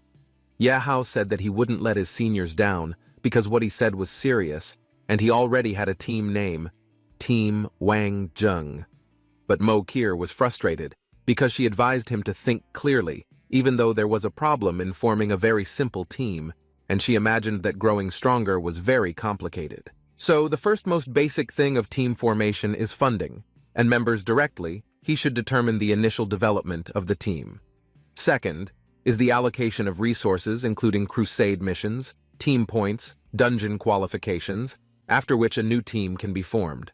However, again, he does not get the right to actively allocate and can only take the remaining resources of other teams. So finally, he has to face the challenge of the same group in the form of team bullying because the team won't let anyone else get new powers, so they try their best to cause trouble, and he can't prevent all of them who use all kinds of light and dark methods. A problem will arise when Ye Hao enters into the group system, especially since he can't utilize Mo Kier's authority to help him internally, and Ye Hao can only rely on himself, so the road ahead of him becomes dangerous. Then Mo Kier asks why he refused his request to join the Gong team. The reason Ye Hao did that was because on the one hand, he didn't want to be restricted by anything, but on the other hand, he did it all for himself. Because of the situation, the Hanmo group was unstable, so Yin Huan didn't want to see it at all. So, Mo Kier's rights were clearly weakened, so the chairman or young master could launch an attack on Mo Kier. Actually, Mo Kier wanted to force him to join Team Gong instead of him having to worry about it. Ye Hao felt that it would be better if they built a new team called Team Wang Zhe, which would be his exclusive force, and he would be the strongest support. That made Mo Kier blush, because he had thought about it to that extent. Although Ye Hao could do that, because there was a condition that the distribution of team profits was on him, and it couldn't be less. Ye Hao saw that the status window showed that the time limit was over, and the debuff that had made him weak had been lifted. After that, Ye Hao would ask Mo Kier to take care of his family, because there were still many things to do. Even though he had just arrived at Zone 8, he was going because there was something very important, which was watching the professional team against the world boss, and he couldn't miss that opportunity for the rest of his life. Then his parents told him not to play around because it was too dangerous. Even though everyone supported him, his opponent was a level 90 boss. Yunfei said that she respected his decision, and they also just met his family. Ye Hao knew his sister was worried about him, but he wasn't careless enough to put himself in danger. Because earlier, Mo Kier told him that Kasiwa Akao level 90 was beyond his imagination. So, he had to deal with the other team facing the boss, and if they attacked him, it would cause more dangerous conditions than the boss. So anyway, the human heart is much scarier than monsters. Therefore, they need not worry, because he has his own decision not to enter the war circle, and he will stay out of the arena. But if he has the opportunity to leave the arena, then he will never miss it. Ye Hao is not only strong, but he is also very adventurous. So it's no wonder Mokir was attracted to him and joined the Hanmo group. Miayoa felt useless, even though she had escaped from the 8th zone. However, she also didn't know what she should do in the future, because ordinary people living in that place had to start from scratch. So she had to be able to give her parents a stable life. Ye Hao asked if she wanted to join his team, because that way her parents could be protected by Hanmo group. Moreover, she was a trustworthy person, so he sincerely invited Miaoya to join his team. Miaoya suddenly hugged him while crying and accepted his offer. However, it made Yunfei angry and felt a little strange. Mokir said that the team was proposed by Ye Hao, who was solely responsible for selecting the members, so she had no objection to that. Miaoya said thank you, and that she would continue to grow stronger to become a qualified team member. So from then on, she would just listen to Ye Hao and not care what he told her to do, because she would definitely do it. So they will report to him, so he doesn't have to worry anymore. So that way everyone will have the right arrangement and he can convince 1,000 boss bet level 90 is very fun. So to deal with the level difference, of course, it's not easy for him to feel happy because he's actually scared. However, Qin Lu died to save him earlier, and that makes it a very suspicious question with the real situation. Then his mother asked him not to push himself, and his father was also very proud of him for growing stronger. Then his father believed that he had his own judgment and should remember that life is the basis of everything. Ye Hao rubbed Nana's head, who had to remain obedient, because when he left and her parents would rely on her to protect them. But Nana's inner voice wanted him to leave and die, because she would be free. But when he was about to leave, Mokir prevented him, because she would send him the coordinates of the boss positioning and transfer some items to him, so that they would be calmer in facing the crisis. CU will also give all the equipment at the bottom of the airbox, and he must return alive. Then the two of them sent out level 40 ancient crystal magic items, Glare-stone blinding effect, Ghost smoke can escape from lower blows, level 10 goblin trap, level 3 disguise medicine, and level 2 shock grenade giving dizziness effect. Ye Hao was very happy with the practical PvP items, so he said thank you. But he had to return alive. Then Ye Hao was in Zone 9. At that time he was watching and could not do anything without preparation. But if it was affected, then the advantages outweighed the disadvantages. Then he entered the system and asked if there was a way to unlock a 100% strong account. However, there is no way, but there are 2 ways to increase the chance. So the first is to use 300,000 exp points to open a basic king account, and as long as the amount is large, then he can always open a stronger account. Secondly, he can use 1 million XP points to directly open a special king account, which will trigger his own special event 100%. So, with his personality, then he will definitely be curious about the special king account. So, the 1 million XP points that sounded a bit excessive, but he didn't care about that, and would change the exp points of the ancient magic crystal for him. So, at that time, he had successfully transformed 60 ancient magic crystals, and a total of 180,000 exp. In addition, the accumulated exp points from the previous battle, the exp points totaled 720,000. Therefore, his previous battle would not be in vain. But besides the ancient crystal magic, it was carved, and the benefits were also very large. So, in the future, he must include it in the must-sweep list. Then, Luo Feng contacted him with the communication system, which was eventually restored. So, he would directly inquire about the situation at that place, and they had done the things he ordered. So, for the time being, they would be safe in that place. So, Ruin Tiantian and Luo Feng would gather enough food to support them for a week. But the headmaster was still weak and in a coma. But Ye Hao had gotten the potion to restore him and immediately went to his place. Because soon there will be a boss launched by each grub in Zone 9. However, the scene is expected to affect the entire arena, and he will be safe underground, but should not be underestimated. Luo Feng said that he wanted to go, but his strength was not possible. But Ye Hao doesn't want to talk about it, and they should come. Because after the meeting, they will talk. After that, the next step is to return to the academy to give medicine to the principal. Then go finish off the monsters in Zone 9 to collect X points.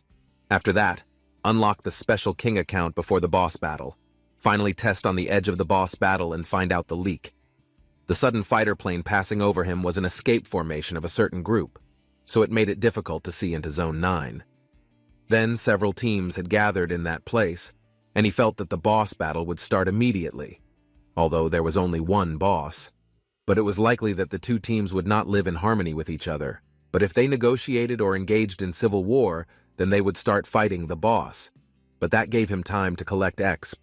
So, his only hope was that there were enough monsters left in Zone 9 to collect 1 million XP points. Therefore, he hoped that the monsters in that place would not disappoint him. Yahao ran from that place because if the professional team mobilized, the crisis would be resolved immediately. But the specific time depends on the efficiency, so staying in the academy is indeed the best. So he has also given his potion to restore the principal's weakness and make his worries disappear. So by then the principal was already feeling better, thanks to the potion he brought, and he had saved his life again. But it was time for Ye Hao to tell him something, because there was a sudden event, which was that he took out all the items from the academy's treasure room.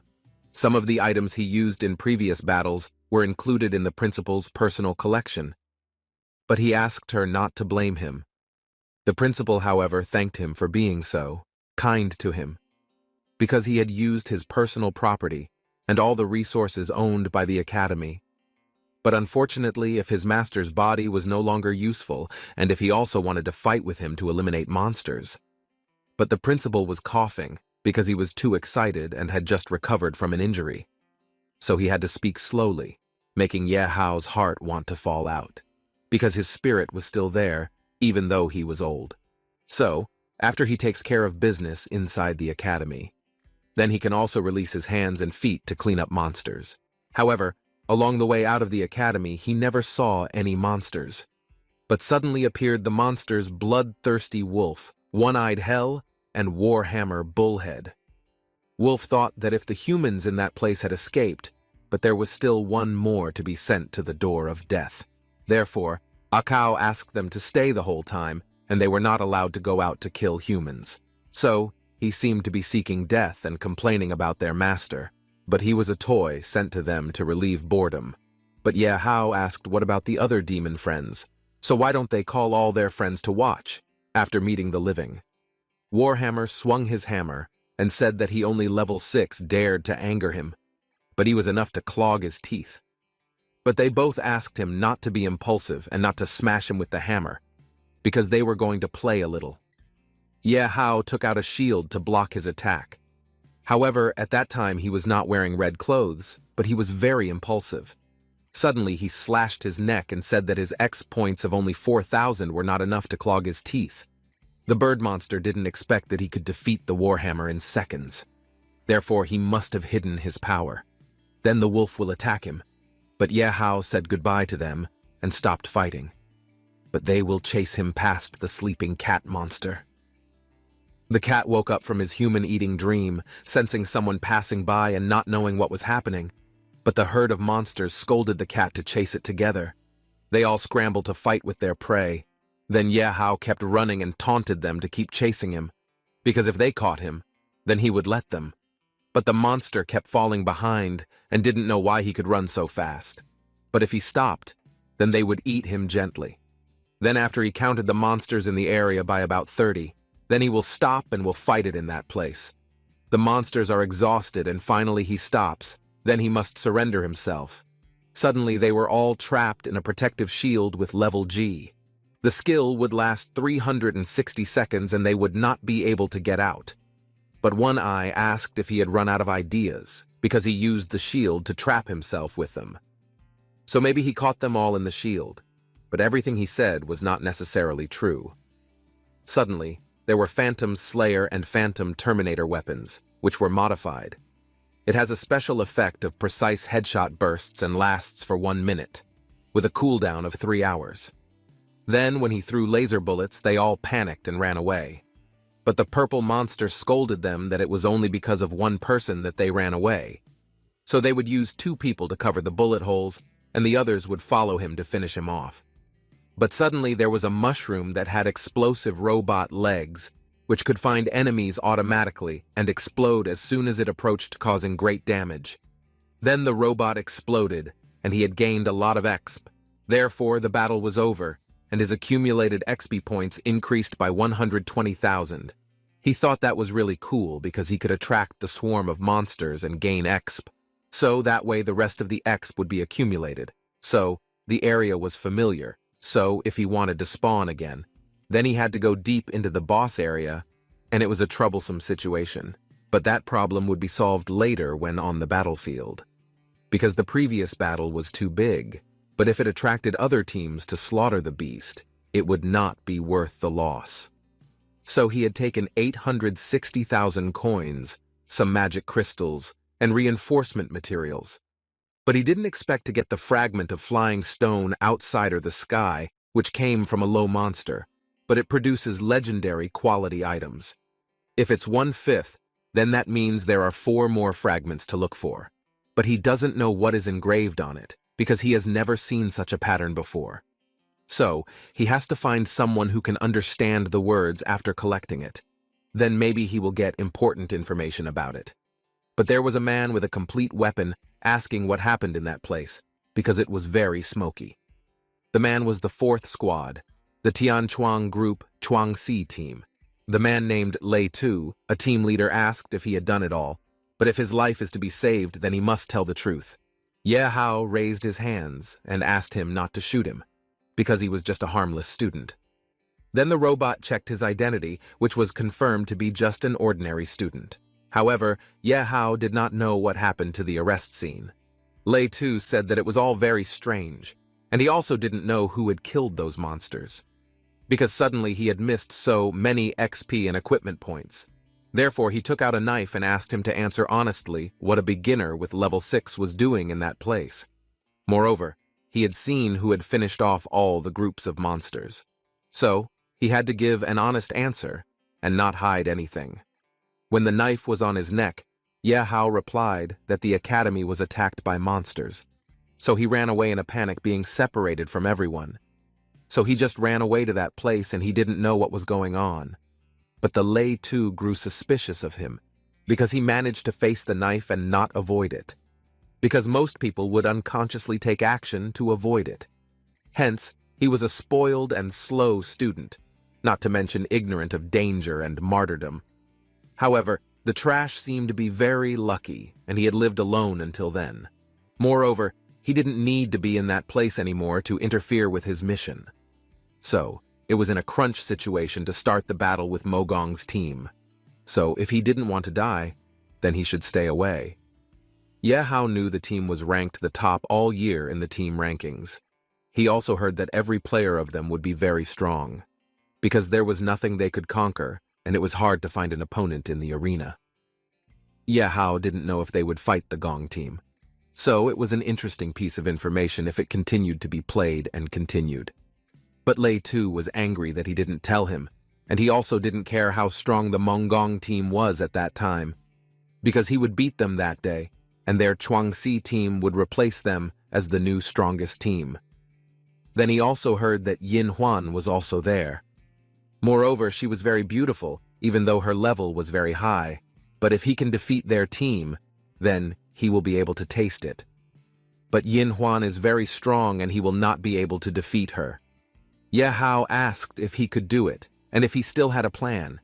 But the Lei Tu won't tell him because he is still a child. So he had to leave the place quickly. But Ye Hao was already a disciple and asked him to tell him everything he knew, so he really hoped he wouldn't ignore that request. At that time he had given him a chance to live, but he talked too much to him, so he had to go to hell and he cut his neck off. But Ye Hao's body turned into a puppet card that split into 2. Suddenly, Ye Hao appeared behind him and swung a sword that hit him right in the back.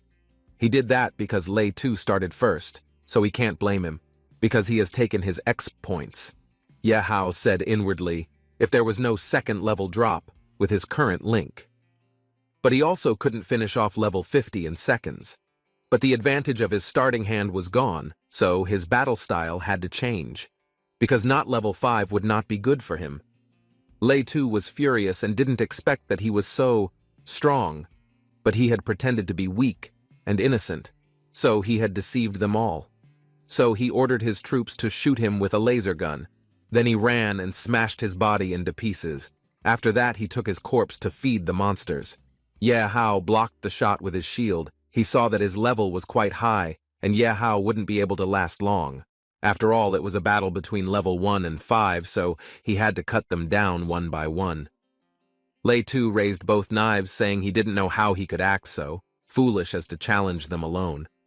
Actually, he wasn't that smart, and he also had the combat tools to back it up. The weapon had an unlimited record with a headshot explosion special effect, and Ye Hao had to pay attention to the weapon's remaining ammunition. Lei Tu could only protect himself from the attacks of such heavy weapons, specifically aimed at him. Therefore, Lei Tu ordered his subordinates to deal with Ye Hao because he was finding a way to destroy the two weapons. Ye Hao was surprised to see the lightning that Lei Tu's subordinates used to increase their speed. Although they wanted to block his route from all sides, it wouldn't be that easy. Ye Hao didn't expect them to be able to dodge his attacks with such amazing speed. Suddenly, they stabbed him from behind, causing his HP to drop to 40%. Ye Hao felt that they were very good, worthy of being called a professional team. After the explosion, he saw that there were 4 beautiful women who had speed like lightning, so he couldn't follow them at all. He felt disadvantaged by the PvP attribute specialist and had to fight 4 people at once who were better than the chairman. He was confused that they suddenly disappeared. Ye Hao called Weiss to search for speed equipment and items in his storage. It wasn't long before Weiss had found 2 speed equipment and a level 45 Thunderstrom electric armor item. The armor Ye Hao got from a mercenary group leader, commonly called Black Tiger, and can increase speed attributes. Then boosting McGueen's heart, which was the principal's personal item that could absorb electricity and increase speed. Weiss felt unsure if he used it at that time, because McGueen's heart was already the last item that had a considerable boosting effect. Ye Hao was frustrated because he had lost all the things he had gotten from the treasure room, and during that time he had destroyed the team, if he could collect 1 million XP points.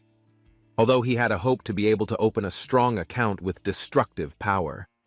But he didn't know how long he had been trying to destroy it. Suddenly there was a whirlwind that came from the merging of forces. Ye Hao said that as a man he didn't have to move fast like everyone else. To enjoy the fun, he just needed to play with them until the end. The status window shows that he has worn the Thunder McQueen battle armor, which can absorb lightning, attribute damage, and can increase speed when he is attacked. When the attacker falls, he will be paralyzed for 2 seconds. But if he changes his attributes, then they will become more dominating in terms of speed and level, and he will have no chance of walking home. Not to mention they would increase their bullets and firing speed using lightning. Even though they were talking about lightning, Ye Hao also had lightning. Suddenly Ye Hao attacked the woman, causing her HP to decrease by 40%. They didn't expect Ye Hao to suddenly increase his speed. Even so, they didn't panic, because they could use close combat to solve it. But they didn't manage to hurt him by swinging knives. Ye Hao said that it was the first time he had embraced a woman, other than his sister. Ye Hao kicked them, while apologizing if his kicks were excessive. He was happy, because the power didn't let him down, as it could produce an explosion with every punch. Suddenly, some bombs flew and exploded, so he wouldn't be able to escape the attack, even if he was fast enough. Because the level 50 electric grenade was just that, a funeral for Ye Hao. But Ye Hao was not hurt at all, and laughed at himself being full of energy that came from them. He asked if there was any more, and they could send a few more shots. They were confused about what happened to Ye Hao. They know why he can absorb electricity and lightning attacks, because he uses armor that can turn damage into buffs. They were upset, because they didn't know where Ye Hao came from and why he had special armor. Then it was Ye Hao's turn to attack them all at once with one punch, until their shirts were all torn off. The system told him that he had earned 80,000 XP points. As long as XP points were available, he would not hate and finish them off. But one of their chiefs was still immobile and a problem. but if Lei Tu can fight him, he should be able to handle those two weapons quickly. Lei Tu was hiding behind the stone, while analyzing the shooting machine whether it had a limit in shooting, because since then, it kept guessing there was no pause at all. Suddenly, the machine stopped operating. Lei Tu guessed that Ye Hao was dead.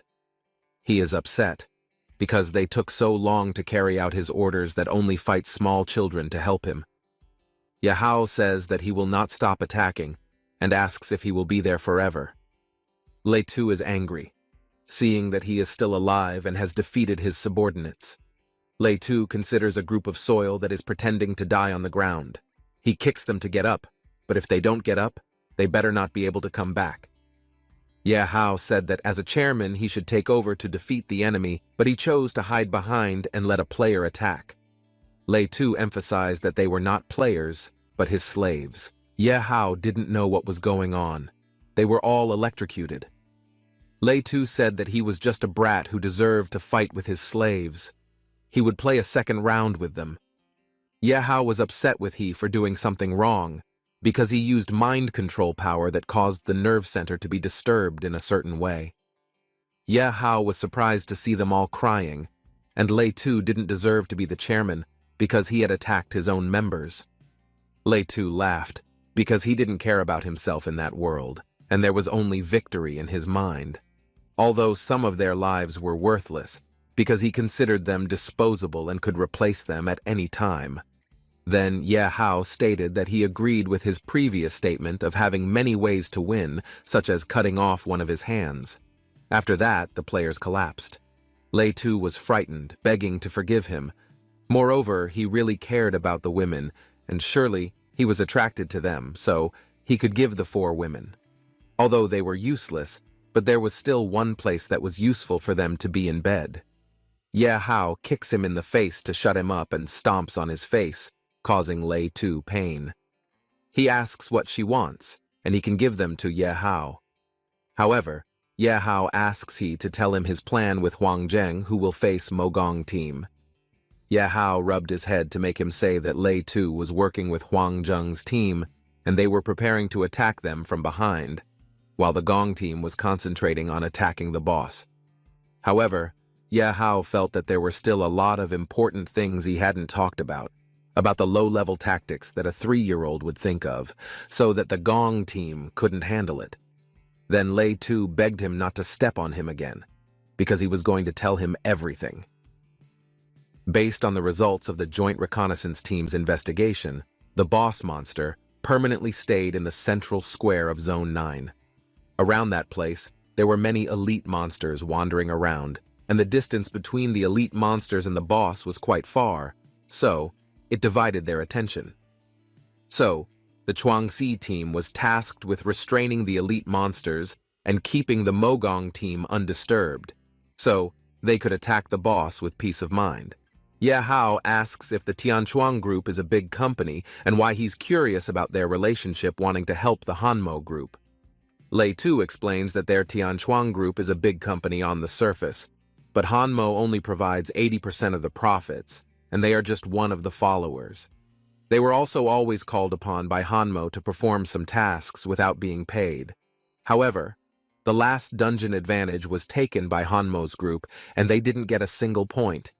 Ye Hao understood the story of Lei Tu being dissatisfied with the accumulation in profits from the operator status, and he teamed up with Huang Zheng's group to get rid of Hanmo's group.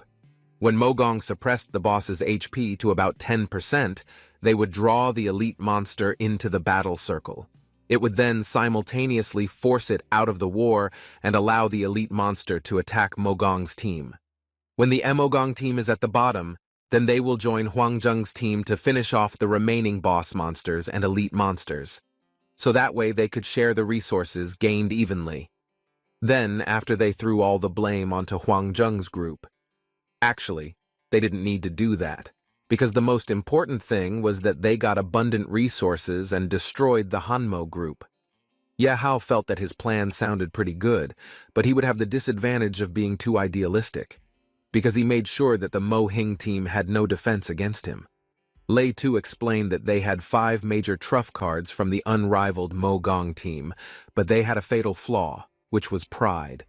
So they didn't dare order them to return, especially since the Mogong team's trump card was only Yin Huan. So they had no chance to utilize Yin Huan, and since he had told them all his secrets, he should be able to leave now. Ye Hao felt that in theory, the plan was just a coincidence, because he didn't know that Ye Hao had joined the Hanmo group not long ago. Although not familiar with the Mogong team, but he couldn't just watch his group's interests suffer. Suddenly there was a bolt of lightning and a cry of pain. In fact, Ye Hao didn't want it and didn't plan to let it go in the first place. However, it wasn't that Lei Tu was useless, but that he wouldn't be able to live for a few more minutes. Ye Hao will let the players who are in a coma, but he is sure that there are no monsters around and the Tianchuang group will come to save them. Even if they don't come, he doesn't need to feel uneasy, because the woman is strong enough and can wake up by herself. Then the system congratulated Ye Hao, who had gotten the killing reward of 50,000 XP points, 800,000 money, level 5 lightning attribute crystal, level 40 ammunition attribute mine, and 2,000 hormone burst passive skill.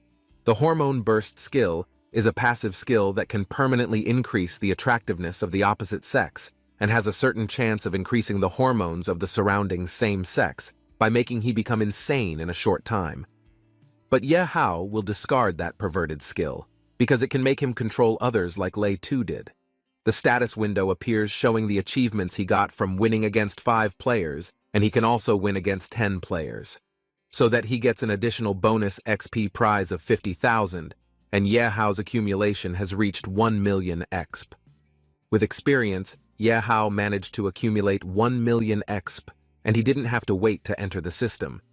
Ye Hao asked Weiss if there were any methods or items that could actively increase his luck.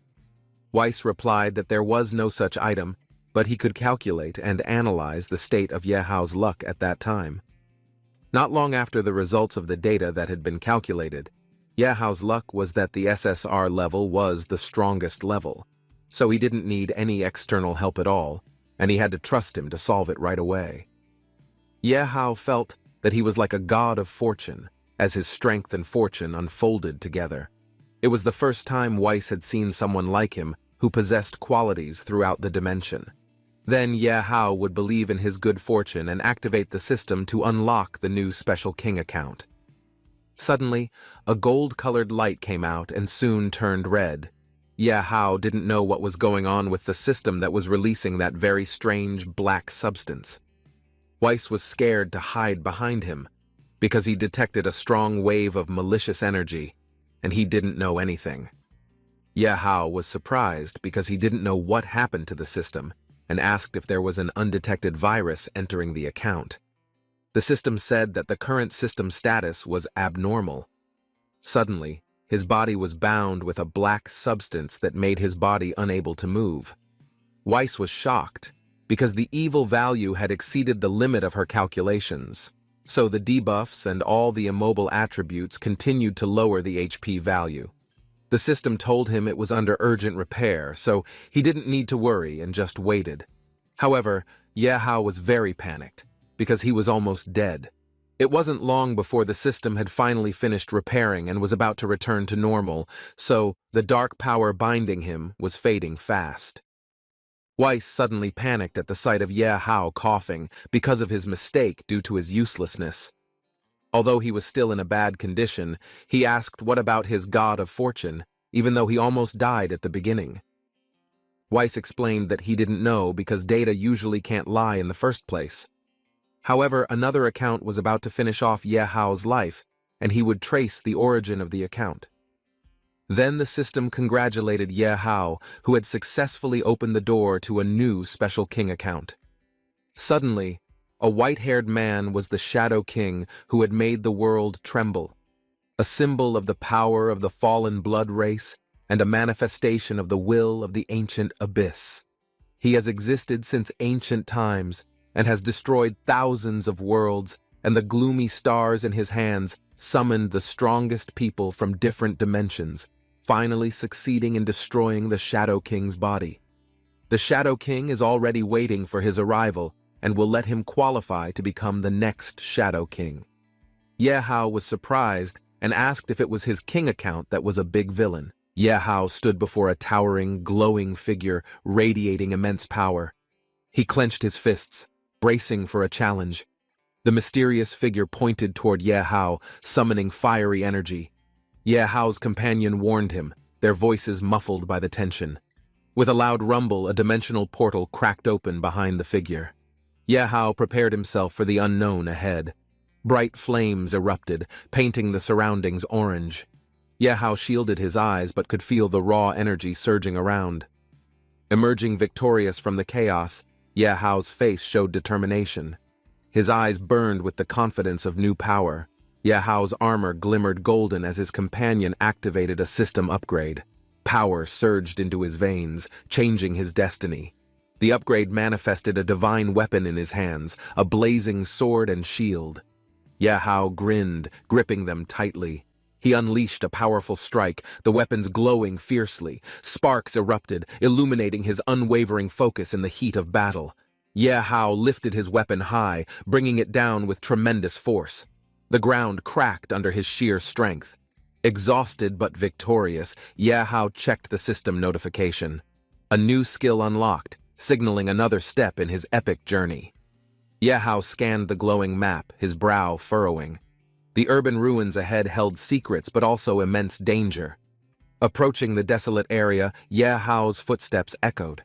A sudden chill hinted that something unnatural lurked in the shadows. From a distance, he spotted a group of green-skinned creatures.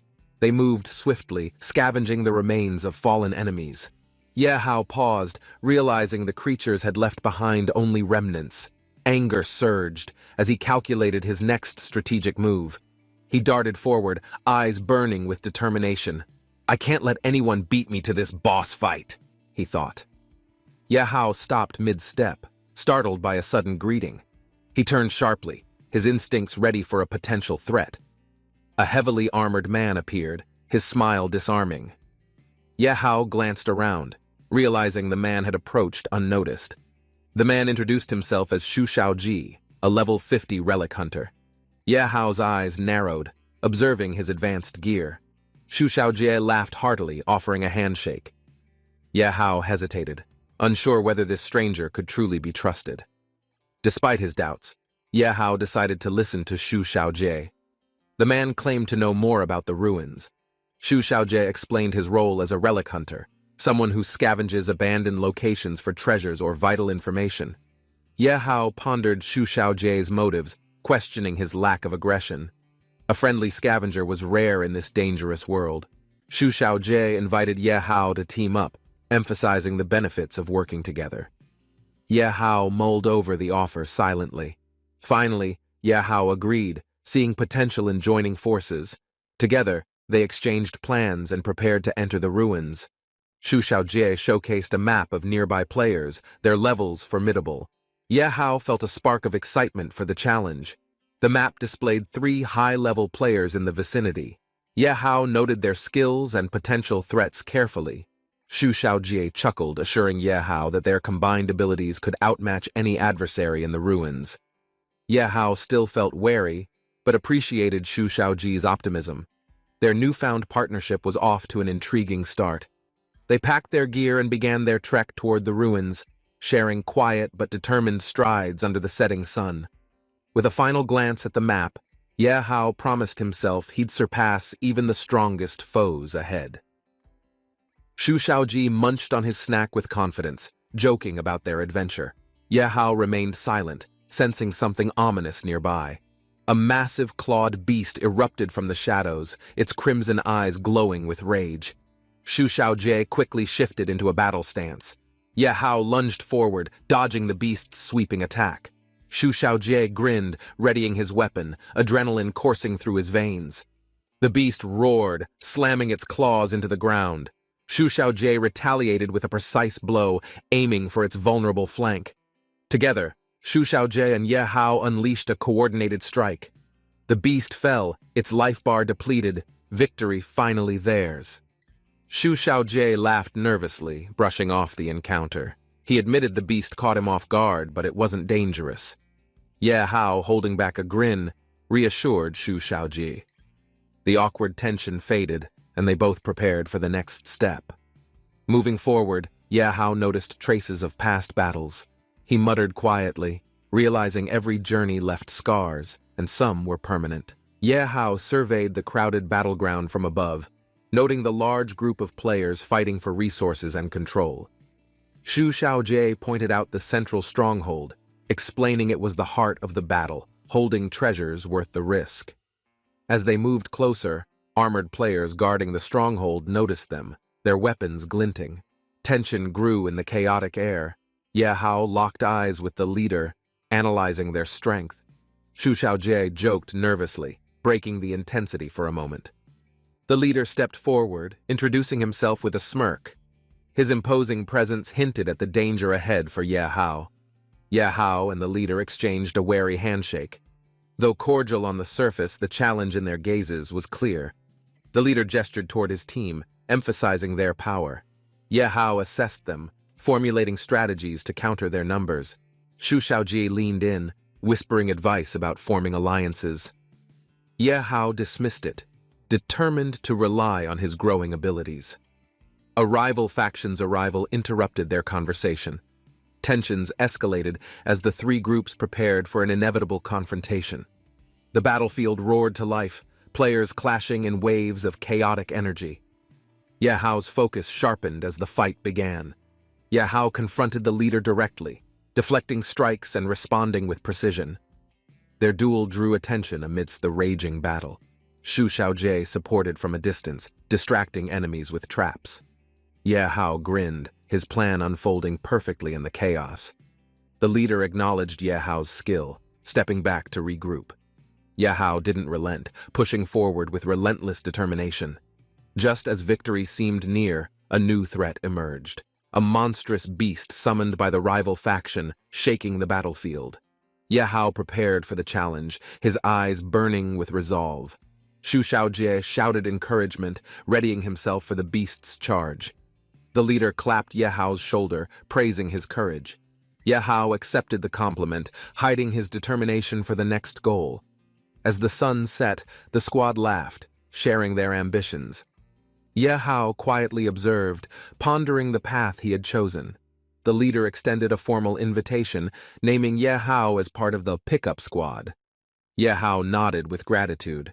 Ye Hao admired the squad's dynamic, noting how different it felt from other mercenary groups. It brought a sense of belonging. Xu Xiaojie, ever cheerful, teased Ye Hao about his sudden seriousness. They both chuckled, readying for the mission ahead. A cloaked figure entered the scene, their level far surpassing anyone else. The squad tensed, wondering about this mysterious individual. The figure, revealed as Mr. Huang, demanded respect with his commanding presence. His intimidating tone silenced the chatter among the squad. Mr. Huang gestured toward the battlefield, insisting they move quickly. Ye Hao exchanged glances with Xu Xiaojie, sensing hidden motives. As strategies were discussed, Ye Hao expressed concerns about their priorities. Xu Xiaojie assured him the team could handle the risks. The squad dispersed, preparing to engage. Ye Hao focused on the task ahead, his determination burning brighter than ever before.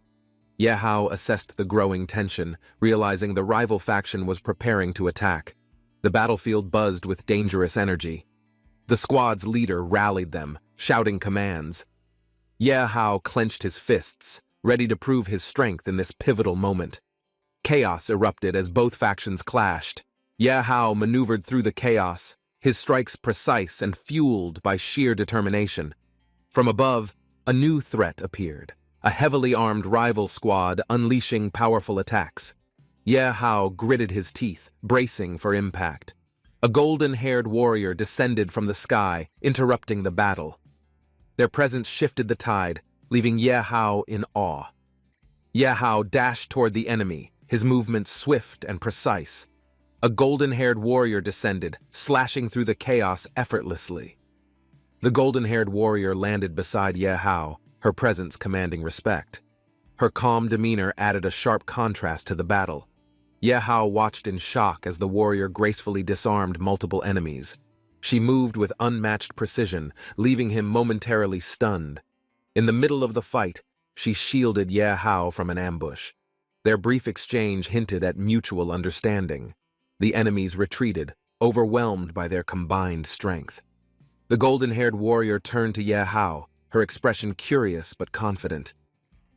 Ye Hao walked beside the golden-haired warrior, her commanding presence silencing the crowd.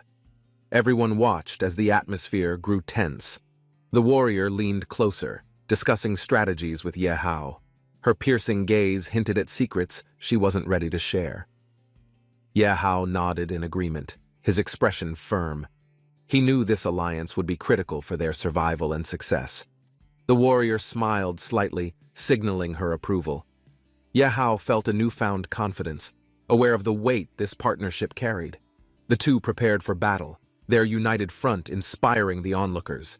The next challenge would test their strength and resolve. A mysterious figure emerged from the shadows, his level towering above the others. The squad tensed, sensing an inevitable confrontation. The golden-haired warrior stepped forward, challenging the figure directly. Her voice cut through the silence, filled with authority and defiance. The figure smirked, his power radiating ominously. Ye Hao clenched his fists, ready to step in if the situation escalated. The tension peaked as both sides prepared for a potential fight. Strategies and motives became clear with each passing moment. The figure unleashed his energy, shocking everyone. The golden-haired warrior turned to Ye Hao, urging him to stay focused and ready. Ye Hao analyzed the situation, his mind racing with plans. His companion offered tactical advice, but the decision was his. With determination, Ye Hao took charge, rallying his allies. The squad regrouped, their loyalty and trust fueling their resolve. An unexpected attack disrupted their plans. Ye Hao dodged swiftly, countering with precision. The battlefield erupted into chaos once more. Amidst the fight, Xu Xiaojie cheered Ye Hao on, his optimism unwavering. Their camaraderie strengthened the morale of the entire squad. Victory seemed possible as the squad fought as one. Ye Hao's leadership shone through, proving his worth in the direst moments. The leader rallied the group, his commanding presence setting the tone. Ye Hao listened carefully, gauging the situation with focus. As the team moved out, the leader discussed strategy with Ye Hao.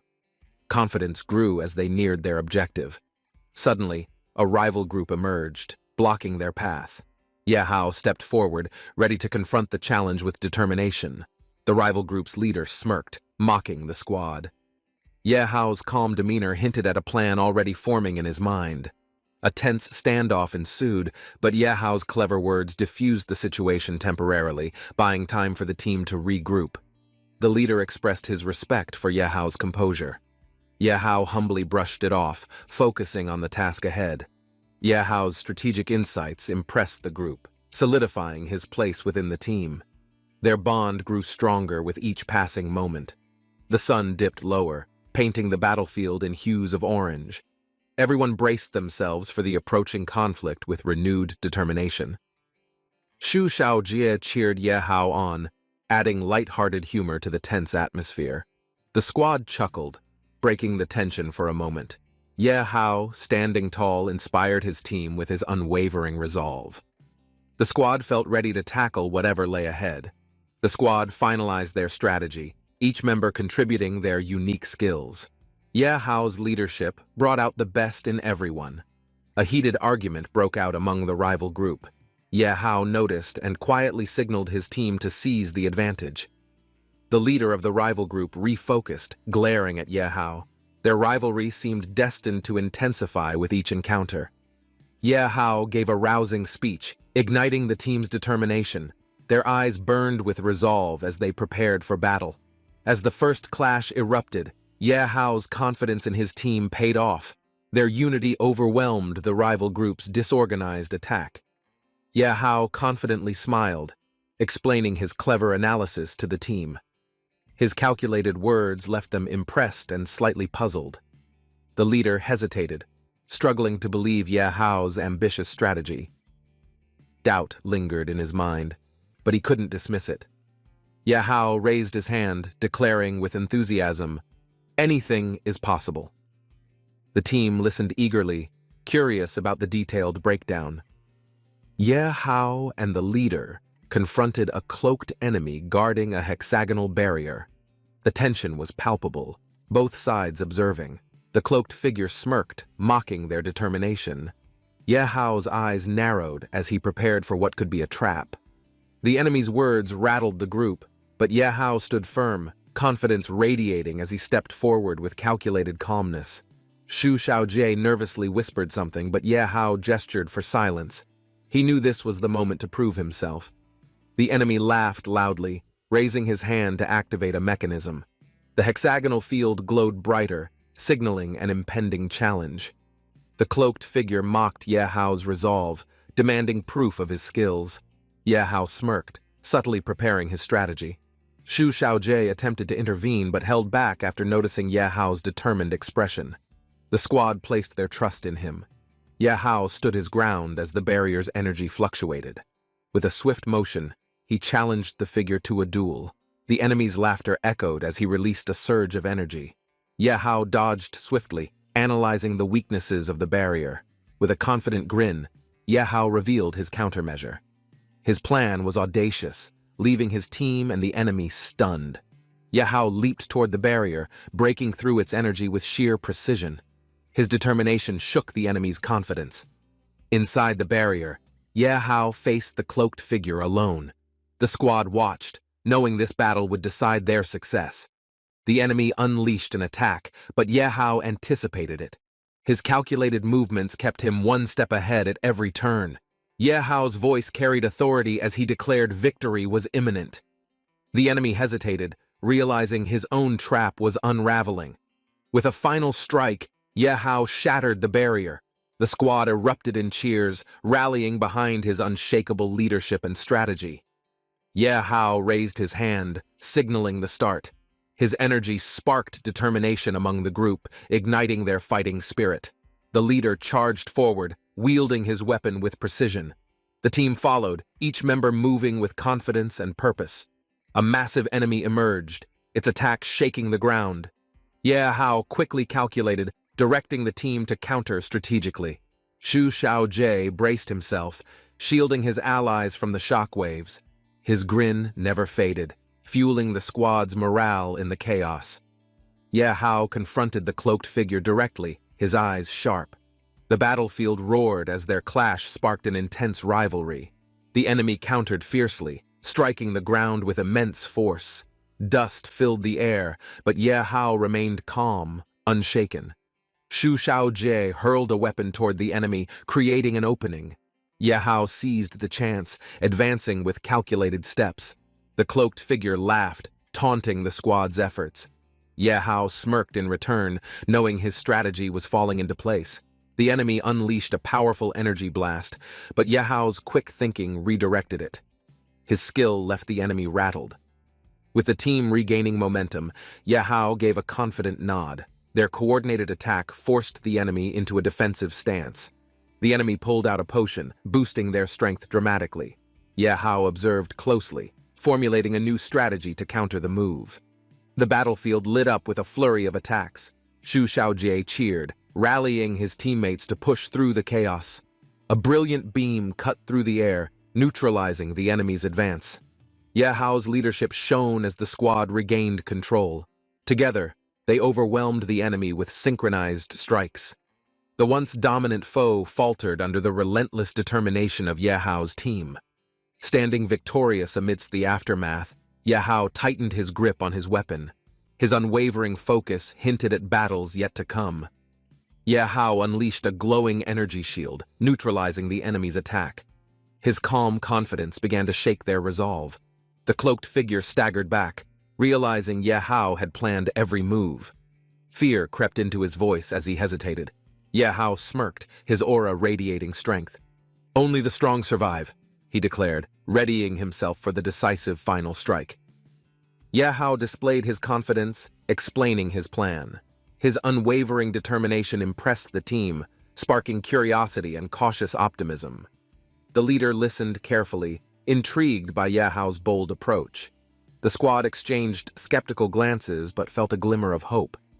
Ye Hao revealed a staggering figure, leaving the group in disbelief. Xu Xiaojie laughed nervously, trying to lighten the moment. The squad erupted in mixed reactions.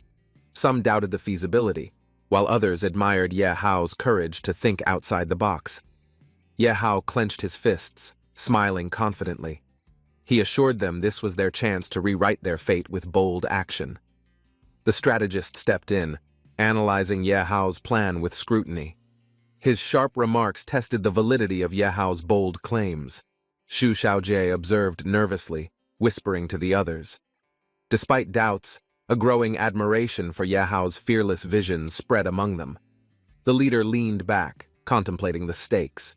His eyes revealed a mix of skepticism and willingness to take a leap of faith. Ye Hao's confidence remained unshaken. He stood tall, presenting his plan with a compelling combination of logic, ambition, and determination. The leader smirked and nodded, signaling agreement. The squad rallied behind Ye Hao, ready to take on the challenge together. The leader sat in his chair, issuing final instructions. His authoritative tone carried an undertone of respect for Ye Hao's leadership. The squad prepared their equipment, exchanging jokes and reassurances.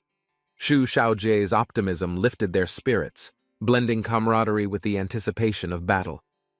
Ye Hao stood apart, mentally preparing for the challenge ahead. He knew the weight of their hopes rested on his shoulders. The team's focus sharpened as they stepped into formation. Ye Hao led the way, his confidence inspiring courage among the ranks. The mission began, the group moving as one cohesive force. Their journey ahead promised both danger and the hope of glory. Ye Hao stepped forward, exuding confidence. His sharp eyes scanned the battlefield as he delivered an inspiring speech to his allies. With his quick thinking, Ye Hao activated a defensive mechanism. A brilliant flash of light engulfed the area, stunning enemies. The leader acknowledged Ye Hao's foresight, impressed by his leadership. A mutual respect began to form between them amid the chaos. Ye Hao issued a decisive command, signaling the team to move strategically. The group's coordinated efforts began turning the tide of battle. Enemies scrambled in confusion, underestimating Ye Hao's resourcefulness. The balance of power shifted, placing the squad in a dominant position. A monstrous enemy burst forth, roaring as it charged toward the squad. Ye Hao swiftly assessed its weaknesses, formulating a plan. The enemy's sheer size and power posed a formidable challenge. Ye Hao's calm demeanor steadied the team amidst the escalating danger. A tactical retreat was ordered, luring the enemy into a vulnerable position. Ye Hao's strategy began to reveal its brilliance. As the enemy advanced, Xu Xiaojie laughed nervously, covering for his teammates. Their trust in Ye Hao kept morale high. The squad executed a devastating counterattack, dealing a critical blow. The enemy faltered, giving Ye Hao's team a well-earned advantage. Ye Hao deployed a mechanical creature as a diversion. The device's unexpected appearance caught the enemy off guard, creating confusion. The monstrous enemy, now heavily wounded, roared in desperation. Ye Hao's calm leadership turned chaos into an opportunity for victory. Explosions erupted as the squad unleashed their final assault. Ye Hao's flawless strategy culminated in a triumphant push against the enemy. The battlefield quieted as the last remnants of resistance were subdued. Ye Hao stood tall, his leadership undeniable to all. The team regrouped, victorious and inspired by Ye Hao's cunning. The battle marked a turning point, solidifying his role as a leader. A hulking enemy led a ferocious pack, their monstrous roars shaking the battlefield. Ye Hao observed calmly, calculating his next move. The enemies charged, their leader wielding a spiked weapon. Ye Hao signaled his team to hold their ground and await orders. The leader swung his weapon, only to be blocked by a shimmering barrier. The enemy's arrogance turned to confusion instantly.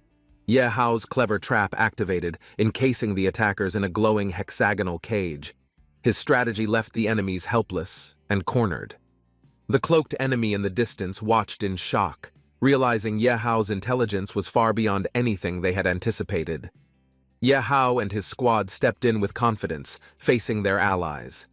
A subtle smirk revealed his readiness to lead. With the energy shield deployed, Ye Hao reminded them that trust and sincerity were crucial to survival, securing their unity and resolve. Ye Hao stands amidst shattered debris, scanning his surroundings for threats. The setting sun casts a golden hue across ruins. A sudden explosion shakes the ground as an armored figure lunges at Ye Hao, weapon raised, aiming for a decisive strike. Ye Hao leaps back gracefully, dodging the strike. His opponent's blade slices the air, narrowly missing his cloak. Determined to end the fight quickly, Ye Hao counters with a precise kick, knocking the assailant's weapon off balance. Another warrior emerges from the shadows, armed and ready. Ye Hao braces himself, focusing on the new adversary's approach. Ye Hao tightens his grip on his sword, preparing to defend. The second opponent circles cautiously, watching his every move. The attacker feints left, but strikes right. Ye Hao deflects effortlessly, displaying the sharp reflexes of a seasoned fighter. The fight intensifies as both opponents attack in unison. Ye Hao's calm composure shines, dodging blows with incredible agility. Finding an opening, Ye Hao lands a counter-strike, disarming one of his foes. His victory is far from assured, though. The remaining opponent throws a smoke bomb, obscuring vision. Ye Hao coughs, struggling to keep sight of his evasive enemy. Through the smoke, a powerful kick lands on Ye Hao's chest, sending him stumbling back. His opponent laughs confidently. Ye Hao steadies himself, anger flashing in his eyes. He charges forward, ignoring the pain, determined to regain control. With incredible speed, Ye Hao grabs his opponent's arm mid-attack, twisting it painfully. The enemy screams, clearly underestimating his resolve. A final punch knocks the enemy to the ground. Ye Hao exhales heavily, aware more challenges might still await him. Emerging victorious, Ye Hao surveys the battlefield, determined to continue his journey and face whatever lies ahead with courage. Ye Hao clashes with his opponent in a flurry of sparks, their weapons colliding fiercely under the fading sunlight. Flames engulf the battlefield as Ye Hao activates his power, his fiery aura overwhelming his opponent's strength in an instant. A large armored figure steps forward, towering over Ye Hao. His determined gaze meets the challenge head-on with unwavering courage. Ye Hao counters the brute force with precision, using speed and wit. His blade dances through the air, cutting cleanly. Dust settles over shattered ground. Ye Hao standing firm amidst destruction, reflecting on the intense battle and his growing strength. A devastating slash carves through the air, demolishing structures as Ye Hao's power surges uncontrollably in a fiery explosion. Collapsing debris creates chaos. Ye Hao leaps to safety, assessing the damage left in the wake of his incredible attack. Surveying the battlefield, Ye Hao breathes heavily, clutching his sword. He knows he must control his power before it consumes him. A mysterious interface appears before Ye Hao, offering him a chance to strengthen his abilities further and unlock hidden potential. Rewards materialize from the interface, rare items and powerful weapons. Ye Hao feels the promise of greater strength surge within him. Ye Hao examines the items, a robe imbued with resilience, a precision trap, and a glowing pearl promising hidden value. Looking at the pearl's glimmer, Ye Hao imagines new possibilities. His team stands by, eager to support him in battle. A comrade shares a heartfelt speech about trust and loyalty, reminding Ye Hao why their bond endures even through countless challenges. United, the group embraces their shared purpose. Ye Hao smiles faintly, their collective determination igniting a spark of renewed hope. Together, they walk forward, the ruins behind them symbolic of the past they've overcome, ready to face the unknown future. Ye Hao smiles confidently, expressing his vision for the team's unity and strength. Knowing collaboration is the key to survival, he rallies his group, emphasizing that together they can accomplish far more than they ever could alone in this harsh world. The team exchanges knowing glances, realizing their shared struggles have forged a bond stronger than any threat they face ahead. Observing the horizon, Ye Hao notes the remnants of a lost civilization, pondering how much remains to be uncovered out there. In the distance, a figure watches silently, cloaked in mystery, as the group moves onward toward their next great challenge. Ye Hao and his team approach an ominous fortress, its massive iron gates bearing scars of countless battles and dangers within. A sudden noise alerts the team. Ye Hao instinctively raises his hand to halt everyone, sensing an unseen threat nearby. Dark, ominous figures emerge from swirling smoke. Their movements are unnatural, revealing the presence of powerful enchanted traps meant to deter intruders. A towering orc clad in spiked armor charges forward, its war cry shaking the ground as its stats glow ominously. Yehao analyzes the orc's stats, deducing weaknesses. He devises a strategy while his companions exchange nervous glances at the danger. One companion panics, nearly blowing their cover. Yehao quickly signals him to stay silent, frustration evident as tension thickens. The team notices the orc following a rhythmic pattern. Yehao identifies it as a lullaby, hinting at hidden treasures nearby.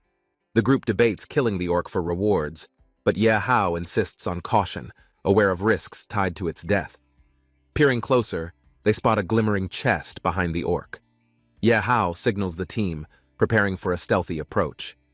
Yehao explains the rarity of finding such treasures guarded by enchanted beasts. He emphasizes careful planning to minimize unnecessary risks. They discuss the complexity of the challenge. Yehao's leadership inspires confidence as he formulates a strategy with precise timing. With every step, the group ensures silence. The treasure lies within reach, though each movement feels like an eternity. The chest opens to reveal golden light spilling forth.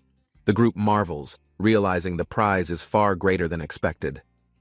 Yehao smiles confidently, assuring his companions that success is inevitable when they trust his guidance and follow his meticulous plans. Yehao's teammates express their faith in him, rallying around his confidence. Their bond strengthens as trust cements their unity. A comrade jokes nervously, breaking the tension. Yehao laughs, knowing lightheartedness keeps the team resilient in challenging times. Yehao orders silence as they proceed.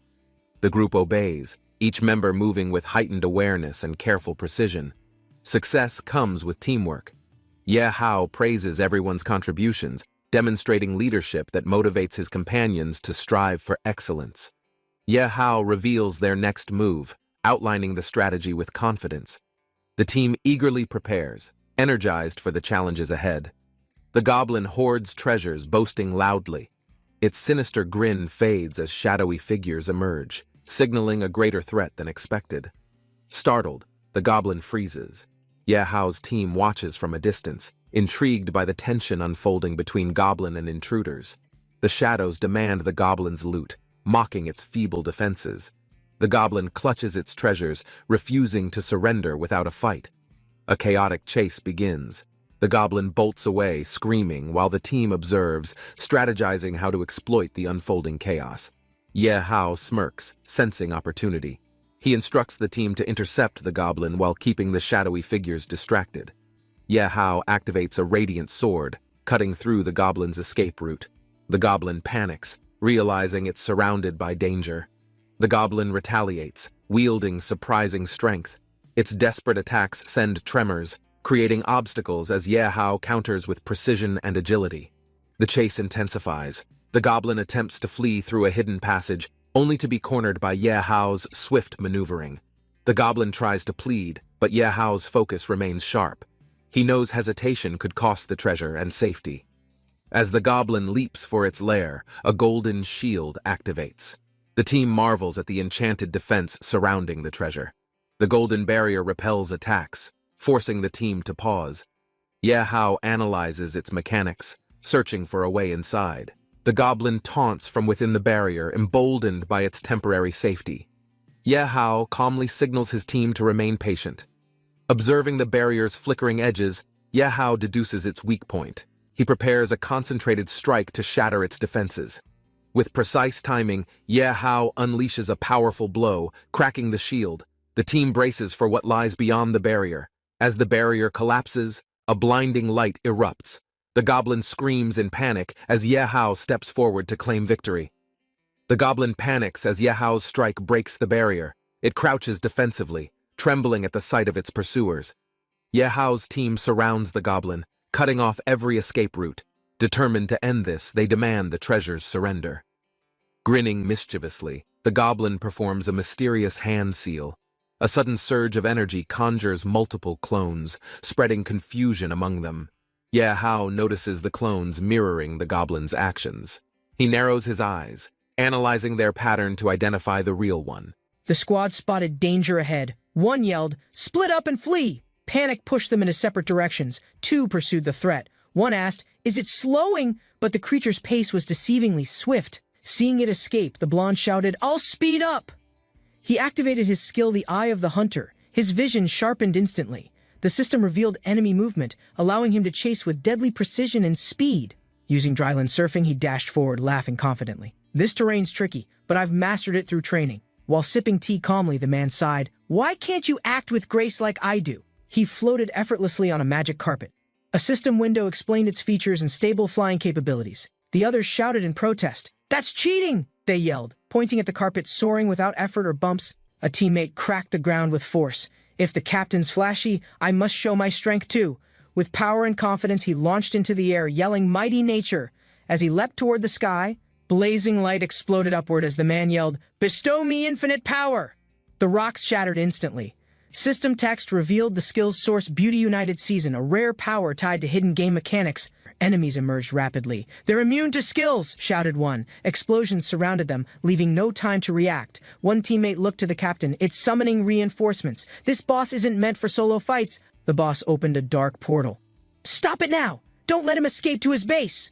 A goblin charged wildly, taunting Yihao. "Try catching me, fool! You'll never stop me!" Yihao smiled calmly, ignoring the commotion. "No need to hurry. Let's take our time with this." The ground suddenly screeched. Both goblins stopped running, startled. Something ahead had thrown off their path. Confused, one goblin muttered, "Gobo! What's that?" His eyes widened, staring at a strange object nearby. The goblin questioned the sudden turn. "Why'd it change direction? What's lying there on the ground?" A goblin giggled creepily, lost in a lewd magazine. His obsession accidentally triggered the secret trap. The floor erupted. A treasure detection trap activated, hissing loudly as glowing energy surged toward the ceiling. The team realized the trap could summon enemies. "They'll track us next. We must escape quickly." The others praised Yihao. "Smart move." But he replied, "We still need to exit fast." A warrior stepped forward. "I'll hold them off. Focus on escaping. Don't stop for anything." The team prepared for battle. With a single nod, their leader ordered the final strike to begin. A fighter yelled, "Enlarge!" as his sword surged with power. He launched the real One Cloud Slash. The slash cut through everything. A demon screamed in terror, overwhelmed by the massive wave of energy. Victory was confirmed. The screen showed their reward, 200,000 experience and 40 million coins for the entire team. They also gained rare loot, 20 level 80 class magic crystals, glittering brightly from the demon's defeated body. Among the loot were 10 rare class gems, shimmering brightly, proof of their victory and growing strength. A dagger floated above, glowing blue. It increased agility, dodging, and had powerful enemy targeting abilities. A system message rang out, "Key acquired." They now had access to the secret demon's treasure lair. Everyone cheered in excitement. "We're rich!" someone shouted. Their alliance had finally paid off big time. Suddenly, a deep roar echoed. The ground shook. Everyone turned, confused and alarmed by the new threat. A teammate reported the boss's appearance. "Someone's already fighting it!" The group paused, tension rising quickly. Yihao considered their options carefully: join the battle now, or secure the secret demon's lair first? Yihao weighed the options, choosing the lair. Exploring the secret demon's base matters more now. He explained, "Time inside the lair flows slower. 1 hour inside equals 1 minute in the outside world." "Then let's not hesitate," someone said. Yihao lifted his arm and activated the gate's entrance system. A glowing portal formed, labeled Hidden Instance, Secret Demon's Lair. The group stood ready to enter together. Yihao asked for more lair details. What monsters are inside? What level? What traps or rules? Yihao briefed the team. "Once inside, we can't exit freely, complete it, or get stuck." One member worried aloud, "If we all die in there, this could be our final moment." The team grew silent, then rallied. "Let's finish this together." Yihao nodded. "Then let's go." With energy swirling, they entered the hidden instance. The gateway closed behind them in a blazing flash. Inside, dim lights flickered.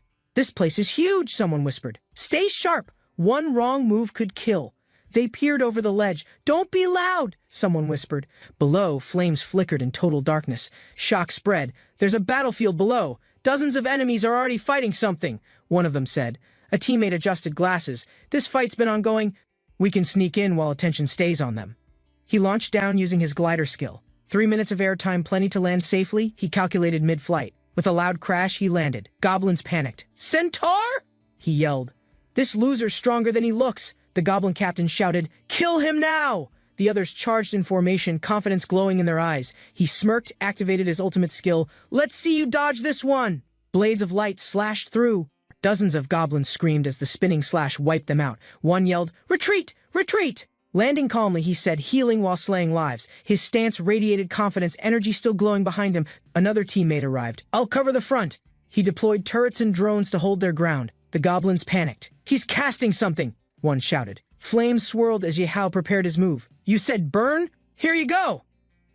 He launched his ultimate dragon flame bomb, a blazing inferno in dragon form. The fire dragon tore through enemies. Explosions rocked the cave as goblins screamed and scattered in fear. Smoke clouded the battlefield. "Cough! You overdid it again!" one teammate muttered, impressed but slightly breathless. Yehao grinned. "Sorry, got carried away. They're all down, mission complete." He exhaled calmly. "So now," the goblin scanned the floor, grinning wide. "Let's take a look at what we've got." Their system interface lit up. "You've obtained 75,000 experience points and 85 million coins." They cheered instantly. The rewards kept coming. 50 level 30 magic crystals dropped, shimmering as they rolled across the broken floor. Then appeared a glowing gem. "Level 40, rare class gem," shouted one goblin, pocketing it with excitement. The last item appeared, 15 secret demon magic skins. "This haul could change everything," whispered the leader. One goblin held the Guardian of Battlefront shield, impressed by its resistance and control-enhancing defense. Another discovered Rocky's magic crossbow, crafted from world fragments, capable of crushing enemies with a critical explosion. Beside him, a goblin admired the Dragon Soul Greatsword, which amplified power and randomly triggered rare skills. The final item was the Element Scripture, a magic book unlocking multiple elemental attacks for trained users. Excited, they compared gear.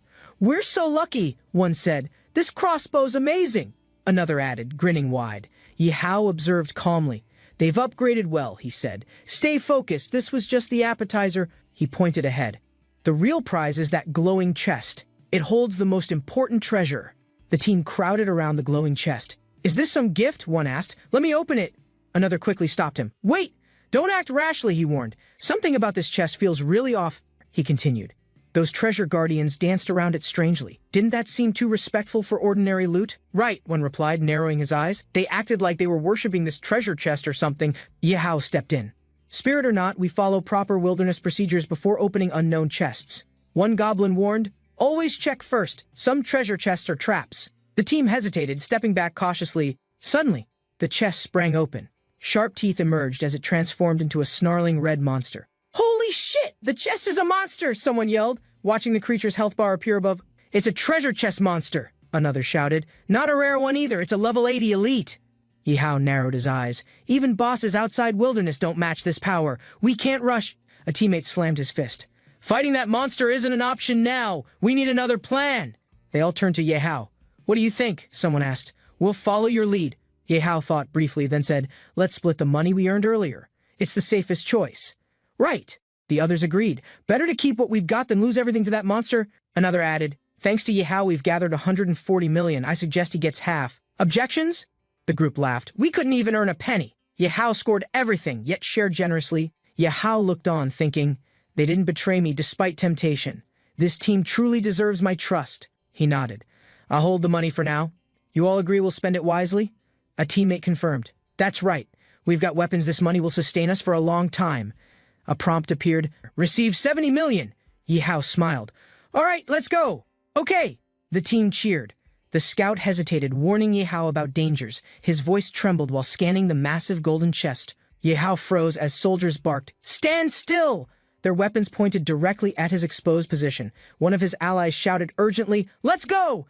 Their retreat became a necessity, not a choice anymore. "We can't risk it," his friend reasoned. "The treasure's great, but so is dying for it." Yehao stared at the chest. "Still," he muttered, "walking away from fortune feels like defeat." One teammate asked sharply, "Yehao, do you have a trump card?" Concern laced every word spoken. Suddenly, alerts chimed. Yehao had left the party. His friends stared, confused by his abrupt departure. Yehao turned calmly, warning them, "Leave now. Something uncontrollable is coming. I'll handle it alone." Shajia stepped forward, yelling, "Stop! I won't watch you die!" Others struggled to accept Yehao's decision. Their leader commanded, "Avoid hindering him. If things go wrong, help Yehao escape immediately. That's priority one." Yehao noticed his friends hiding behind rocks. He smiled, amused by their worry yet grateful inside. He stepped forward with confidence, calling the system. "Activate special max-level account, King of Shadows, right now!" Offering 10 million, he challenged the system. Show me the full power in 10 seconds. Begin! A crimson surge erupted across the lair. Yehao stood motionless as red energy engulfed everything. His teammates panicked. What's going on? Why's the lair red? Another shouted, something's happening to Yehao. Dark blood gathered onto Yehao's body. It's demon blood! Someone cried. The transformation had begun violently.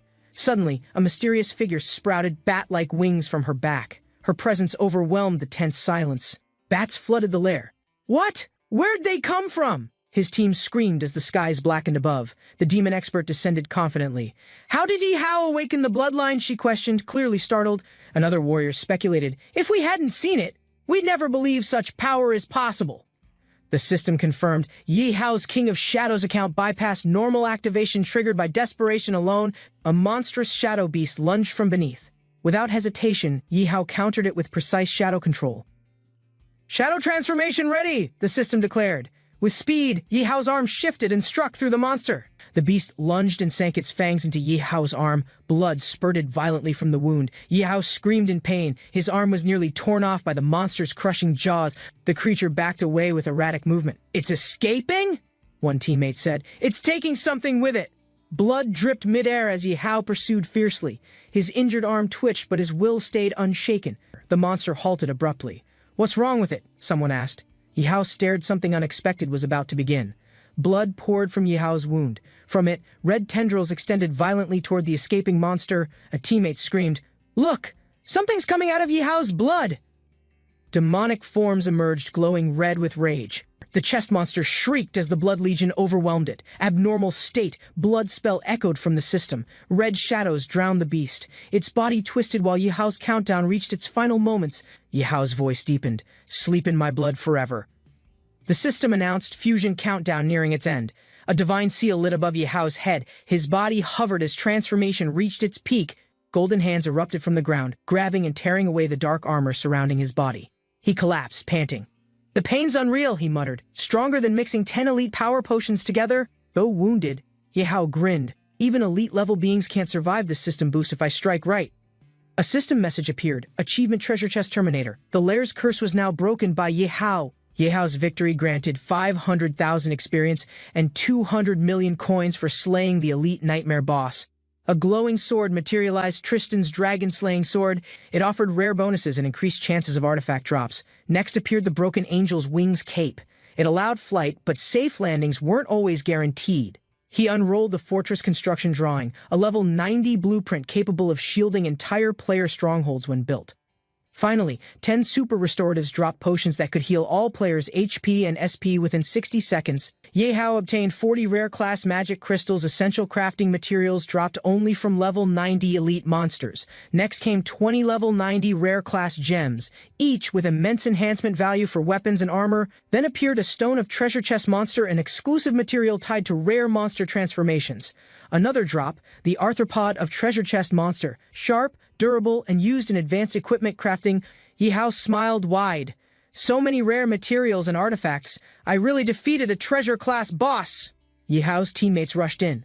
Only 10 seconds? One asked. You were faster than my eyes. Another knelt beside him. How do you feel? Yehao winced. Not good, he replied quietly. Flipping through a glowing book, one teammate muttered, This debuff looks serious. Let me try something. Suddenly, a system prompt flashed. Broken soul has been dispelled. Yehao gasped, strength slowly returning. Smiling, Yehao said, Thank you for saving my life. His friend replied calmly, You are welcome. Yehao deflected questions. Forget that. Tell me, what's this level 90 fortress construction drawing actually mean? His friend's eyes widened in shock. This drawing is, he muttered, completely stunned and breathless. The group stumbled upon rare drawings. Yehao's reward caused envy in the other's anxious eyes. Confused by the praise, Yehao questioned its value, prompting the blonde man to confidently explain. Unlike common shelters, fortresses demand strength. They must be summoned instantly within high-level battle zones. He explained that instances differ. Elite ones, like peaceful fields, offer luxury if you're lucky enough, but unfortunate draws spawn hellish realms, forcing builders to survive nightmares before structures even stand. Yehao stood firm, knowing regardless of instance type, the fortress would always serve one purpose: Fortresses offered full support territory control, urban planning, professional teams all centralized for dominance in unstable zones. Excited traders surrounded him, offering services and resources, hoping to profit from the rare territory rights. The item's value was immense, but only engineering masters could use it, making it rare and limited. Yehao realized its real worth wasn't in using it, but in tricking others into overpaying. The traders reassured Yehao, reminding him that his other rare items still held immense value. A system alert chimed, a trade interface appeared as eager merchants crowded around Yehao excitedly. He smiled calmly, offering all items except the fortress blueprint for a fair, open transaction. Overwhelmed by his generosity, they praised him, promising loyalty and calling him a worthy brother. Yehao accepted their gratitude, reminding them to assist if needed, earning laughs and cheerful agreement.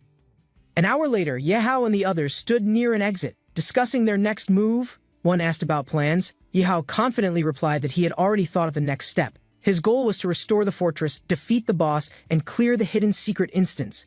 Impressed, the captain acknowledged Yehao's skills, offering full support for any decision or strategy ahead. Yehao accepted the support, surprised by the captain's trust, and prepared for the journey forward. Yehao smiled confidently, revealing his plan to use the drawing's power to reshape their fate. The team burst into laughter, impressed by his ambition. Finally recognizing his strategic value and leadership, Yehao welcomed their trust, preparing to face the fortress boss challenge without hesitation or fear. Suddenly, a roar echoed through the fortress. The team braced for combat as danger approached swiftly. Yehao stayed calm, watching from afar, suggesting they observe the others' battle before stepping in. Yehao raised his hand with determination, preparing to activate the spell he had just mastered. Golden energy surged through the fortress as ancient symbols lit up, reacting to Yehao's command. He cast the Eye of Clairvoyance, a tracking spell revealing hidden enemy movements across the map. A glowing grid appeared, exposing all monsters, their paths, and locations deep within the stronghold. With confidence, Yehao grinned. Every boss room was now marked, giving him complete tactical control. Thunder roared as a massive entity emerged, its presence marking the beginning of unparalleled devastation. Crimson eyes narrowed, scanning defenders, mocking their courage yet silently acknowledging determination within their fragile ranks. Armored warriors assembled, footsteps echoing, forming ranks against darkness, prepared to resist annihilation regardless of outcome. The towering entity studied the advancing formation, calculating possibilities, recognizing an unyielding opposition unlike previous challengers. Amid tension, radiant strength surged from the vanguard, signaling unity, defiance, and hope against despair's onslaught. The colossal beast descended fiercely, spreading wings wide, its roar shaking the battlefield as Yehao advanced. Energy surged violently, signaling combat's start. As warriors raised weapons, Yehao darted forward with explosive speed, his aura blazing as he confronted the towering monstrous entity. The beast countered swiftly, claws slashing, but Yehao's momentum forced openings within its seemingly impenetrable defense. Harnessing strength, Yehao intensified his power, channeling determination into decisive strikes that threatened the creature's reign. The shield-bearer strained under crushing impact, sparks flying as the boss's strike nearly broke his stance. Allies pressed forward together, weapons clashing against monstrous defenses, determined to maintain pressure despite overwhelming enemy force. The creature retaliated fiercely, sweeping attacks shaking the ground, forcing defenders into rapid maneuvers to survive destruction. Strategic coordination stabilized the front line, every movement executed carefully, buying Yehao time to prepare. Dark energy gathered violently within the boss, power escalating rapidly, signaling another devastating attack was imminent. Ice engulfed the creature's limb, freezing movement. A warrior unleashed chilling energy, sword glowing brightly, forcing the beast into retreat while allies tightened formation. The monster roared in fury, striking wildly, its immense power colliding with defenders holding ground with determination. Despite heavy resistance, additional abominations emerged from shadows, their presence reinforcing the boss and worsening battlefield conditions. Yehao observed carefully, realizing reinforcements demanded swift decisive action before overwhelming numbers crushed their chances. Orders spread swiftly, commanders rallied squads, preparing reinforcements as shifting momentum demanded immediate coordinated response. Troops mobilized beyond the battlefield, heavy footsteps echoing, their formation tightening before engaging monstrous forces head-on. Strategists calculated carefully, prioritizing containment, ensuring abominations could not reinforce the boss while allies pressed forward. Discipline held firm, every unit advanced with precision, awaiting the signal before unleashing their combined strength. Energy surged violently, anticipation built across the ranks as their commander's signal prepared them for decisive assault. A cloaked presence materialized silently, unknown level radiating power, adding mystery to the already chaotic conflict.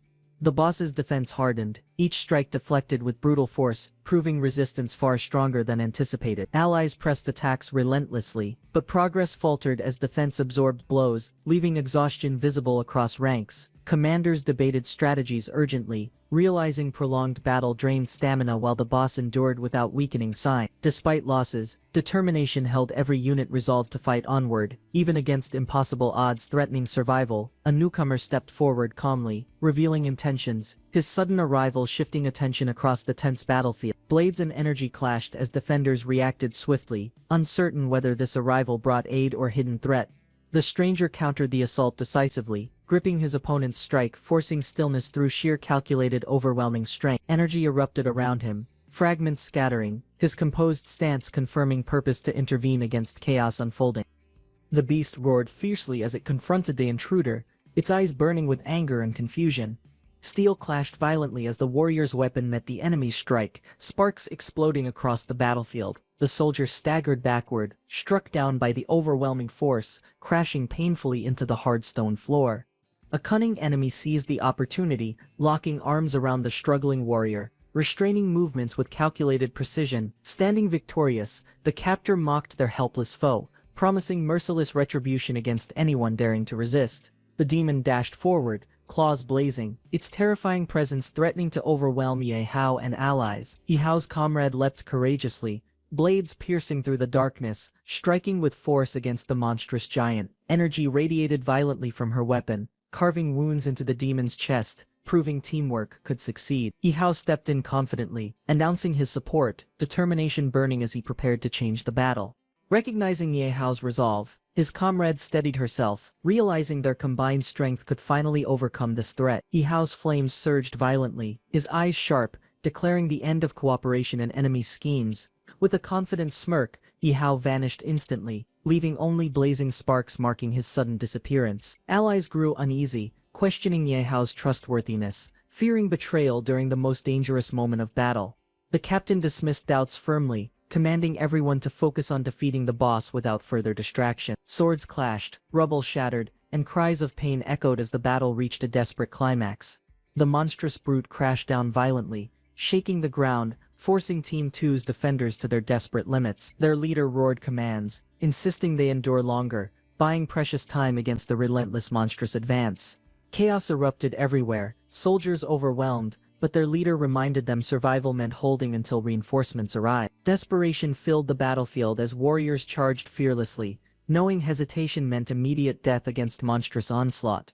Hidden observers watched with mocking smiles, praising Ye Hao's strategy that exploited both monsters and allies. Commanders assessed the battlefield carefully, acknowledging Ye Hao's cunning strategies that disrupted the monster's fierce advance. Monstrous reinforcements emerged from the shadows, pressing heavily forward, threatening to shatter already strained defensive lines. Team Kanda arrived suddenly, their cloaked assassins positioning themselves, preparing to strike weakened squads with precision.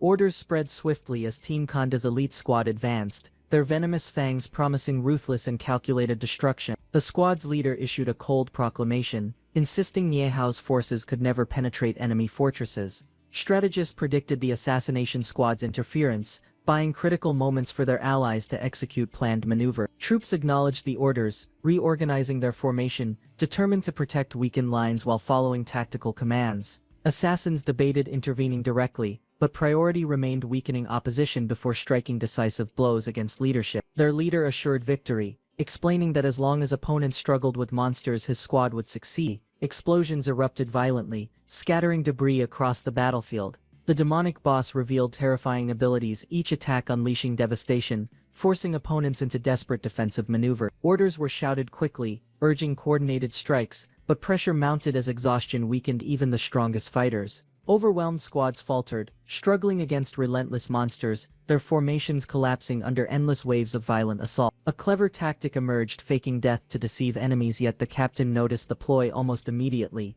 Her blade gleamed brilliantly as she countered the deception, landing a decisive strike against the towering creature. Surrounded on all sides, the defenders braced themselves as monstrous hordes advanced, filling the battlefield with chaos. The warriors advanced with blades drawn, their synchronized movements steady, forming an unbroken wall of ruthless determination. Their enemies rushed forward in confusion. Startled by the sudden shift, blinding flashes erupted, blades spun like lightning, each impact exploding outward. Frost spiraled outward from the warrior's stance, freezing the battlefield solid. Golden energy surged like countless spears, weaving destructive arcs. Exhaustion slowed his movements, yet he remained steady. Recognizing reinforcements gone, and precious stamina nearly depleted, he turned sharply, blade pressing downward, ensuring the fallen enemy realized their failure before darkness consumed them fully. Nearby survivors panicked, realizing every elite monster had fallen quickly, unable to withstand the relentless destructive force unleashed. Hope lingered briefly, some clinging to belief the boss remained undefeated, convincing themselves survival still remained possible. Suddenly lightning struck, revealing a dark armored warrior and Shenzhen, their appearance altering the battlefield's balance. The clash erupted violently, armored fighters striking without hesitation, while shocked enemies scrambled under the sudden assault. A deadly stab pierced through defenses, leaving the foe stunned, disbelief flashing across his face before collapsing. Electric arcs flared, revealing Li Yuanhao's level and dwindling health. Commanders recognized his fall, panicked voices shouting orders. Realizing hidden assassins had dismantled their defenses far too efficiently. Rallying their forces, leaders demanded coordination, instructing everyone to divert attention, stalling Chen Zhen's overwhelming advance briefly. The assassins prepared, their leader declaring confidence, certain they could stall long enough to shift battlefield balance. Acknowledging current disadvantage, he revealed desperation, ready to deploy dangerous measures, using forbidden strength hidden for emergencies. Opponents hesitated briefly, realizing concealment of ultimate power meant the confrontation might escalate beyond their initial expectation. He unveiled the demon crystal, explaining its immense force, a relic capable of overturning desperate circumstances completely. Without hesitation, he consumed the crystal's energy, body convulsing violently. An immense explosion shattered the air, golden light expanding outward. Enemies stared upward, frozen with disbelief, their formation breaking as a radiant presence dominated the entire battlefield. Status revealed overwhelming attributes, numbers displaying strength unmatched, erasing hope from those still clinging to survival. Orders rang out in desperation, urging every fighter forward. Blinding strikes swept across instantly, energy blades piercing defenses, scattering attackers mercilessly, proving resistance carried no meaning. An assassin lunged swiftly from shadows, blade raised high, attempting to strike before defenses could fully respond. Energy clashed fiercely, the ambusher's assault shaken off, exposing weakness as momentum shifted rapidly against their strike. A devastating slash tore through formation, scattering combatants instantly, their counterattack crumbling under overwhelming pressure and speed. Lightning surged across the battlefield, radiant power building higher, revealing unmatched determination fueling strength against overwhelming odds. Dark armor loomed ahead, staring upward, bracing for impact as thunderous energy descended violently with unstoppable force. Blades collided with ferocious force, status revealed beyond Yi Qiwei's level, health unshaken, demonstrating terrifying resilience that dwarfed lesser combatants entirely. With a sudden motion, chains wrapped tightly, restraining movement, shocking nearby observers at such overwhelming dominance. Dark energy erupted violently, activating frantic state, body transforming, radiating destructive power that shook the entire battlefield. Roaring with fury, Qiwei charged forward, slashes tearing stone apart, declaring vengeance against humanity with unstoppable rage. Wings shattered stone as the massive creature roared, unleashing power while defenders struggled to maintain their stand. Sacred devil body weakened, energy fading, realization struck time expired, leaving survival uncertain and defeat nearly certain. A sudden ally descended, offering strength and partnership, shifting the battle's course toward renewed hope and determination.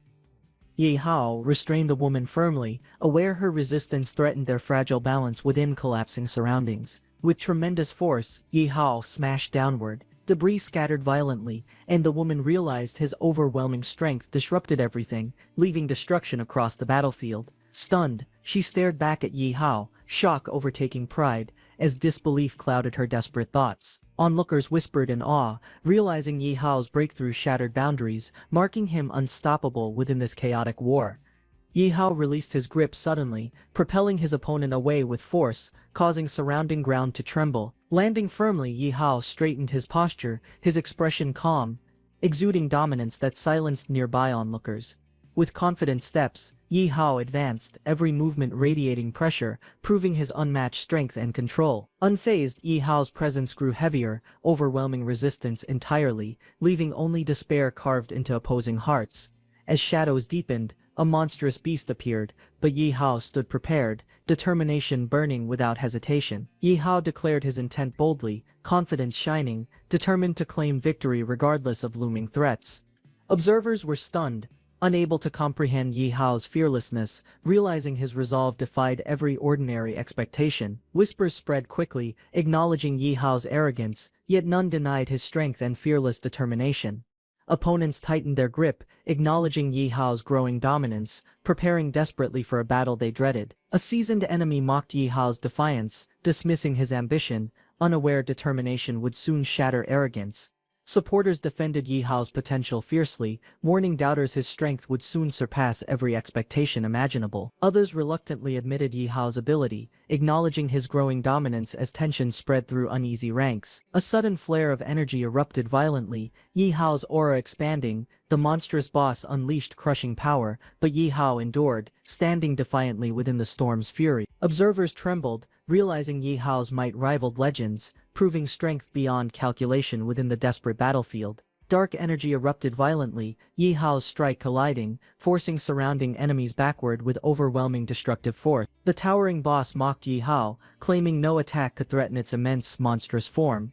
Yi Hao's aura ignited brighter, unleashing beams of power that cut skyward, piercing through blinding darkness. His offensive advanced relentlessly, every strike accelerated, breaking limits as pressure escalated within collapsing battlefield surroundings. Spectators gasped, realizing Yi Hao's blows pushed beyond mortal thresholds, a display bordering divine unstoppable force. Power surged through Yi Hao, eyes glowing fiercely, the gathered force wrapped around Yi Hao, compressing violently, preparing to unleash a devastating transformation upon emergence. The sphere expanded rapidly, shaking the ground, radiating destructive might that forced every spectator to retreat. From within the storm, a monstrous form stretched outward, a colossal dragon of blood and shadow emerged, roaring violently, its presence eclipsing the battlefield entirely. The monstrous boss towered above Yi Hao, its claws raised high, preparing to crush everything beneath. Dark taunts echoed, claiming Yi Hao's defiance meaningless, its overwhelming power destined to erase all challengers. The battlefield shook violently as the boss unleashed power, tearing ground apart with unstoppable force. Yi Hao's transformed might surged, roaring back, his crimson energy clashing against the beast's crushing blows. Explosion erupted violently, light and shadow colliding, leaving the battlefield consumed by chaos and destruction. The crimson dragon descended violently, wings slicing the storm, unleashing flames that tore apart the trembling battlefield.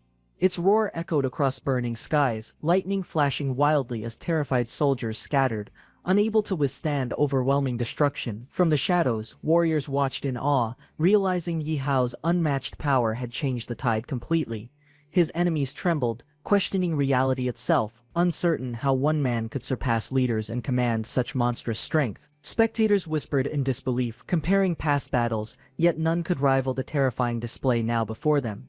Observers watched closely, realizing Yi Hao's unmatched strength dwarfed bosses, forcing everyone to reconsider their fragile confidence. Whispers spread quickly, some fearing him, others believing he might secretly belong to a faction's hidden elite. Among shadows, a spy trembled, deciding to retreat swiftly, fearful his schemes would collapse under Yi Hao. Though their mission failed, his thoughts remained clear: this revelation must reach higher leaders before secrets vanished completely.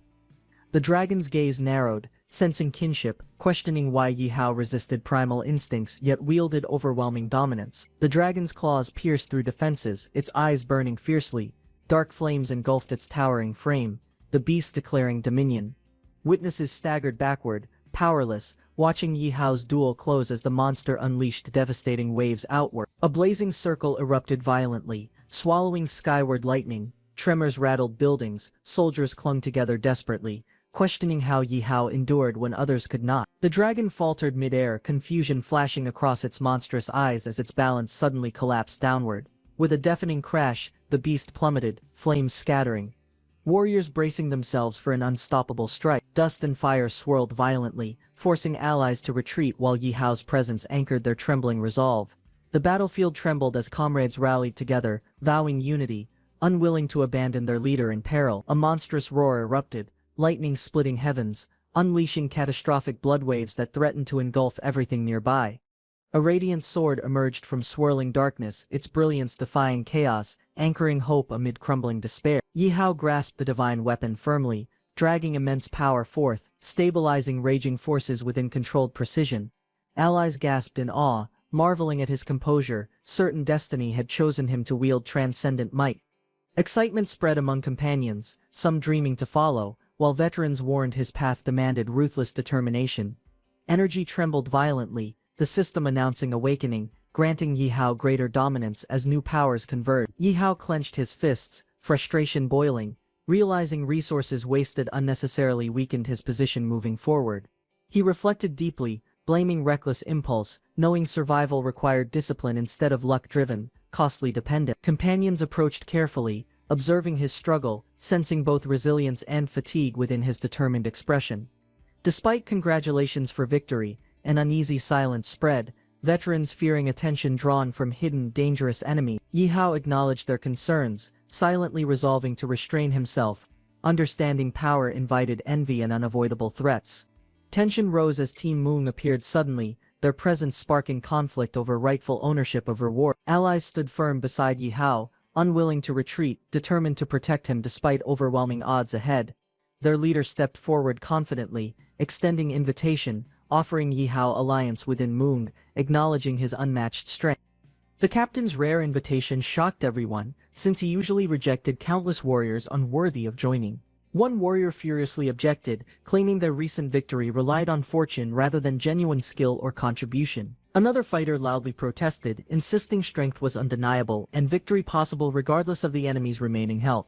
The argument escalated quickly, with rage-twisting expressions threatening to divide the team's unity beyond repair. A commanding voice ended the quarrel, acknowledging Yi Hao's real strength and preventing further disruption within ranks. Despite acknowledging the captain's judgment, the silver-haired warrior clenched his fist, refusing to fully accept. Frustration boiled inside him, wondering how someone ordinary could suddenly gain such power and recognition.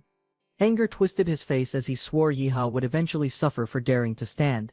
Yi Hao remained calm, politely declining the offer, explaining he intended to build his own path. The woman acknowledged his ambition, suggesting cooperation later, hinting at respect between rivals despite opposing decisions. Yi Hao reflected how her perception completely changed after witnessing his strength, though suspicions still lingered. She appeared nervous, reaching out with hesitation, while he noted her actions felt cautious and deliberate.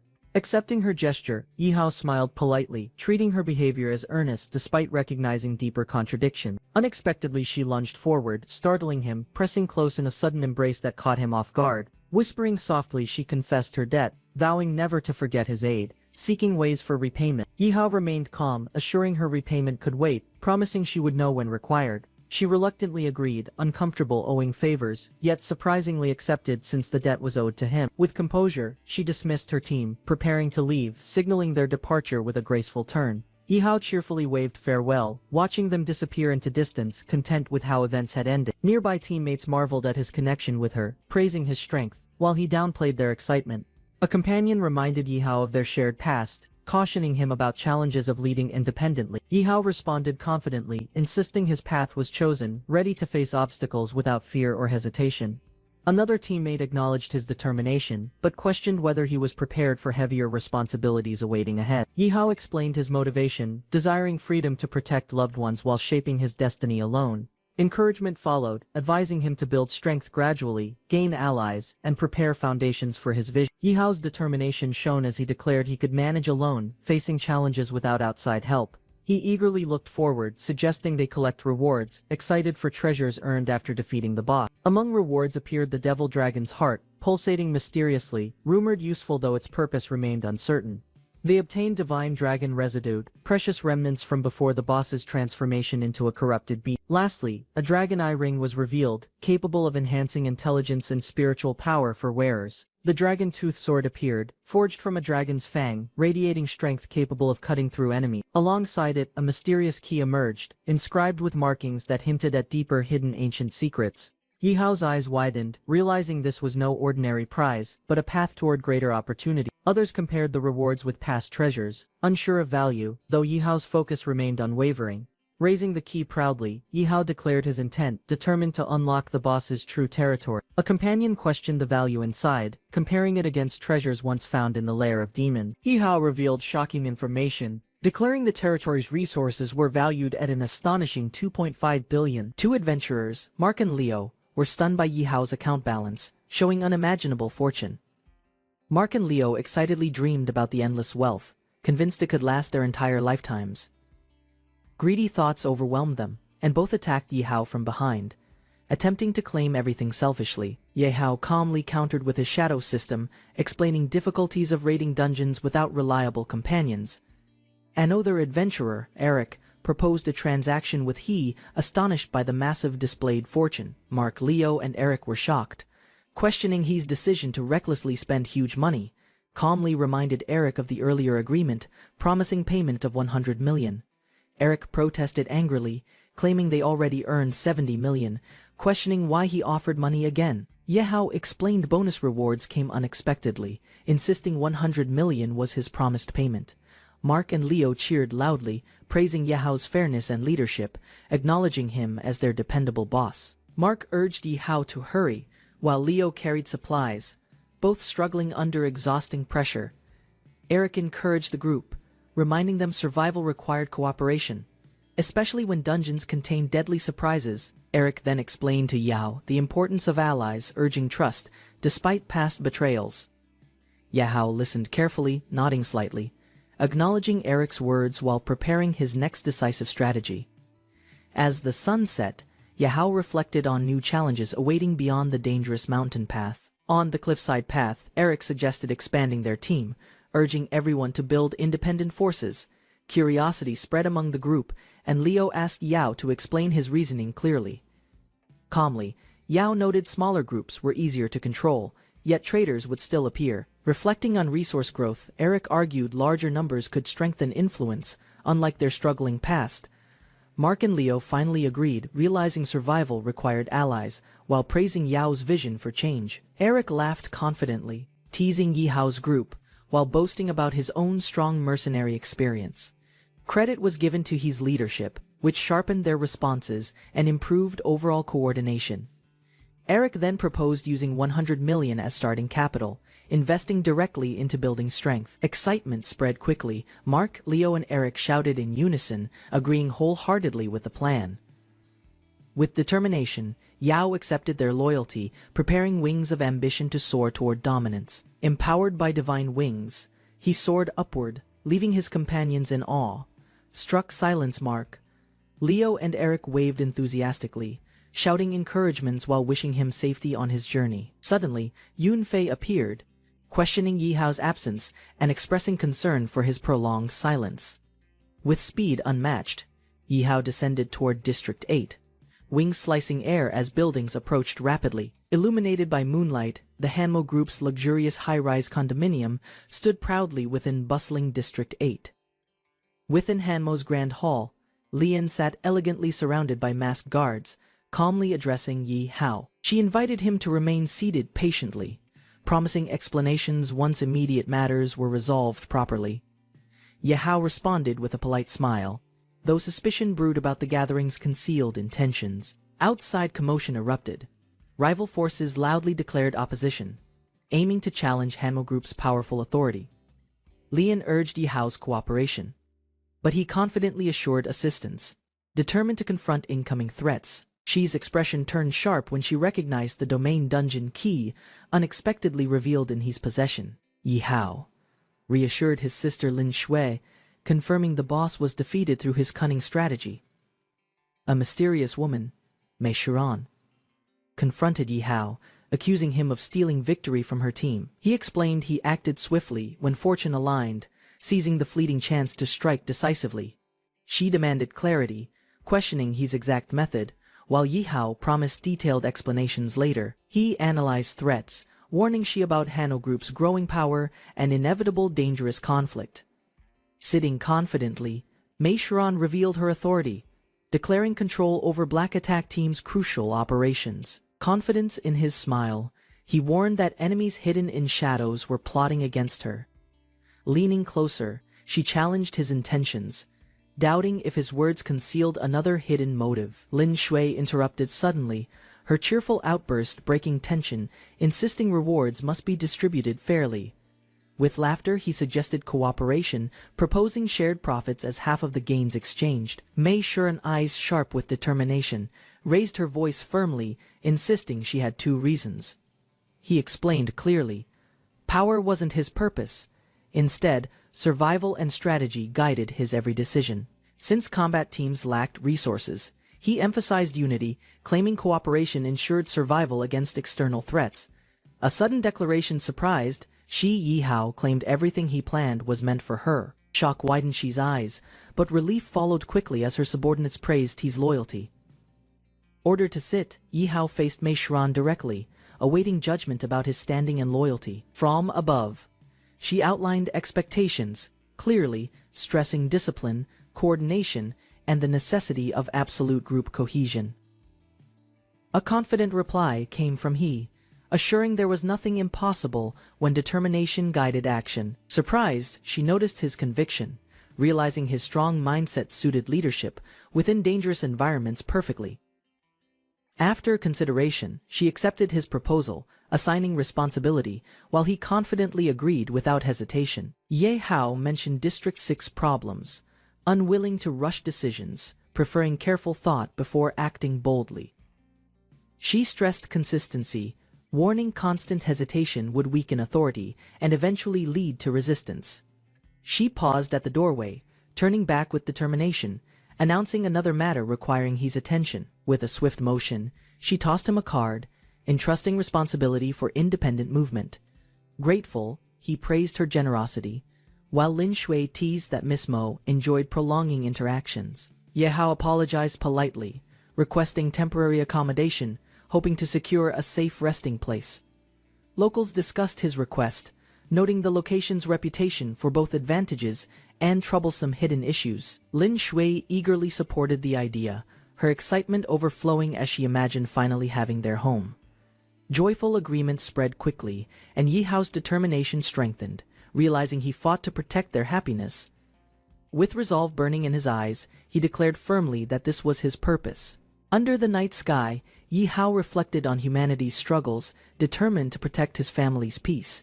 Looking over the fortress, he resolved to challenge Hanno Group's dominance and secure lasting stability. Calling Weiss, Yi Hao ordered a full analysis of the fortress, seeking weaknesses and opportunities. With determination, he prepared to evaluate costs, ensuring every sacrifice built a stronger, safer future. Robot assistant Kiro scanned the environment, alerting Yi Hao that the construction site faced severe problems. Yi Hao listened carefully as Kiro explained the fortress required builders at least level 40 or higher. He recalled earlier, he obtained a powerful diamond from a dungeon, imagining it could help. Kiro calculated the construction cost, revealing an astronomical figure of 5 billion, shocking he completely. Weighed down by financial burdens and scarce resources, he realized determination alone wouldn't solve everything. Kiro reassured confidently, claiming construction wasn't impossible, though resources and manpower demanded significant time. Frustration grew as Yi Hao admitted temporary strength wasn't enough, questioning how lasting progress could be achieved. Calculations showed building required massive support, so engineers, soldiers, and laborers had to cooperate under unified direction. Memories of trusted allies surfaced, reminding Yi Hao that collaboration could turn impossible tasks into achievable goals. With determination restored, he resolved to gather reliable forces quickly, believing teamwork might balance overwhelming challenges. 2 women suddenly appeared in swimsuits, teasing Yi Hao playfully while splashing water around him.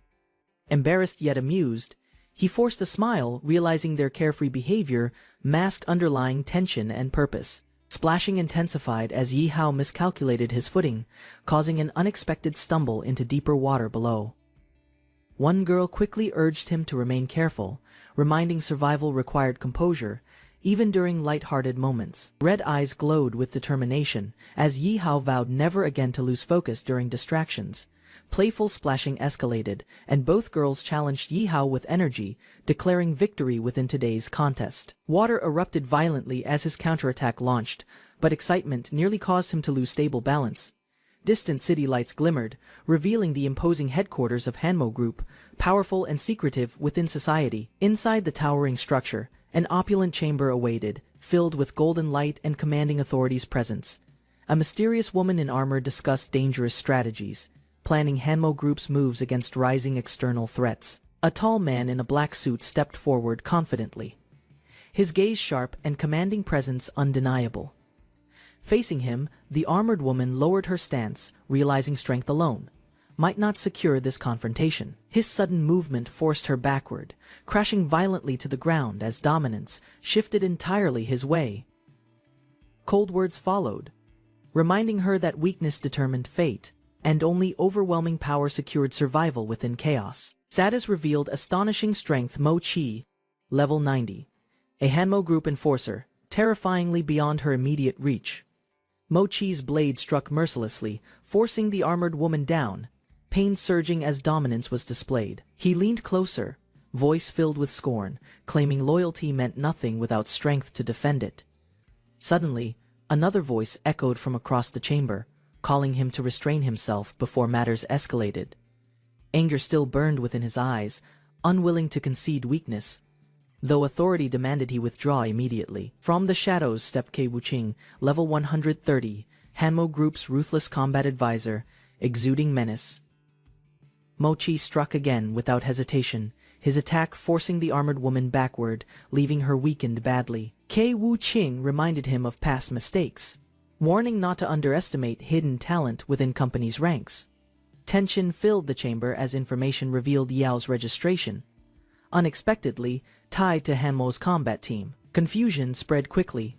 Mo Chi raged, realizing a low-level fighter had infiltrated Hanmo's carefully organized hierarchy. Ke Wuqing analyzed calmly, explaining Yi Hao's strength exceeded expectations, proven by defeating bosses from strong teams. Mo Chi grew suspicious, accusing Yi Hao of hiding his real level through deceptive, small-scale tricks. Evidence highlighted Yi Hao's remarkable feat defeating a powerful boss quickly, proving his combat ability undeniable. Frustrated, Mo Chi questioned why such a valuable fighter refused recruitment despite repeated attempts of persuasion. Tension escalated as armored woman admitted failure, sparking Mo Chi's outrage at Yi Hao's stubborn independence. Mo Chi restrained the armored woman, electricity surging through her body, as he pressed for answers relentlessly. He issued a final warning, declaring her explanations insufficient and demanding immediate obedience without hesitation. Tension escalated further. Mo Chi coldly ordered her execution, believing her existence threatened Hanmo Group's stability. Desperate pleas echoed, yet Ke Wuqing intervened calmly, urging restraint before unnecessary conflict destroyed internal order. Calculated silence followed. Ke Wuqing admitted uncertainty, still doubting Yi Hao's true capabilities hidden beneath appearances. Ke Wuqing analyzed the situation carefully, recognizing Yi Hao's potential as both dangerous and extraordinary. His command was decisive, instructing the armored woman to monitor Yi Hao closely without drawing suspicion.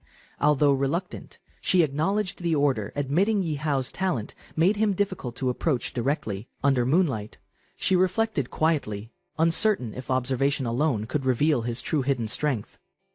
Meanwhile, Bright Star Academy prepared for another day, unaware events brewing outside would soon disrupt peace. Bright Star Academy students gathered anxiously, discussing upcoming challenges while quietly gauging each other's strength.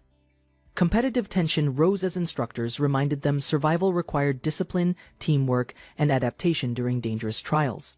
Suddenly, the ground trembled, energy fluctuations surged above, alarming students as the sky began distorting.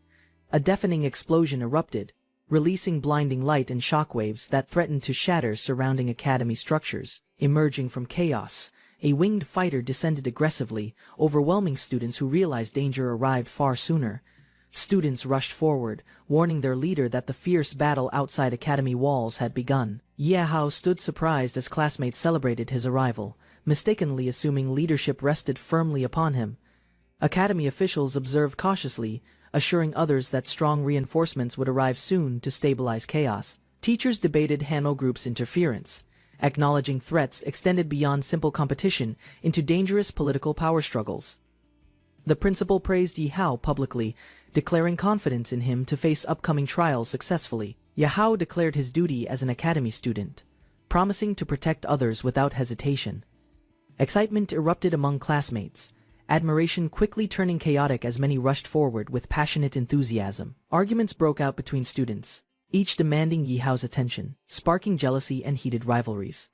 Overwhelmed, Yihao struggled internally, realizing sudden popularity might complicate his plans and daily responsibilities. Teachers observed silently, noting his rapid influence, recognizing leadership often brought challenges alongside unexpected opportunities. Loyal classmates followed Yihao's lead, eager to prove themselves useful during the academy's crisis. Together they rushed forward, uncertain of direction, yet driven by determination to confront the looming threat. Confidence spread among them. One girl assuring others her family's safety allowed full focus on battle. Yahao clenched his fists, vowing to shield companions from danger while pursuing victory without hesitation. At District 9 main gate, workers repaired damaged walls, while soldiers closely supervised ongoing maintenance operations.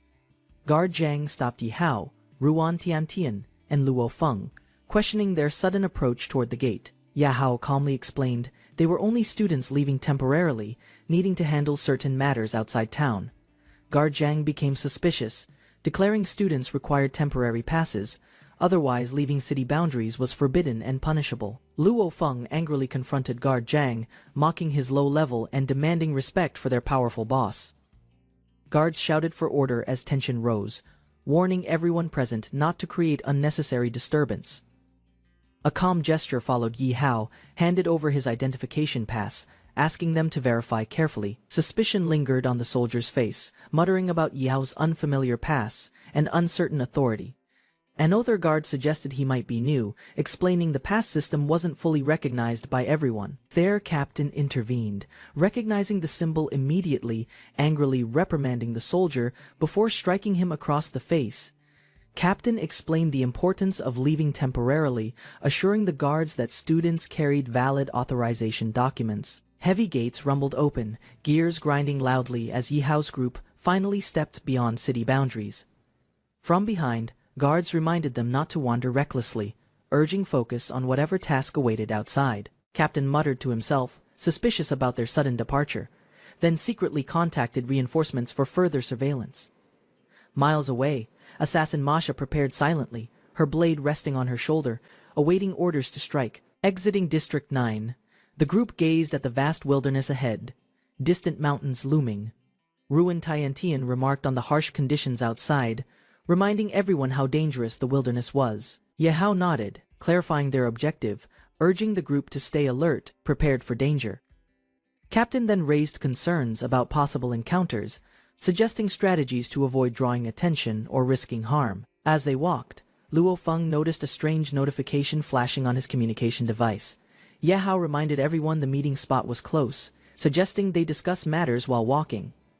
Excitedly, Ruan Tiantian mentioned the King Combat Team, a powerful group founded entirely by youths. Luo Feng proudly emphasized their connection to Huaguo Group, boasting how remarkable their reputation had become. Doubts still lingered. Another companion pointed out their inexperience, worrying about holding back stronger teammates. Yahao encouraged them, promising guidance through dungeons, urging persistence and effort to close their gap. A sudden loud noise startled the group, causing them to stop and glance toward the source. From above, a figure leapt down swiftly, landing with confidence directly in front of Yahao's party, recognized immediately. The energetic newcomer introduced himself boastfully as Fatty, claiming talent and reliability without hesitation. Excited chatter followed as Fatty explained their previous connection. Surprised at the sudden message Yihao sent, Ruan Tiantian greeted him warmly, acknowledging Fatty's arrival while praising his strength and loyalty to the team. Luo Feng laughed while speaking with Fatty, praising his arrival and joking about his unchanged behavior. Their vehicle sped quickly along the rough terrain, bouncing over rocks while carrying the entire group. Yahao revealed a shining dungeon key, explaining its necessity for entering dangerous underground labyrinths safely. Fatty curiously asked whether Yihao referred to the dungeon's hidden map shown in detail. With confidence, Yihao confirmed, proudly claiming the map was drawn personally using his knowledge. The vehicle suddenly braked hard, throwing everyone off balance. leaving Fatty startled and painfully surprised. Grabbing Yi Hao's collar, Fatty demanded answers after hearing the shocking name Mu Wei. Calmly, Yi Hao confirmed Mu Wei's identity, questioning Fatty's intense reaction and possible hidden knowledge. Fatty tightened his grip on the wheel, suggesting they discuss Mu Wei's matter while moving. Their vehicle sped across ruined terrain, dust rising high as rocky paths shook beneath heavy tires. Explaining seriously, Fatty revealed relic hunters pursued truth rather than wealth, despite outsiders' mistaken impressions. Yi Hao listened carefully, realizing their deeper purpose connected to mysteries surrounding the Earth Online era. Fatty questioned them intensely, asking if anyone wondered how and why this strange era began. Ruan Tiantian explained her theory, suggesting the Earth Online era linked with artificial intelligence experiments. A holographic projection appeared, displaying data, reinforcing the argument that digital systems controlled their current world. Luo Feng added that stronger beings might originate from older programs existing before people even noticed. Yi Hao reflected quietly, admitting many had forgotten life's meaning, chasing only strength and survival endlessly. Fatty concluded firmly, insisting they must continue searching, no matter difficulties, until uncovering the buried truth. Yi Hao listened modestly as companions praised his unexpected philosophical outlook beneath his intimidating appearance. Fatty admitted their Horizon team formed because they admired such ideals, uniting through shared principles. Ruan Tiantian observed quietly, realizing Yi Hao's vision extended beyond survival, embracing long-term meaning and purpose. Discussion turned toward relic hunters, believed to hold secret clues leading toward the world's ultimate truth. Yi Hao questioned seriously, wondering about consequences if one finally uncovered the hidden truth completely. Fatty teased Yi Hao about relic knowledge, sparking curiosity regarding mysteries hidden within the world. Suddenly, a surge of energy manifested, creating a dazzling portal that pulled attention instantly. Ruan Tiantian and Luo Feng reacted with shock, realizing powerful figures often emerged from portals. A glamorous warrior descended spectacularly, greeted with cheers, revealing her status as an adored public idol. Elsewhere, a domineering leader sat proudly on a throne, surrounded by attendants, basking in reverence. Yi Hao scolded his companions for daydreaming, reminding them to focus before reaching their goal. Fatty dismissed legends as unrealistic, though Yi Hao argued dreams still gave meaning to survival. Lost in thought, Yi Hao questioned himself, pondering his true purpose beyond strength and survival. Fatty encouraged pursuing Mu Wei, believing clues from him could reveal secrets of their world. Determined, Yi Hao decided the principal might know more, vowing to ask after this mission. Their vehicle screeched to a halt at a rocky canyon, signaling arrival at the dungeon's location. Ruan Tiantian observed the towering cliffs, confused about the entrance since nothing unusual appeared visible. Yi Hao explained calmly that official maps excluded hidden entrances, intentionally kept secret by dungeon overseers. Before advancing further, Yi Hao alerted the group about someone secretly tailing them during the journey. Fatty laughed proudly, claiming expertise in anti-reconnaissance, mocking others' lack of awareness while drawing his weapon. Suddenly, an explosion erupted, revealing their stalker's armored vehicle, protected by a hidden energy shield. The vehicle crashed violently against the barrier, releasing flames and shockwaves that startled the entire group. Emerging from smoke, the damaged vehicle rumbled forward, clearly showing signs of heavy strain and instability. Confused, Luo Feng questioned why the bureau's captain would appear, suspecting deliberate surveillance or miscommunication. The intruder stumbled out coughing, nervously insisting it was all a misunderstanding, begging them to listen. A hidden squad revealed themselves, claiming concern for safety, though their sudden appearance raised suspicion. Yi Hao remained calm, acknowledging their efforts, but criticized their excuse while keeping his sword ready. With determination, he ended the exchange, unleashing his weapon's power to cut short pointless discussions. Captain Roderick, armored and grinning, boasted about his unmatched strength, daring anyone foolish enough to oppose. Guard Elias confronted Yi Hao, demanding reasons for his presence, warning against provoking knights without valid justification. He analyzed their defensive stance, realizing tactical reliance on numbers instead of individual combat efficiency. Swiftly evading attacks, he showcased superior awareness and control, unsettling the armored knights surrounding him. Captain Roderick demanded his purpose in wilderness, suspicious of hidden motives and unexpected confidence shown. With a confident smile, Yi Hao proposed cooperation, suggesting their strength could secure greater victories together. Surprise spread across the group as Mila and Darius quickly realized his clever strategy unfolding. Captain Roderick, astonished by the situation, recognized that his level far surpassed his earlier assumptions. Darius stepped forward with arrogance, mocking Roderick's strength, provoking him to demonstrate any real combat ability. She laughed coldly, noting the district's weakness against demonic beasts, declaring his arrival perfectly timed. Roderick rallied his men with fierce determination, vowing not to let Yi Hao's arrogance stand. His roar ignited confidence, though fear lingered, as knights realized Yi Hao's strength surpassed their expectations. Calm and composed, Yi Hao mocked their desperation, revealing confidence that their formation meant nothing. Furious shouts erupted. The squad charged together, weapons raised, determined to overwhelm him with numbers. Energy surged violently as Yi Hao activated the Kingpin account, opening a blazing dimensional gateway. Yi Hao entrusted responsibility to Darius and Mila, urging them to hold the front line without hesitation. Roderick responded swiftly, activating a mechanical drone, commanding it to track Yi Hao's every movement closely. The machine accelerated instantly, leaving behind streaks of light as it locked onto its fleeing target. A hidden forest sanctuary appeared, its colossal life tree radiating powerful energy, illuminating the surrounding land. Mila marveled at the sight, realizing this sacred location explained unusual disturbances plaguing their district. Darius proudly introduced reinforcements, heavily armored allies ready to demonstrate their strength beside Captain Roderick. From a rocky cliff, Yi Hao observed carefully, questioning whether such forces could defend effectively. Mila cautioned him, insisting appearances deceived, explaining the reinforcements were powerful but carried hidden limitations. Her words proved true. Shadows stirred above, as a massive winged beast descended with terrifying speed. The monstrous creature roared fiercely, its piercing green eyes locked directly onto Yi Hao and Mila. Captain Roderick blocked the beast's attack with his shield, earning cheers from allies behind him. Soldiers unleashed coordinated strikes, their weapons glowing brightly as they aimed to overwhelm the descending monster.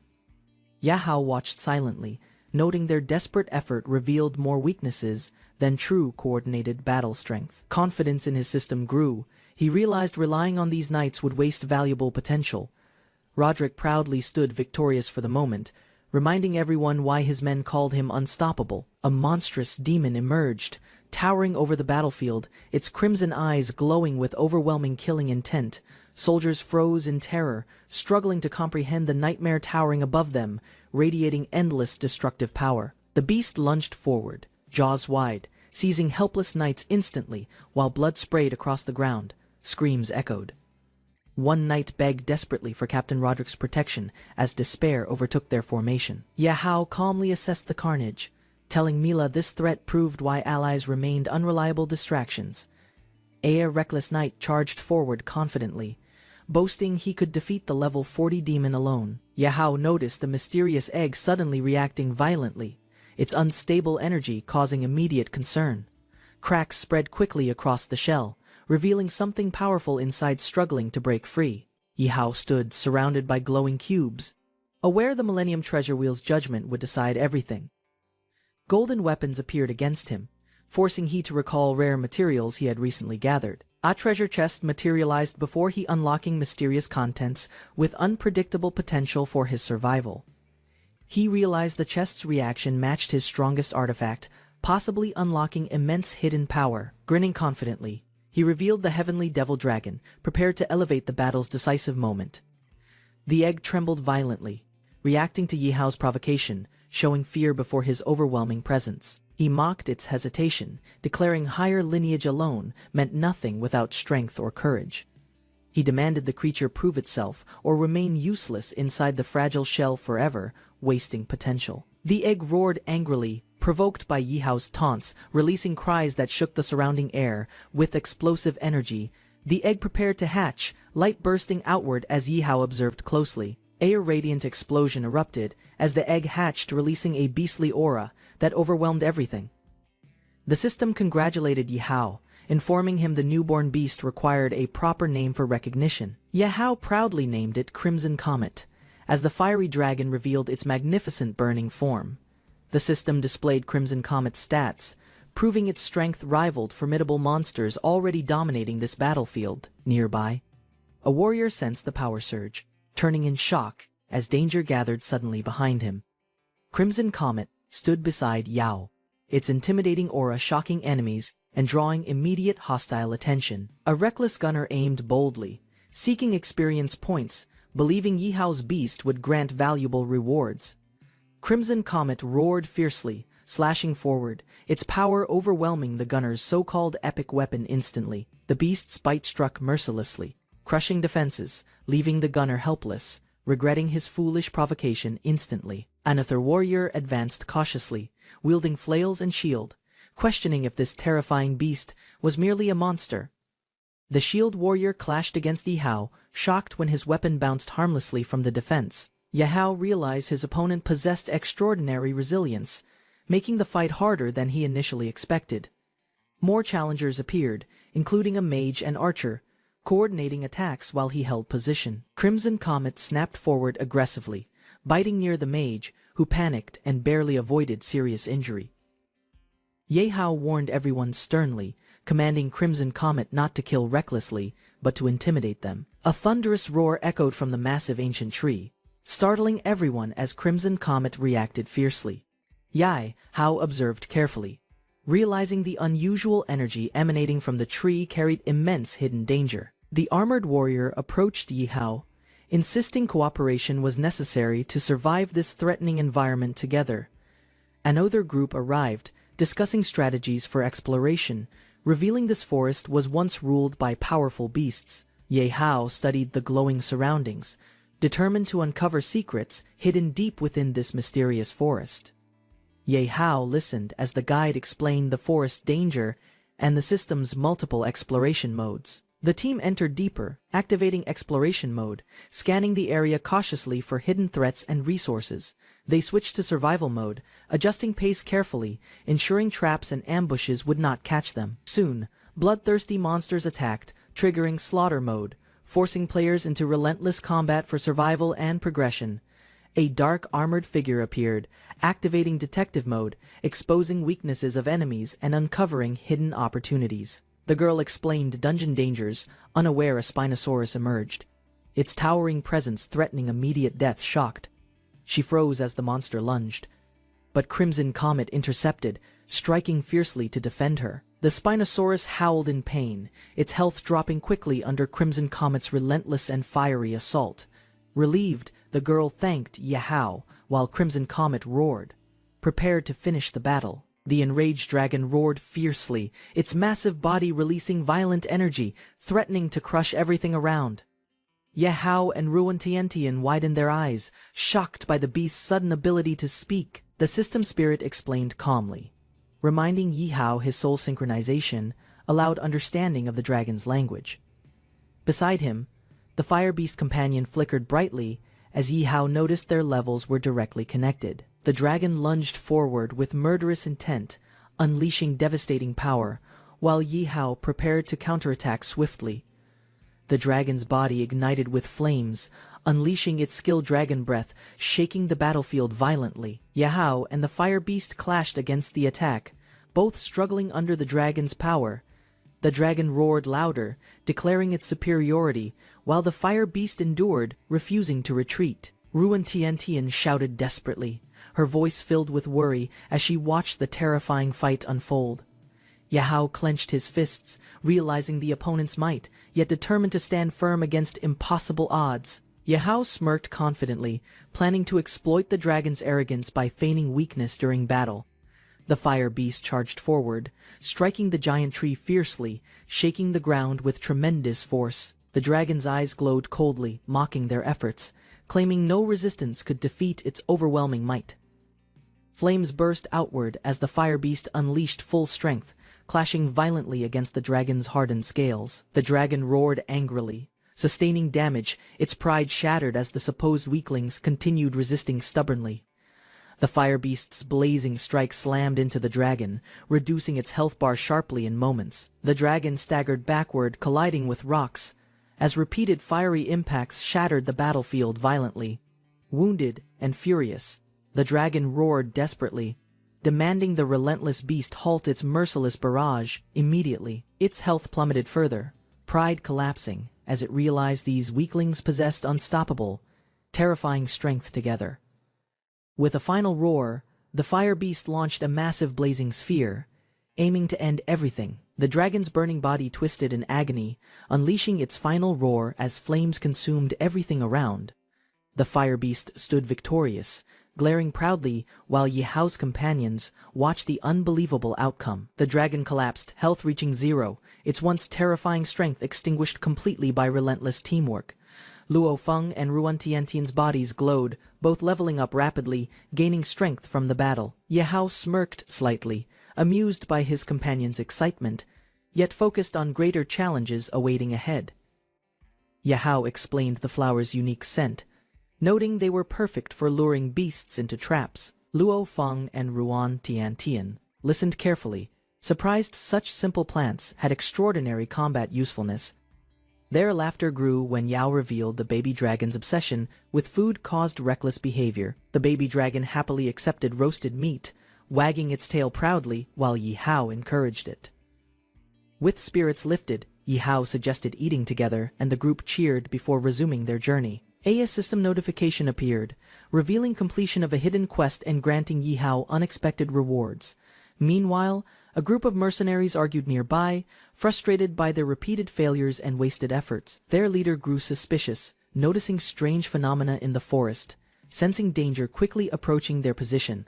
Suddenly, energy surged violently, a vortex opening in the sky, radiating overwhelming and terrifying power. A mysterious figure stepped through the portal, his presence alone enough to crush weaker men instantly. Misha, a level 85 warrior, appeared confidently, declaring the hunt's beginning and preparing her assault. Yi Hao watched calmly as wolves fell dead, their corpses marking a swift, silent victory. He hadn't lifted a finger. Rival monsters fought each other down the entire 50-story journey. Standing atop a red battle dragon, Yi Hao surveyed stunned rivals, Eurofiano and Ruan Tiantian. Eurofiano warned that such powerful pets were costly, suggesting Yi Hao couldn't afford one. Yi Hao, annoyed, realized they'd underestimated him, unaware he'd used kingpin account privileges from the start. A burly man excitedly shared a new idea with Yi Hao to profit from upcoming battles. Yi Hao perked up as he learned about the real-world battle arena competition event. The tournament drew elite teams from everywhere, promising rare loot, honor, and massive financial gain. Yi Hao realized the event's potential. He could collect rewards without directly joining the fighting. Hiding in a tree, he planned to scavenge safely, while others battled his scheme had begun. Two female warriors, Arya and Korra, silently observed the forest, sensing hidden movement nearby. Yi Hao spotted them from afar, and instructed his red dragon pet to initiate disruption. The red dragon blasted the tree base with fire, collapsing it beneath Arya and Korra. Both enemies panicked midair as the dragon launched upward, striking fiercely before they could recover. Arya retaliated midfall, swinging her giant axe with force, aiming to counter the unexpected ambush. Yao analyzed Arya and Korra's attacks, noting their weapons were primitive and lacked precision. He disarmed them effortlessly, catching their blades midair and snapping them with a clean motion. Confused and alarmed, Arya demanded answers. Why was Yi Hao attacking them without any provocation? Yi Hao calmly asked if they were native creatures or players participating in this dungeon. His teammate explained many native beings lived in dungeons, assuming roles of warriors or even leaders. Ruan Tiantian cheered, believing Yi Hao had defeated the enemies without harming them at all. Yi Hao's ally explained rare natives in dungeons aren't harmless. They're usually aggressive and easily provoked. Captured natives are often tested, studied, or dissected by researchers treating them like science projects. Yi Hao looked at the tied-up warrior and felt disgusted by how humans exploit others. He told her to escape quickly, remaining would only expose her to more cruel experimentation. The horned native warrior broke free, attacking Yi Hao's team in rage without warning or mercy. Yi Hao swiftly dodged multiple slashes, surprised by her agility despite her primitive-looking fighting stance. He activated his combat system, flames surrounding him as his aura surged with overwhelming pressure, declaring no tolerance for attacks. Yi Hao unsheathed his glowing blade, radiating sharp golden energy. With a dark grin he warned, "Enemies touching his team must die." There'd be no mercy. Yi Hao's overwhelming pressure made Arya and her group flee in fear, screaming for safety. He mused aloud, confused why they feared him so much after a mere warning display. Reflecting, Yi Hao explained humans are feared by natives. This served as their first harsh lesson. Arya's team ran exhausted, realizing Yi Hao's killing aura could have ended them if he wished. Suddenly, another human squad appeared, excited to exploit the fleeing natives for wealth and resources. A masked warrior stood tall amid the fractured landscape, her expression guarded. The world had changed and unknown enemies now approached their territory. Her companion crouched beside her, alert. A group of armored men appeared, mocking her appearance. They focused on her figure, dismissing her as an object rather than a threat. Their arrogance blinded them to her intent. With no patience for disrespect, the warrior advanced. Her companion followed, as they prepared to engage. The enemies, still overconfident, ready to capture her unharmed. The warrior's attack was immediate. Her weapon crashed through the guard's defense, stunning even those with higher levels. Her precision was unmatched. The smaller fighter joined in, striking with equal ferocity. One by one, guards fell under the coordinated assault. The enemy formation crumbled quickly. The leader panicked, realizing they had underestimated a dungeon-class enemy. His command to regroup came too late as she charged again. A sudden shot interrupted the clash. A guard dropped, taken down cleanly by a bullet from the shadows. Misha emerged level 85, calm and fully armed. Her presence alone shifted the balance of power. She warned her allies not to interfere. The battle was now between her and the masked woman. Recognizing the danger, the warrior signaled retreat. She couldn't face Misha directly. Explosions erupted, cutting off escape. Her ally was injured during the chaos. Misha declared no one could flee. The warrior hesitated under pressure. Her companion shoved her aside, triggering a trap that locked her in a glowing cage. The woman shouted for the younger fighter to run. The situation was hopeless. Baby Meow fled into the forest, determined to return with help. Misha halted her subordinate from chasing the escaped girl. She reminded him the captured woman was now in their hands, and there were more pressing tasks. She ordered the prisoner to be stunned and hidden, emphasizing the need to keep her unharmed. The man nervously agreed, eager to avoid previous mistakes. Misha shifted her focus, asking about Yi Hao. Upon hearing of his strength and control over a high-level tank, her interest grew sharply. Curious, Misha's comrade inquired why their superiors were so intent on capturing Yi Hao. She revealed the mission's real goal: solicitation or elimination. With a sinister smile, Misha confessed she preferred the thrill of hunting to peaceful negotiation. Elsewhere, a new group arrived at a towering ancient tree. Its massive branches reached high into the sky, hinting at hidden treasures within. Excited voices echoed as students celebrated leveling up and receiving new weapons. Their success inflated their confidence. They admired their baby dragon but sensed its unease. It growled without reason, alerting them to something unseen. A voice called from the shadows. Baby Meow had returned. She pleaded for help, explaining her companion had been captured. The group was surprised by her speech and identity. She insisted the masked woman wasn't her owner, but her ally despite her disguise. Her accent had betrayed her. The humans teased her, amused by her frustration. Frantic, Baby Meow demanded they rescue her friend, claiming they owed her for traveling together. Yi Hao questioned what benefit he'd receive for helping. Baby Meow offered a sparkling red gem. At first skeptical, Yao changed his tone upon seeing the treasure's quality. Baby Meow stunned everyone by revealing a full mountain of identical gems, an offer no one could ignore.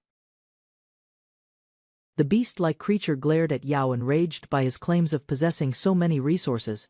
It demanded honesty, unwilling to believe such a boast. Frustrated, it lashed out verbally, calling Yao a deceiver and rejecting any comparison to itself. Meanwhile, Yi Hao remained calm, his analysis confirming the creature wasn't lying. Despite the confirmation, Yi Hao found its tone irritating. He proposed a trade. If the creature wanted help, it needed to act cute, an offer that triggered immediate offense. Unmoved by the outrage, Yi Hao turned away, canceling the deal without hesitation. His exit forced the creature to reconsider in desperation. Hesitant, but desperate, it caved to the request. Saving its companion mattered more than pride, and it reluctantly agreed to humiliate itself, with exaggerated puppy eyes and trembling paws. The creature pleaded with dramatic flair, its emotional display drawing attention from everyone nearby. A female ally immediately embraced the creature, overwhelmed by its cuteness. Her grip tightened as she voiced admiration. Another teammate stepped forward, eager to join, but was quickly rejected. The creature tolerated women, but resisted further humiliation.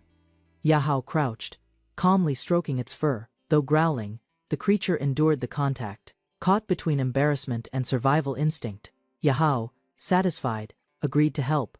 The creature was stunned by his sudden cooperation. He activated his Hawkeye system, expanding the dungeon map and highlighting threats. Identifying a level 85 enemy, Yihao chose to confront the threat directly, avoiding delay. Elsewhere, a silver-haired woman tracked the group. She mocked their lack of stealth, using battle traces to follow, launching an ambush. She cut through monsters with explosive power, confident in her pursuit. Suddenly, a powerful strike nearly hit her. Narrowly dodging, she realized a much greater danger lurked nearby. A fiery clash erupted as the silver-haired woman's assault was suddenly intercepted. Her attack was halted by a shield of flames. Hao stepped forward, having anticipated her ambush. His calm demeanor contrasted the tension. Taken aback, the woman confirmed his identity. Internally, she questioned how he detected her, despite the stealth skill. Yahao admitted he intended to lure a captain, not her, but now, faced with someone more important, amused, the woman praised him, while closing the distance. Her tone turned flirtatious, probing for his background, and attempting to unsettle him.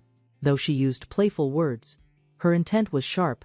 Yihao remained composed, aware her interest was tied to something more than charm. She inquired about his affiliations, hinting at various elite groups. Yihao's response hinted at awareness, confirming his knowledge of her intent. Identifying herself as Misa, recruiter for the Emperor group, she formally extended an invitation to join their ranks. Yahao internally reflected on how his earlier battle exposed his strength. The attention he attracted from major factions now became evident. Misha highlighted the Emperor group's power, promising favorable terms.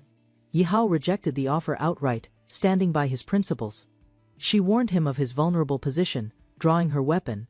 She reminded him what rejection might cost. Undeterred, Yihao sarcastically questioned if he should be grateful for her mercy, maintaining confidence despite the threat. Misha offered him a final chance, suggesting cooperation could be interesting. Her tone turned firm as she aimed her weapon. Yihao's decision remained unchanged. He firmly refused her again, unfazed by danger or persuasion. With no more words, Misha fired. The rejection sealed their standoff in blood and flame. A sudden blast revealed the attack only struck a puppet decoy, triggering a visual flash as the puppet card was consumed. Yihao slashed through flames, unfazed, but Misha mocked the attempt. She remained composed, impressed, yet resolute in eliminating him. Yihao discovered multiple advanced puppet cards. His Hawkeye system failed to detect them, revealing a miscalculation in enemy strength. Misha, hidden above, launched her skill, Phantom Sniper, firing silently and directly at Yihao with deadly precision. Though the attack made no sound, Yihao sensed something was amiss, his instincts flaring just in time. Crimson Comet, reacting first, activated a dragon bloodline ability, shielding Yihao and initiating a death struggle. Yihao was ambushed mid-battle, struck from behind by a sniper's bullet. The sudden threat disrupted his focus. He deployed a rapid shield expansion, forming a hexagonal barrier around him. The bullets clanged against it. His allies panicked as his dragon fell.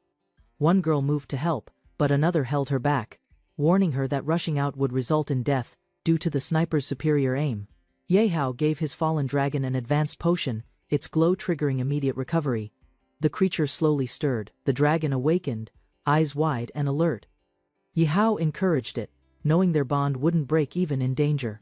Meanwhile, the sniper fired again, moving swiftly. She mocked his scattered defense, confident that her attacks would break through any countermeasures. The sniper scoffed at Yihao's reliance on the shield, criticizing his confidence. Her rapid assault intensified. She launched a heavy counterattack. Explosions lit up the barrier, reducing shield tolerance as Yi Hao braced for impact beside his recovering dragon. Yi Hao reflected on past victories, realizing he had ignored basic combat power despite appearances. He asked the system for his total experience. It reported 1.3 million points, enough to level up. Confirming the upgrade, power surged through his body. The barrier held just long enough as his stats rapidly increased. He grinned with renewed strength. The countdown to retaliation had begun, and he was now prepared to match any enemy head. On the shield finally failed, and flames surrounded him. The sniper noticed the change, but aimed her enchanted bullet to finish it. She prepared a tribute bullet, determined to claim the bounty. Sparks flew as the powerful projectile charged up. She fired with deadly intent, but Yi Hao, now fully powered up, stood firm. The decisive moment had arrived. Yi Hao caught the sniper's bullet with a swift grip, flames igniting around his body. With his dragon at full strength beside him, flames surged. His body emitted intense heat, and his killing intent peaked. The sniper, shocked by his sudden power spike, instinctively stepped back. She sensed overwhelming pressure and realized that continuing the fight meant risking her life. Yi Hao made it clear the battle was now personal. He and the dragon stood firm, their aura radiating power as they prepared to end it swiftly. A searing beam erupted from their combined power, tearing through the landscape. The sniper barely escaped as her position was consumed by fire. Explosions followed in rapid succession. Her confidence crumbled as she realized Yao's strength exceeded anything she had expected. Yi Hao declared he'd accept responsibility for unleashing full force. With one command, the enemy was engulfed in flames. Battle rewards activated instantly. Experience, gold, weapons and advanced sniper gear were unlocked from the defeated target. Additional skill logs and enemy intel were recovered. The battle data was processed and transmitted from the field successfully. Outside the battlefield, a drone departed the area silently. Dungeon protocols triggered auto-recycling and exit procedures. The others celebrated level ups. Yi Hao's power had shifted the entire fight within seconds, shocking everyone watching. One observer, stunned, admitted Yi Hao had surpassed all expectations. His strength rivaled top-tier elites. Yi Hao's dragon was warmly embraced by a relieved teammate. The bond between them was evident in her tears. Yi Hao reflected on his mistake underestimating the enemy, and took responsibility for putting his companion in danger. With a firm vow not to repeat that error, he prepared for what came next. Another ally approached, uncertain but curious. Yi Hao was approached by the cat-like fighter, who offered a method to enhance the baby dragon's growth rate and strength using rare materials. Their conversation was interrupted as tremors shook the area. A massive shadow loomed overhead, alerting the team to an incoming threat. From above, a massive, dual-colored Naga dragon descended. Its presence signaled a powerful boss enemy, towering in strength and authority. A massive multi-headed Naga bursts from the jungle, radiating elemental power.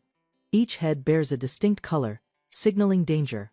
The system identifies it as a level 110 jungle boss. Its presence confirms this isn't a random spawn. A small beast beside the protagonist panics, but he remains composed. He recognizes the boss's nature and the forces manipulating the jungle from the shadows. The protagonist decides to ignore the boss's connection to the environment and targets the monster directly. His companion is stunned by the bold strategy. A teammate approaches, requesting to join the next boss fight. He acknowledges his easy progress, but feels untested without real combat experience. He admits the need to grow through action, not safety. His plea reflects a shift among the group toward self-driven improvement. Another teammate joins the sentiment. Unwilling to remain someone who only appears strong without proving it through battle. A comrade praises their dedication, recognizing the team's rising motivation and trust in their leader's choices. The leader agrees to guide them through leveling but prioritizes safety first. He promises battle experience after their foundation is solid. The boss attacks with scorching breath, aiming to overwhelm them immediately with raw power. The protagonist responds with a crimson comet strike, launching his own wave of force straight through the flames. The two powers collide. The Naga's attack is shattered, leaving it in disbelief as its dominance is broken. The Naga questions how a level 10 could resist it. Its heads argue whether to press or retreat. The youth activates demonic flame control, runes form as intense power gathers in his hand. Flames surge forward. The beast recoils, now recognizing that its opponent is far from ordinary. The battle escalated as the red head of the Naga clashed violently with the others, flames surging in every direction. Its body began to scorch from within. The overwhelming heat destabilized its core, forcing it to thrash wildly. A massive burst exploded from the center. Within a single strike, the red head was destroyed. The others panicked. The Naga fled toward the longevity tree, retreating into its branches. Its sudden withdrawal raised confusion among those watching. The beast companion warned the group to stop. Killing the Naga might sever a connection vital to the forest. He explained that ending the boss could eliminate access to something precious. The group grew suspicious, flustered. The beast swore he was loyal. He urged them to trust him and search for his missing companion to uncover the truth. The leader, intrigued by the hidden layers, agreed.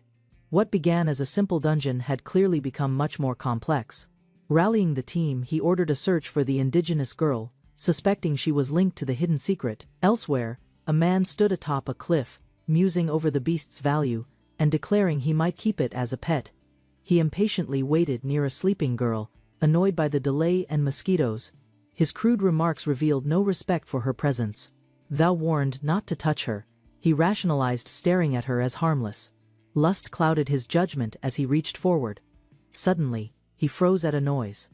A level 20 velociraptor emerged, staring silently at the intruder. The raptor squeaked. The man, startled and angry, insulted the creature and prepared to strike it. Unbothered, the raptor continued staring. The man lashed out with frustration, unaware of what danger he might have just triggered. The armored man crouched beside the unconscious girl, hesitating as he debated his next move. His warped thoughts fixated on her appearance, frustrated. He rose and prepared to punish the interruption. Rage fueled his threat as he raised his weapon. Suddenly, glowing eyes filled the darkness. A horde of beasts emerged, surrounding him in silence. His confidence wavered. Dozens of red-scaled beasts emerged, surrounding the lone fighter in a flash of coordinated movement. The man fought fiercely, slashing in every direction, blasting several creatures back. Despite the chaos, he remained on his feet. A beast struck his leg. Pain crippled him as he fell. Helpless, he watched more creatures charge, while another man cried out, begging for help. Dark claws tore through the fallen man. His screams were brief as the horde ripped into him. His life ended beneath their crushing weight.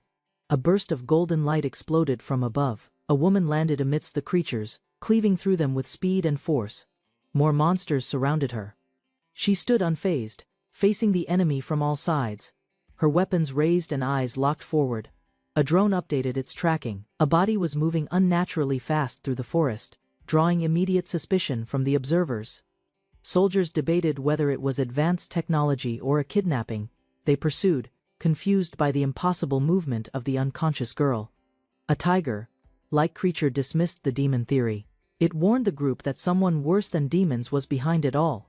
Ye Hao rushed ahead, analyzing the dungeon. He suspected the route was hidden and connected to a powerful unknown figure. Elsewhere, the girl stirred awake, her body weakened, but her senses slowly returned as sunlight filtered through trees. She emerged from a portal, surrounded by unfamiliar beauty. Confusion spread across her face as realization hit. She tensed, recalling her abduction. Her fists clenched as she questioned why she was brought here again. Panic gave way to clarity. This was the same person's doing. She looked around, searching for a way out. She turned and fled into the forest, determined not to fall into his hands again. Chi-Chi attempted to escape, but a monstrous creature intercepted her. Its claw slammed down, pinning her movement and ending her sprint. Avil, the powerful enemy, appeared again. He reminded her that this was the 10th time he had caught her trying to flee. Avil declared her final chance had expired. He demanded she remain by his side. His overwhelming presence left no room for refusal as his level remained unreadable. Chi-Chi defied him once more, sprinting away into the forest. Avil watched calmly, already expecting her response. Dozens of creatures leapt forward, surrounding Chi-Chi within seconds. She froze, realizing escape was impossible this time. Avil approached slowly, ordering her to surrender. His tone was firm, questioning why she still resisted when the truth was clear and inescapable. Chi-Chi shouted her hatred for him, rejecting the idea of bearing his child. Her disgust was clear and forceful. Avil dismissed her claims. He clarified that his intention wasn't reproduction but power. Becoming one with her was his path to dominance. He emphasized the world's harsh reality. Survival meant sacrifice, and he viewed merging with her as a step toward transcending the world's limits. Avil seized his chance, pinning Chi-Chi to the ground. Her resistance was ignored as he explained his plan. He believed humans from beyond the portal proved his theory. If he gained her power, he could escape this realm. A magic circle appeared overhead. Avil smiled, feeling victory within reach as energy gathered. Avil declared his intent to use her power to kill outsiders and leave this world. Suddenly, Yi Hao arrived, analyzing the situation and recognizing Avil as a threat beyond normal encounters. Without hesitation, Yi Hao launched an attack. Light burst forward, striking with incredible force as Avil turned in surprise. The powerful warrior stands confidently, declaring that the protagonist's level is too weak to fight him. His superiority is clear. The warrior raises his weapon, ready to strike. He believes the protagonist is no match for his overwhelming strength. However, the protagonist, determined, prepares for an unexpected move. There's a hint of hope as the warrior underestimates him. Ya Hao, the protagonist, realizes the warrior's strength is greater than anticipated. He braces himself for a tough fight. Ya Hao attacks, but his opponent remains unscathed.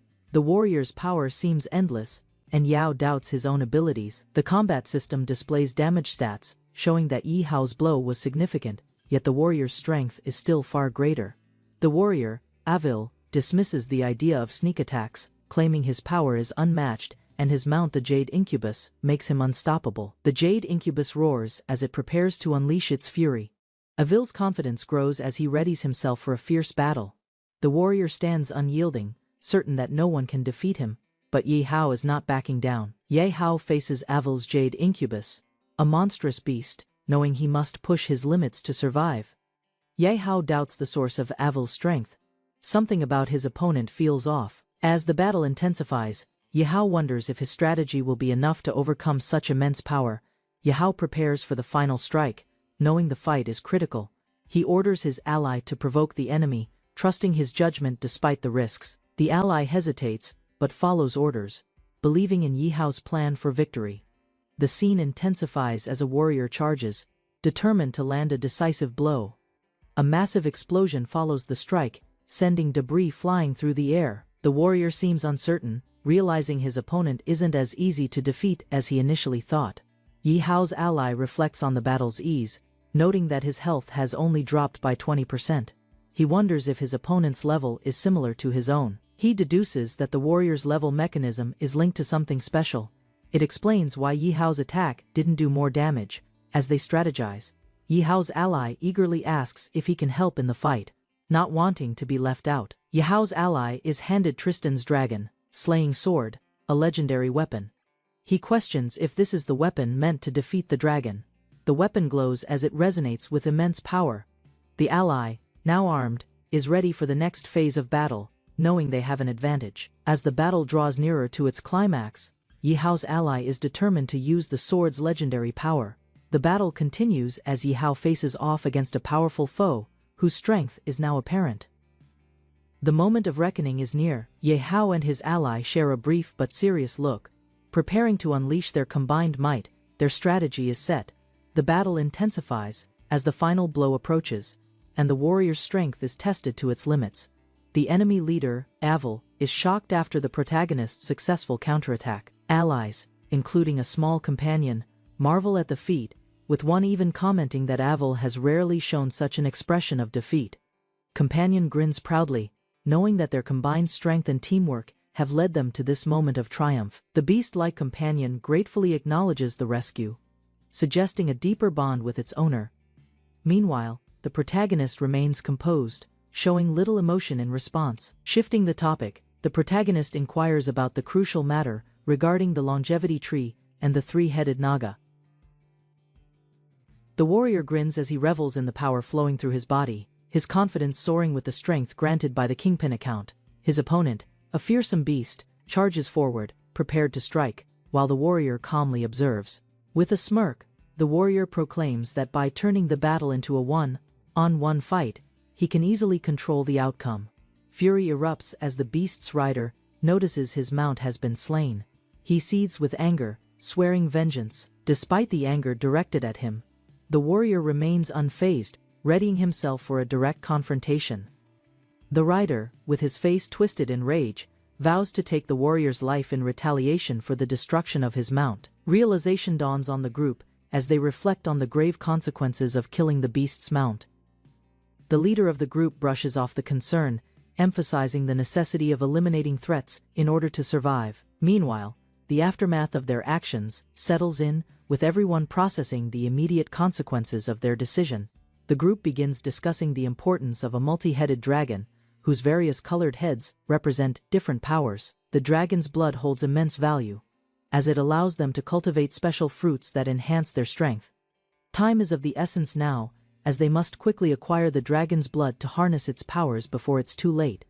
One of the group members admits with regret that all the precious dragon blood has been burned into ashes. The others are left stunned, their frustration growing as they understand the significance of the blunder and the loss of the vital resource. With a nervous apology, the one responsible begs for forgiveness, but the others are not so easily pacified. The warrior grins as he revels in his newfound power, boasting about how he can now become a powerhouse. However, his comrade isn't so impressed. He questions the warrior's skills. The warrior reacts, eager to prove himself, summoning his immense power to unleash a devastating strike in response to the taunt. The warrior's roar fills the air as he summons all his might, preparing to obliterate the enemy. His energy radiates like a storm. As the demons charge in, he observes the strength of his foes, remarking on how they seem stronger than expected. Despite the overwhelming number of demons, the warrior remains confident, launching an attack that engulfs the battlefield in flames. The leader of the group remarks that the massive number of demons is a challenge. With a mischievous grin, one of the characters suggests that it's unfortunate they'll have to destroy the beautiful scenery, along with the demons. A new power ignites as the warrior channels his rage, preparing for a colossal strike that will change the course of the battle. As the warrior launches a powerful attack, fire and explosions light up the battlefield. His enemies are thrown back by the shockwaves. The warriors are stunned by the magnitude of the explosion, with the area now engulfed in a storm of fiery destruction. The warrior surveys the wreckage, satisfied with the devastation he caused, as the battle rages on. After the battle subsides, the warrior checks his progress. The destruction has paid off, with his strength and abilities growing rapidly. Looking at the rewards, he's pleasantly surprised to discover new skills, along with magical crystals and experience points. His companion, impressed by the outcome, celebrates the victory, noting that the warrior has truly earned his new powers. The warrior is filled with excitement as he finally learns how to train his dragon, holding the new skill book in his hands. As he activates the skill, the dragon begins to roar, growing in size and power, ready to become his mighty companion. The transformation is complete, and the dragon, now a formidable creature. The longevity tree towers above, its glowing aura illuminating the surrounding landscape. Its immense roots seem to anchor something far more ancient than anyone could imagine. Amidst the destruction, a dragon-like creature gazes in shock at the ashes where the red dragon once stood, utterly consumed by an overwhelming force. A feeling of dread takes hold as the creatures realize their refuge has been exposed. The terrifying power they now face leaves them with no hope of survival. Suddenly, a figure steps forward, exuding an air of authority. Clutching a sword, he prepares for the confrontation ahead, with unwavering confidence. He faces the dragons, unbothered by the overwhelming odds. The moment for action has arrived. He calls out the red dragon, boasting about his strength and readiness for the battle. His words are a challenge, meant to provoke. Silence falls as the dragons hesitate. Their stillness only deepens the tension that fills the air. A chill runs through the warriors as they reflect on the dragon's fall. The warrior's words strike a nerve. Doubt creeps in, and the warrior questions the fruit's true power. He wonders if something has gone wrong with his plans. The dragon's defiance strengthens as the warrior's past choices come back to haunt him. The situation grows dire. Ancient conspiracies resurface, making the upcoming battle feel inevitable. Anger surges within the warrior. He steels himself for the battle that can no longer be avoided. The first strike lands, shaking the earth. The warrior stands firm, ready to face the oncoming challenge. As the battle escalates, chaos fills the air. Both sides collide with immense force. The warrior unleashes his power, determined to prove his strength in this crucial fight. A massive creature, riding on an enormous mount, towers over the warrior. The roles have reversed. Anger fills the warrior's voice as he confronts the creature, his temper flaring. The situation has escalated to a point where he can't back down. The figure calmly responds, revealing his plan to use the very creature the warrior had tried to escape. With confidence, the warrior declares his wisdom and strength are unmatched. His view of right and wrong no longer matters. The young opponent calmly comments on the warrior's arrogance, acknowledging his power but dismissing his supposed wisdom. In a flash, the warrior's hidden strength is unleashed, crackling with power, yet his opponent seems unimpressed, ready for the next move. Fury bursts from the warrior as he swears vengeance, refusing to let his opponent escape. The battle is far from over. His opponent's confidence is matched by his own resolve. With a powerful command, he urges his allies to join him in stopping the warrior's wrath. The plan shifts, and the warrior's anger becomes the fuel for his final, desperate move. His opponents stand ready. The warrior pushes forward, unleashing an explosion of energy, devastating the surroundings. His strength surges as he aims to end it all. Caught in the blast, the environment begins to crumble. The warriors realize the gravity of the situation. The cavern shakes violently as the battle intensifies. A desperate plan is set into motion, but time is running out. The final moment arrives as the ground shakes beneath their feet. The warriors' power is now at its peak. The enemy roars as their mount charges forward. Breaking through the cave's structure, escape is the only option now. In a final moment of defiance, the warriors struggle to escape the crumbling cave. The cave begins to collapse, and the warriors panic, unsure how to escape the imminent danger. The rumbling shakes the ground beneath them. One warrior attempts to find an exit, pushing through the debris with all his strength, determined not to be trapped by the crumbling cave. Suddenly, the urgency grows as they realize that their mission's success hinges on escaping quickly and protecting the precious target inside. The warriors regroup, grateful to have survived the collapse. They prepare themselves for the challenges that still lie ahead. The overwhelming power of their opponent becomes clear, yet they remain resolute, ready for the upcoming battle. With their final showdown approaching, the warriors brace themselves, knowing they must give everything to secure victory. A confident warrior stands tall, challenging his opponent to strike first.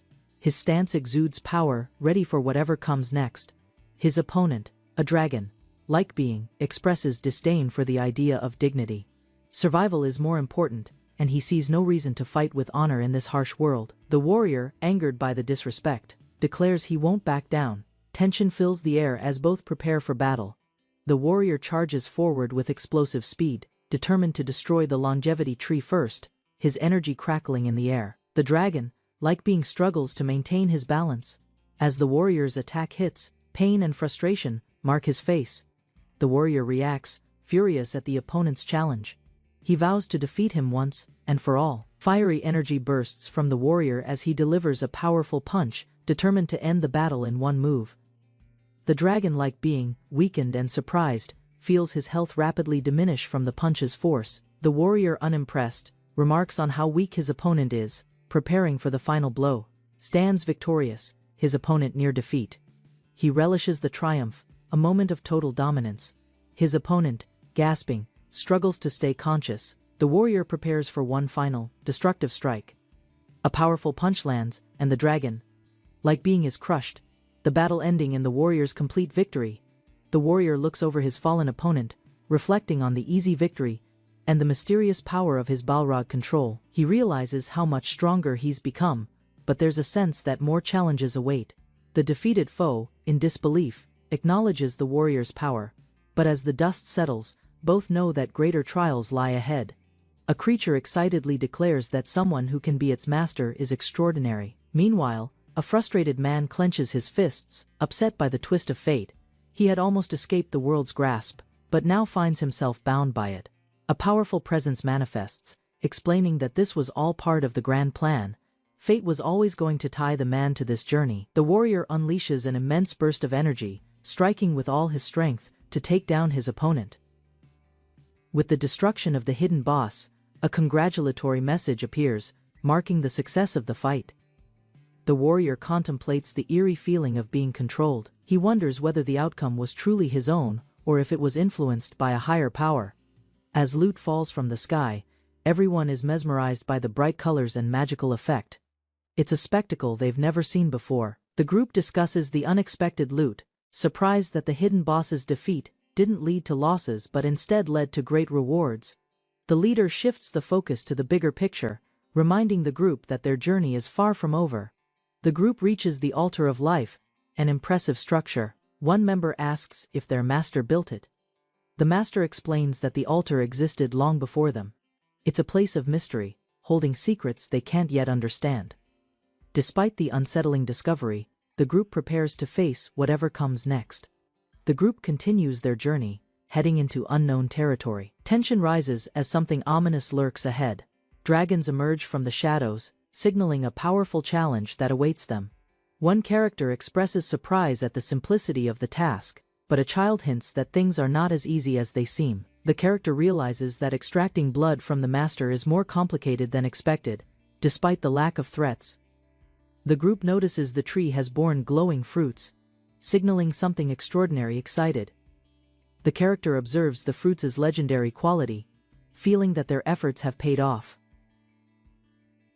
The protagonist reaches for the glowing fruit, intrigued by its mysterious nature.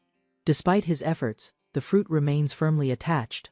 Frustrated, he wonders why he can't pick it, even after trying with all his strength. The fruit seems to resist his touch. His companion suggests that there might be a hidden mechanism at play, and that force alone won't work.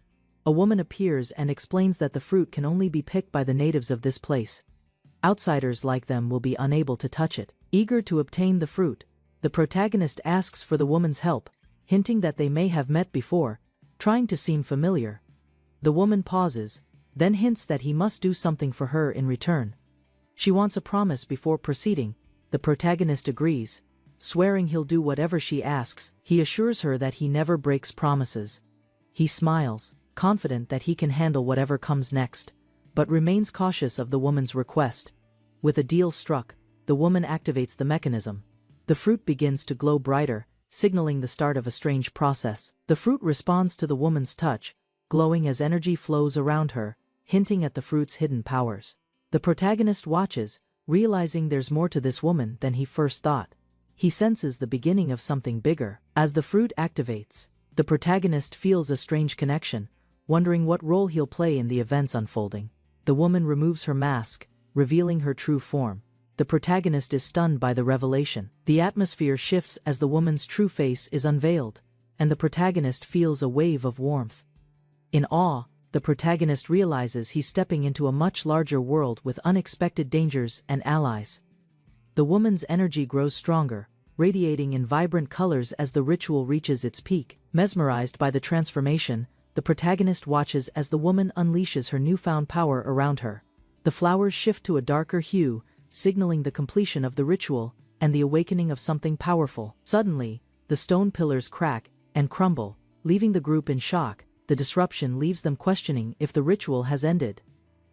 The woman reassures them, explaining that the destruction of the pillars is natural. The tree only bears fruit once in its lifetime, marking the ritual's conclusion.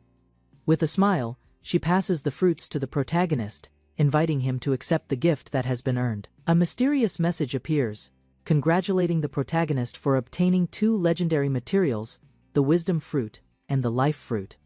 The message reveals the life fruit's power to bring the dead back to life, and the wisdom fruit's ability to permanently enhance intellect. Realizing the significance of these fruits, the protagonist understands the weight of the responsibility they carry.